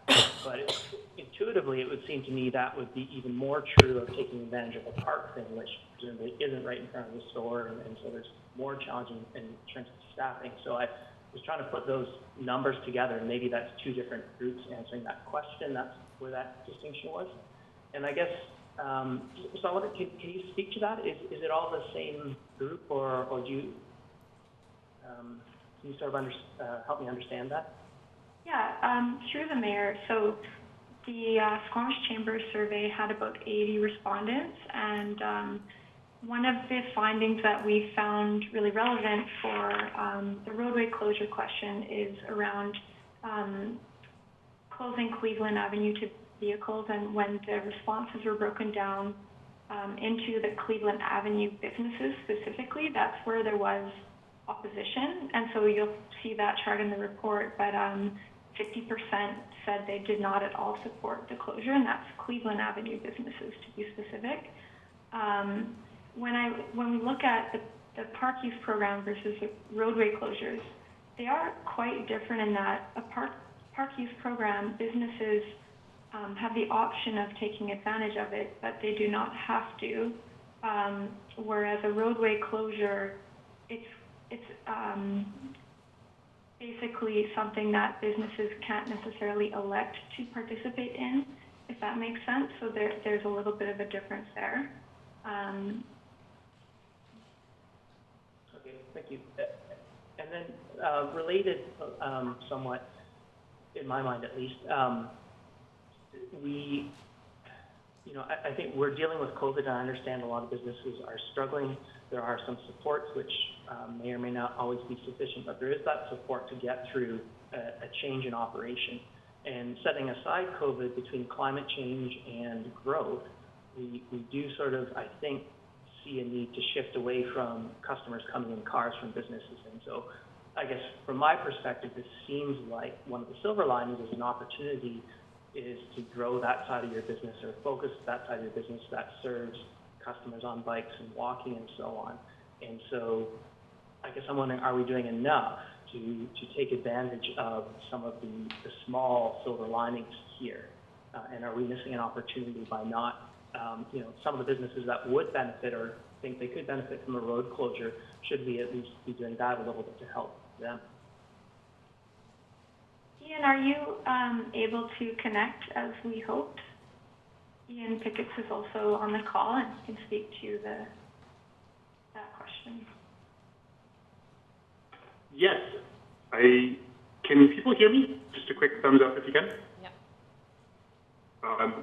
Great. It's a great question, Councillor Pettingill. It's something that economic development thought about carefully. One thing we want to be continually very sensitive to is treating this primarily as a COVID response mechanism. And one of the, we certainly considered, a co-benefit of a response being this added, getting people out of cars. However, the business reluctance to accept this, or the survey results kind of took the wind out of our sails a little bit with that, and also the potential for compromising social distancing. So we thought it would be most prudent to keep promoting car-free days as a midterm priority, as is outlined in the CCAP. As we're still definitely going to work toward that, but this didn't seem like the appropriate grounds to kind of bump it up and try to do it this year. Thank you. Councillor Herford? Thank you. And on the same topic, I'm curious, and I appreciate the feedback from our business community, and it's was the correct thing to take that into consideration as we're making these policies. I'm just curious. A piece that might be missing from my standpoint, and maybe from the business's standpoint as well, is somehow getting a feeling of the public's willingness to participate. If we can, if a car-free day or chunk of time or summer weekends or whatever that is appealing to customers that are excited to come and do business in the area, that may help the businesses feel more comfortable, if that's in fact the case. So how, going forward, how do we capture that, whether that's be considered market research or the other side, sort of like the demand, maybe the demand side as far as the uptake goes? Ian, did you want to discuss how that maybe relates to any future car-free day planning? Sure. I might be misinterpreting this, but I think Councillor Herford is kind of hinting at, I think that might be more reason not to kind of bump this forward, like a more carefully derived strategy that economic development, planning, and climate response can come together and put forth a kind of a more thoughtful research strategy. I think that's another rationale not to try to fit it in this year. Yeah, and I'm thinking that we're just missing potentially missing a part of the equation, and maybe when we look at that, it just reinforces where we are, and maybe the customer polls would be in line with the business polls. but maybe there's some surprises there that our business community would like to, could benefit from learning, or not. It just seems to be a bit of a void, and one of the pieces that we're trying to affect is what the people are going to do and how the businesses interact with them. So I respect the outcome of the poll to date, but I want to make sure that we're capturing sort of the wholesome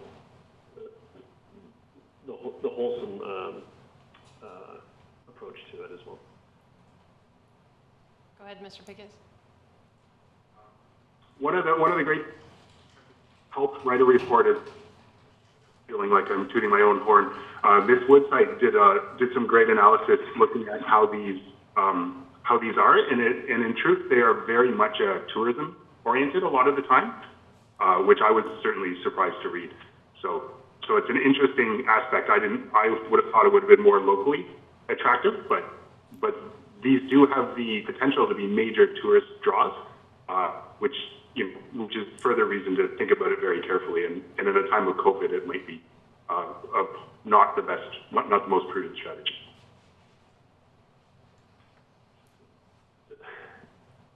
Follow up, Councillor Herford. No, I'm going to leave it. Thank you. Okay, great.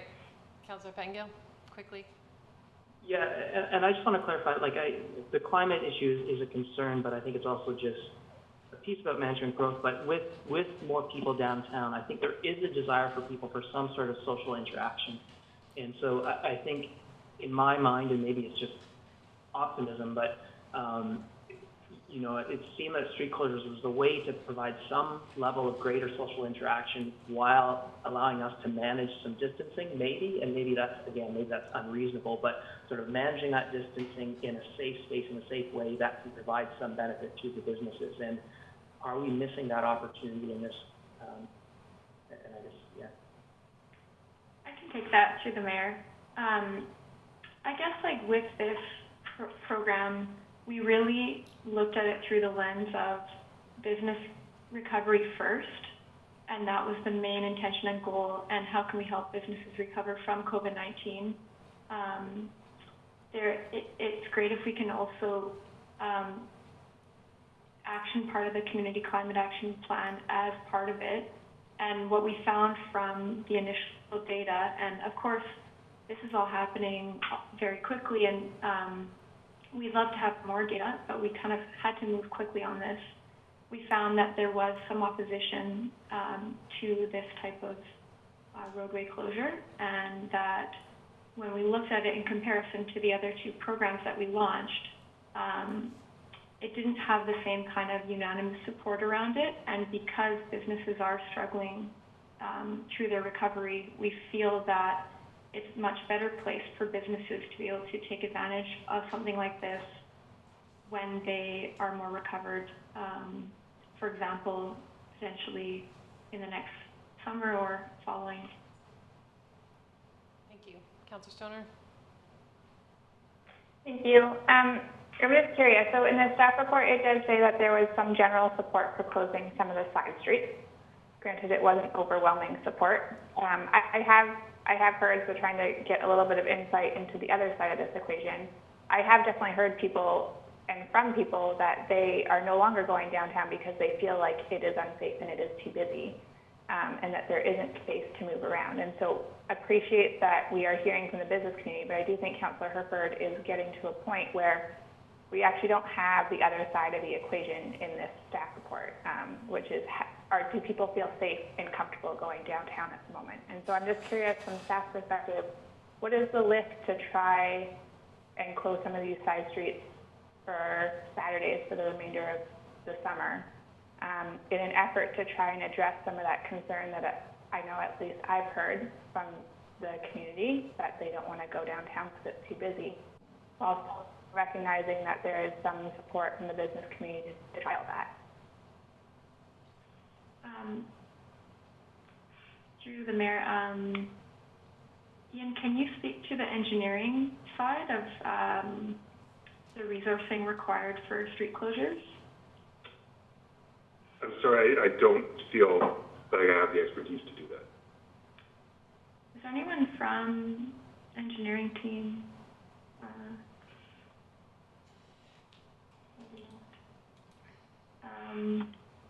So I don't want you to struggle with this, Ms. Woodside. You were asked to go away and put together a sidewalk and a park use program, which you've done, and it's been really successful.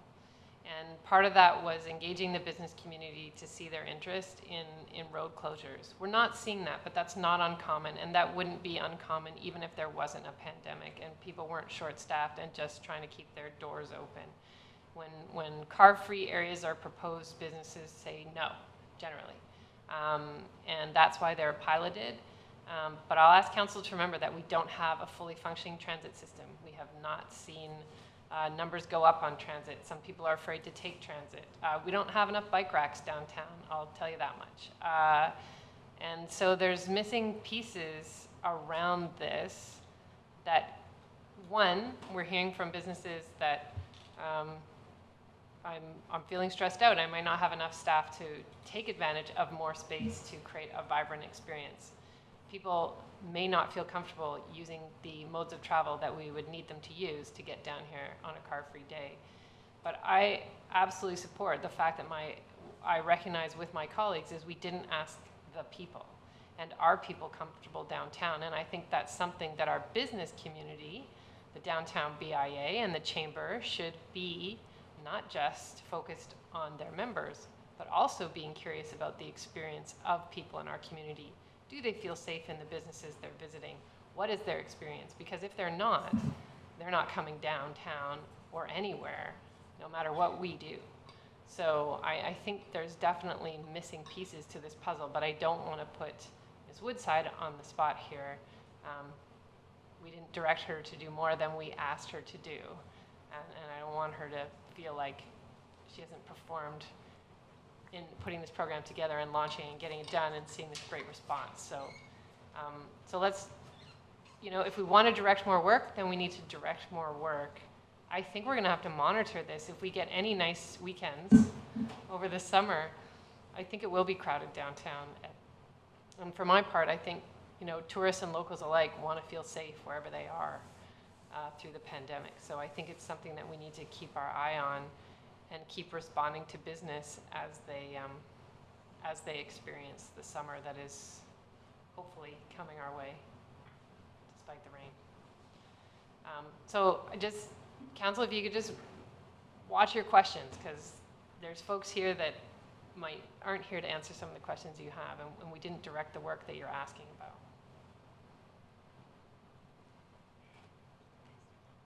So, is there anything else?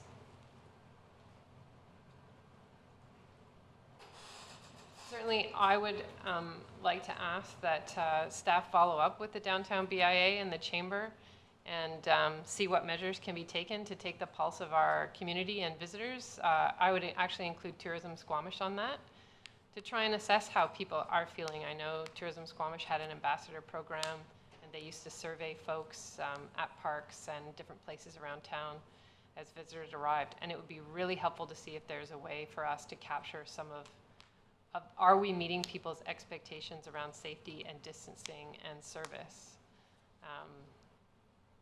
and provide a bit more of that. So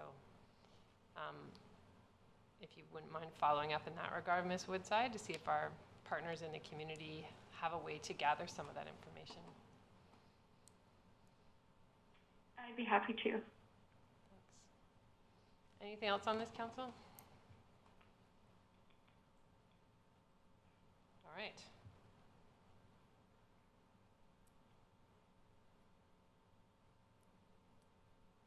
So we could just move receipt, or that staff focus on 2 programs for leveraging of municipal assets to support local businesses through the COVID recovery.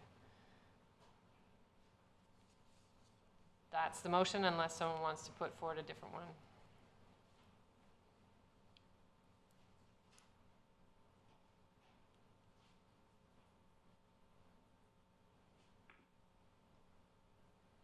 I'll move receipt. Move receipt of the report. Seconded. Seconded by Councillor French. Did I see your hand, Councillor Pengill? I was going to second. Okay. I'll call the question. All those in favor?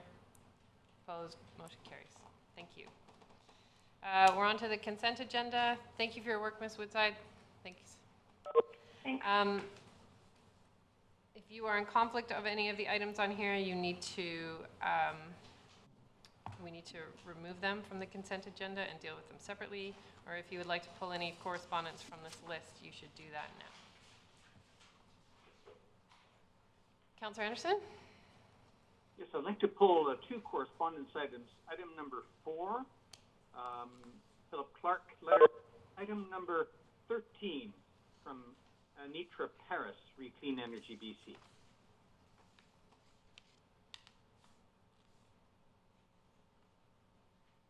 Others, Councillor Pengill, and then Councillor Stoner. Wanted to add items 6 and 12 to pull, please. 6. 12. Councillor Stoner? I'll pull item 1.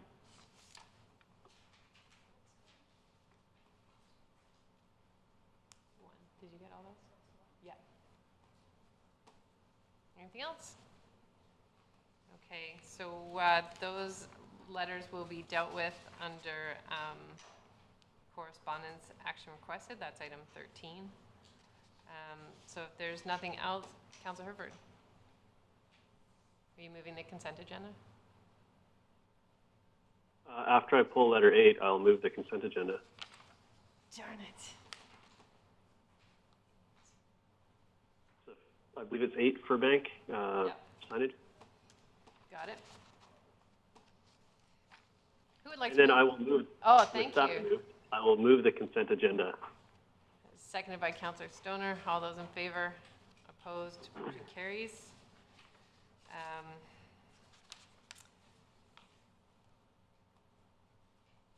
Okay, so under action requested, we have a letter from C. Bosman, the Eco Village, Squamish, that this letter be referred to staff for a response. I'll move that. Seconded by Councillor Herford. All those in favor? Opposed? Motion carries. Next letter is from M. Johnson, School Zone in the Highlands, that this letter be referred to the Director of Engineering. Moved by Councillor Anderson, seconded by Councillor Stoner. All those in favor? Opposed? Motion carries. Letter from P. Watt about zoning and an OCP question, that this be referred to the Director of Community Planning. That is moved by me, seconded by Councillor Stoner. All those in favor?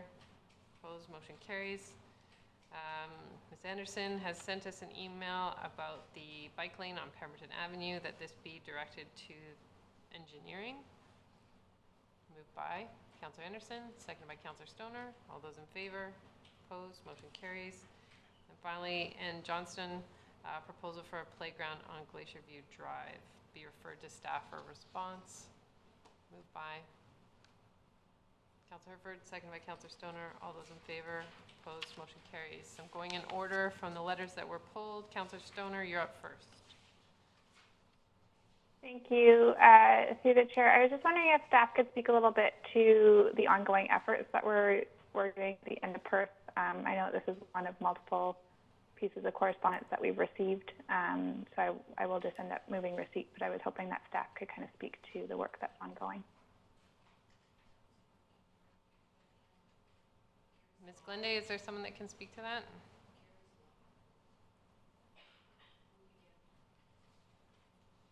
Mayor Elliott, I would have to ask somebody from engineering to speak to that, and I'm sorry that I don't know if someone's on the call. We can certainly bring that back to council next week.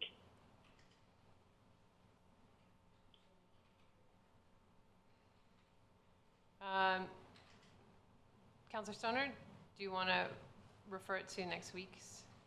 I'll refer it to next week, and even just a memo from staff about our response to the Perth area would be helpful. Thank you. Yep, we're consistently getting complaints after each weekend, and it's hard to know what presence is up there or lack of presence, and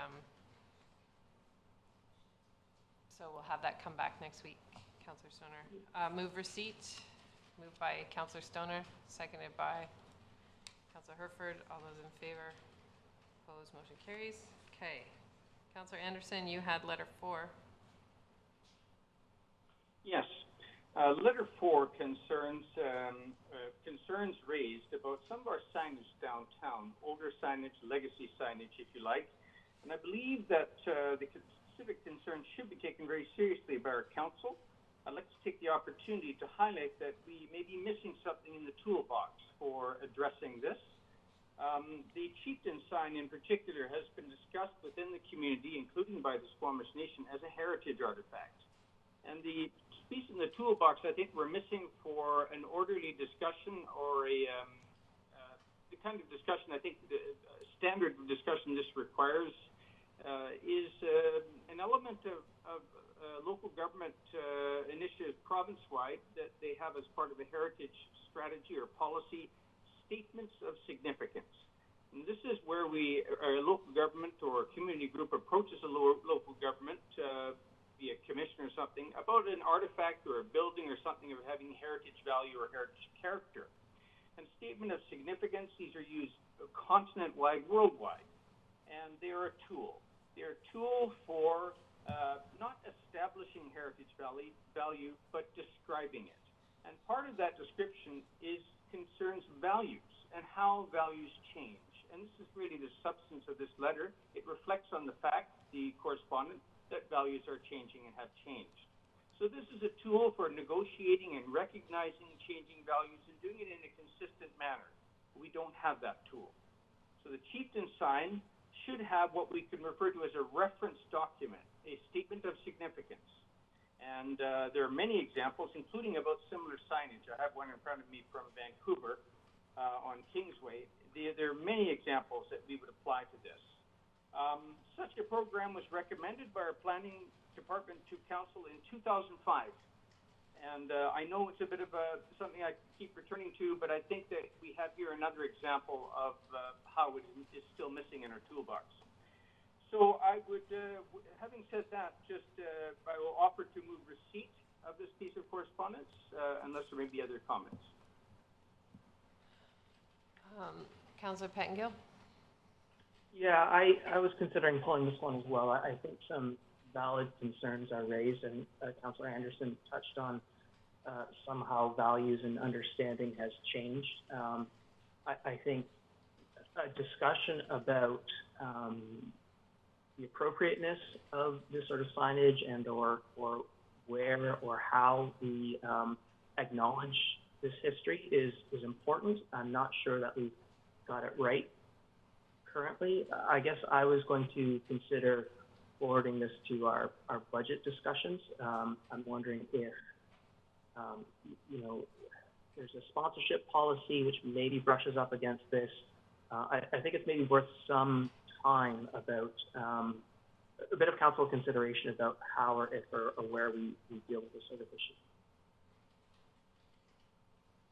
And so I guess I would propose maybe that we refer this to budget for discussion. Ms. Glende, do you have any sense of where we would capture signage? We have a sign bylaw. Is it possible to update it to capture the idea of evolving values, or for old signage putting up, as Councillor Anderson said, aligning it with a reference statement? Well, it's certainly, the sign bylaw is one tool. I wouldn't want to commit to that being the only tool at this point, and would like to take some time with staff and discuss how best we would achieve the objective of that matching of values. So whether it's policy or bylaw, but certainly staff can look at that in a discussion, and if it's a broader diversity and equity discussion, and if it was a larger project, then I would recommend a budget consideration for that. Thank you for your input. Councillor Anderson?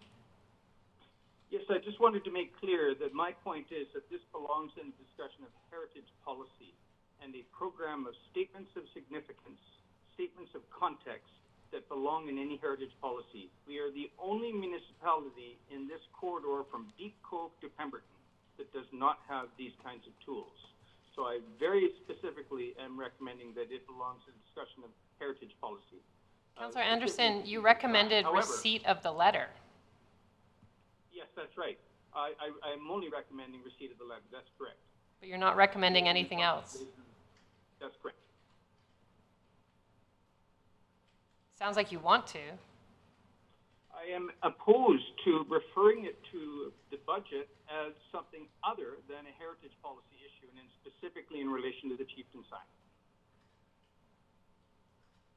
I think, though, that what I'm hearing in council is that there is a broader discussion that also is touched on by this issue. It's not just heritage. There's a broader discussion about community diversity, equity, and inclusion, which I think is the piece that Councillor Pettengill has picked up on. You are, I think, looking at this from purely a heritage perspective. Is that right? If I may, I've suggested that these values are part of a heritage discussion, and this is very common. I'm reading it in the signage report I've got from Kingsway. This is where values are discussed, and changing values is in a heritage statement of significance. It is that broad discussion. That's where it belongs. All right. So Councillor Anderson has moved receipt of this letter. Is there a seconder? Seconded by Councillor Herford. All those in favor? Opposed? Motion carries. Councillor Pettengill? Is it too late to also move that we discuss this at budget? What I would like to propose, Councillor Pettengill, is that we have a strategic plan review coming up, and maybe an opportunity, given that you are looking at for a broader conversation, that we address this topic there and find a way forward. It gives staff also a chance to reflect on what is a possible direction here. Okay, I'm comfortable with that. Thank you. Thanks. Okay. Who's next? Councillor Pettengill, you have letter 6 from the Mayor of Roslyn. Yes, and I guess I would hope that there would be council support for Mayor Elliott to join this covenant. I'm not sure if that's the best path forward is a resolution to do that. When I read through, I think we're already doing everything that is asked in this covenant, but I think adding our voice to the chorus and providing that extra bit of momentum is worthwhile, but I think it's entirely in line with everything that we're already doing. So I guess would a resolution that the mayor, Mayor Elliott joins the Global Covenant of the Mayors for Climate Change and Energy by submitting a commitment letter to the Global Covenant of Mayors Secretariat. That would be the resolution.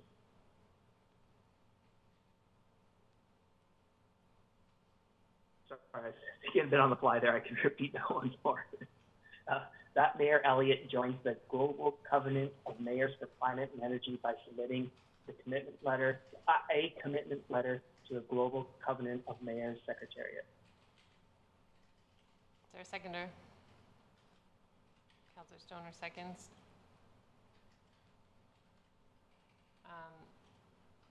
Councillor Pettengill, do you have a sense of what work is involved, aside from writing a letter? My understanding is that's it. It's just adding our voice, and the real work is the work we're already doing with the community climate action plan and so on. Thank you. Councillor Stoner? Yeah, I will support this motion. I am hesitant to sign the mayor up for additional work, but having read Roslyn's summary or letter to the Global Covenant, we are really doing everything already, and it's just outlining the work that we have done to date and through our community climate action plan, and then it adds, I think, some weight to that international group and outlines, and there's a good chance to showcase some of the work that Squamish has done to date. And if you'd like some help to support drafting that letter, you let us know. Thanks. I'll call the question. All those in favor? Opposed? Motion carries. Thanks, Councillor Pettengill. I owe you one. Councillor Herford, do you have letter 8 from Fairbanks? Yes, thank you. And this version, or I've heard some comments about the new signage, and I was really excited to see sort of the stages of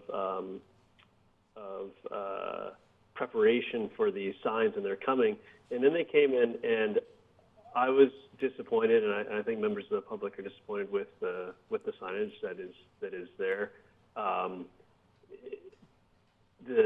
As you can see in those photos, it doesn't really jump out at you. If you're heading towards that crux that we discussed earlier, which is the top of Perth, and you're going to experience the Great Mountain Bike Trails of Squamish, and you're driving up, and you're getting closer, and we're almost there, and we're almost going to ride bikes. Where do I go?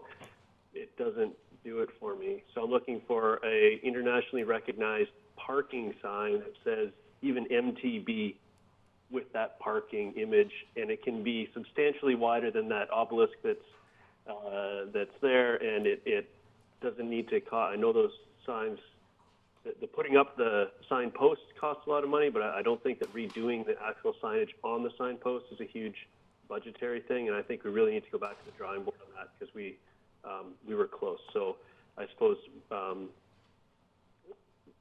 as far as this letter goes, referring it to engineering staff for follow-up would be where to go, but that's my short rant on that. I could go on for the rest of. Please don't. No, that's it for now.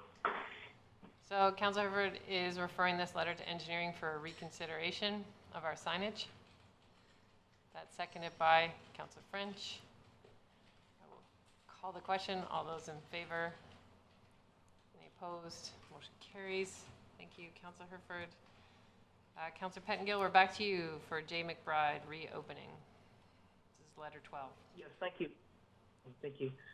In the context of our discussion about car-free days and street closures and so on, and concern about crowds and so on, I thought Ms. McBride raised some reasonable points, and I haven't observed myself, so I don't know what the crowds are. So I wanted to refer this, I think, to planning. I'm not sure if that's the appropriate department. For what response, Councillor Pettengill? Just to, I guess, make sure that this isn't causing a crowding issue, that proximity of too many food trucks at once isn't encouraging crowds that are too large, as Ms. McBride seems to suggest. I believe it's Real Estate Services that is managing the food truck program, but Ms. Glendale, I'll go to you. Thank you, Mayor Elliott. If council's comfortable just referring to staff, then I can discern which staff members would be best to respond. It could be more than one department. So I will move that we refer this to staff. Thank you. Seconded by Councillor Stoner. All those in favor? Opposed? Motion carries. And then, Councillor Anderson, you pulled the letter from a Paris about the Clean Energy BC Bill 17 proposed amendments. Yes, thank you. Clean Energy BC is an advocacy organization for independent power producers province-wide. They have a number of members in our corridor. And the letter concerns proposed changes via Bill 17 to policies relating to BC hydroelectricity purchasing. And the members or the independent power producer community province-wide are concerned about this, and I suggest that we should be paying attention to it as well, for the reason that here in the district of Squamish, we have 6 independent power producers with contracts with BC Hydro. Pemberton has 4, Whistler 3. Altogether in the SLRD, there are 14 IPPs, and that is a very substantial portion of the provincial list of these entities with contracts with BC Hydro. A number of them, including here in Squamish, involve First Nations joint ventures, and there are planned to be further First Nations engagements in this sector.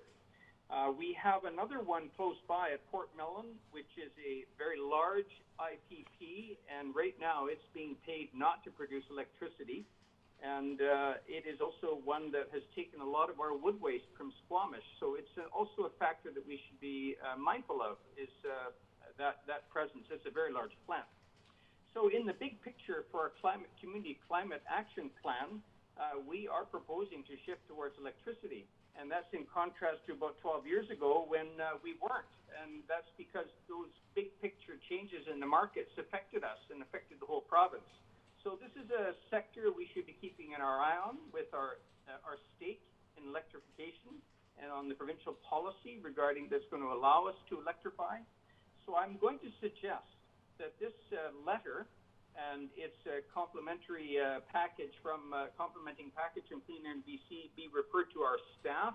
And I would expect Ian Pickus, but that's at the discretion of Linda Glenday.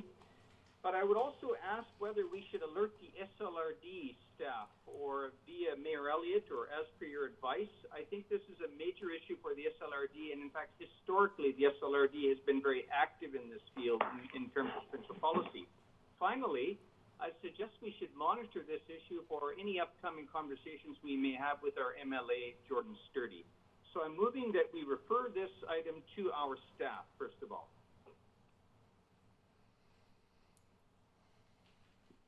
I'll second that.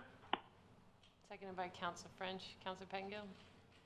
Yeah, thank you. I will support this. I'll also add this resonated with me. I'm also thinking in terms of, you know, as we talk about getting to zero emissions or lowering our emissions in Squamish, we've talked about you know, energy sharing between buildings and so on, and I see this as connected to that. I spoke to Ms. White yesterday, so she's the new ED of this Clean Energy BC, and I asked her if she could put together a more specific ask, and because it sounds like they are looking for support, so she committed to providing that. And then I also suggested that she reach out to the Climate Caucus, who I think would be, in general, very interested in this as well. So I'm anticipating a bit more of a succinct ask from this week as well. Thank you, Councillor Pettengill. Call the question. All those in favor? Opposed? Motion carries. Okay.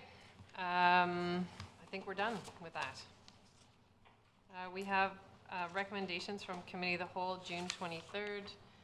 That free summer weekend transit be implemented on 2 conditions: that we hit phase 3, check, and that BC Transit has increased their bus capacity to approximately 2/3 by July 27th. Not so far checked, as far as I know. All those someone want to move that? I was just going to vote on it without having it moved. Moved by Councillor Stoner, seconded by Councillor French. All those in favor? Opposed? Motion carries. Any business arising from the minutes? We have advisory design panel minutes to receive. I'll move that. Seconded by Councillor Stoner. All those in favor? Opposed? Motion carries.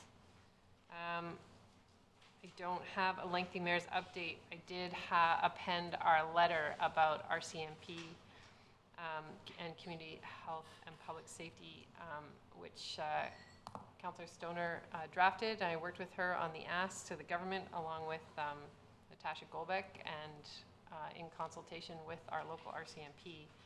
So that letter is starting to appear on agendas this week. I've had responses from several mayors who are aligned with the tone of that letter, and so we'll just see who else shows up, but then I would certainly like to work with some of the mayors across the province to see if we can move this forward as an advocacy issue as part of the 1.5 billion recovery funds and certainly at UBCM. So thank you, Councillor Stoner, for helping to draft that letter. It's being well received, so appreciate that. Any council or staff announcements? None from staff. Councillor Pettengill? Yeah, and please cut me off if I've already mentioned this. It's been a while ago and I've just kind of lost track in all the meetings, but I attended the Helping Hands AGM a couple weeks ago, I think. You did mention it. Oh, I did? Okay. I don't want to cut you off, though. Just can you be brief if you want to mention it again? Well, sure. Just once more, they are serving and have served incredibly well a very particular and significant need in our community with COVID. Have done an incredible job, and just the dedication of Helping Hands and the food bank. But also, I want to acknowledge our own district staff and the appreciation they had for our district staff and the willingness to adjust and to support. And it is one of the things that makes you feel good about COVID, just how well people have come together, and you just, it's a place where I really saw the best of our community come out. So thank you very much to Helping Hands and staff and food bank. Anything else, council? I'll just announce that I am doing a in-person mayor's drop-in outside this Thursday. It is at 11 to 12:30 at Junction Park in the pavilion in case it rains, which it might. It's a bring your own coffee kind of event, but we'll have chairs. Just a chance for folks to come and say hi if they're new to town, or come with an idea or a question or a concern. So I'll be there, hopefully being joined by our acting mayor this month, Councillor French. And hopefully people will turn out. I've missed seeing people more face-to-face, so looking forward to that. And again, just a shout out to our library. They concluded their 3 virtual book clubs with Squamish Nation elders on 21 things you should know about the Indian Act. It's a fascinating short read. Everyone should read it. And I understand that those meetings are continuing for those that are interested to keep the conversation going. So I was able to make the 3rd of 3 last Friday, and it was just so great to see how our library continues to never shy away from furthering such an important conversation. They're innovators over there, and I really appreciate their work. All right. We don't have any unscheduled public attendance, but maybe we could on the 21st. You never know. And at the 21st, our media could actually ask us an open question period for clarification. So maybe that will happen too. Now I'll entertain a motion to close, Council, because our work is not done yet. Moved by Councillor Stoner, seconded by Councillor Herford. All those in favor? Opposed? Motion carries.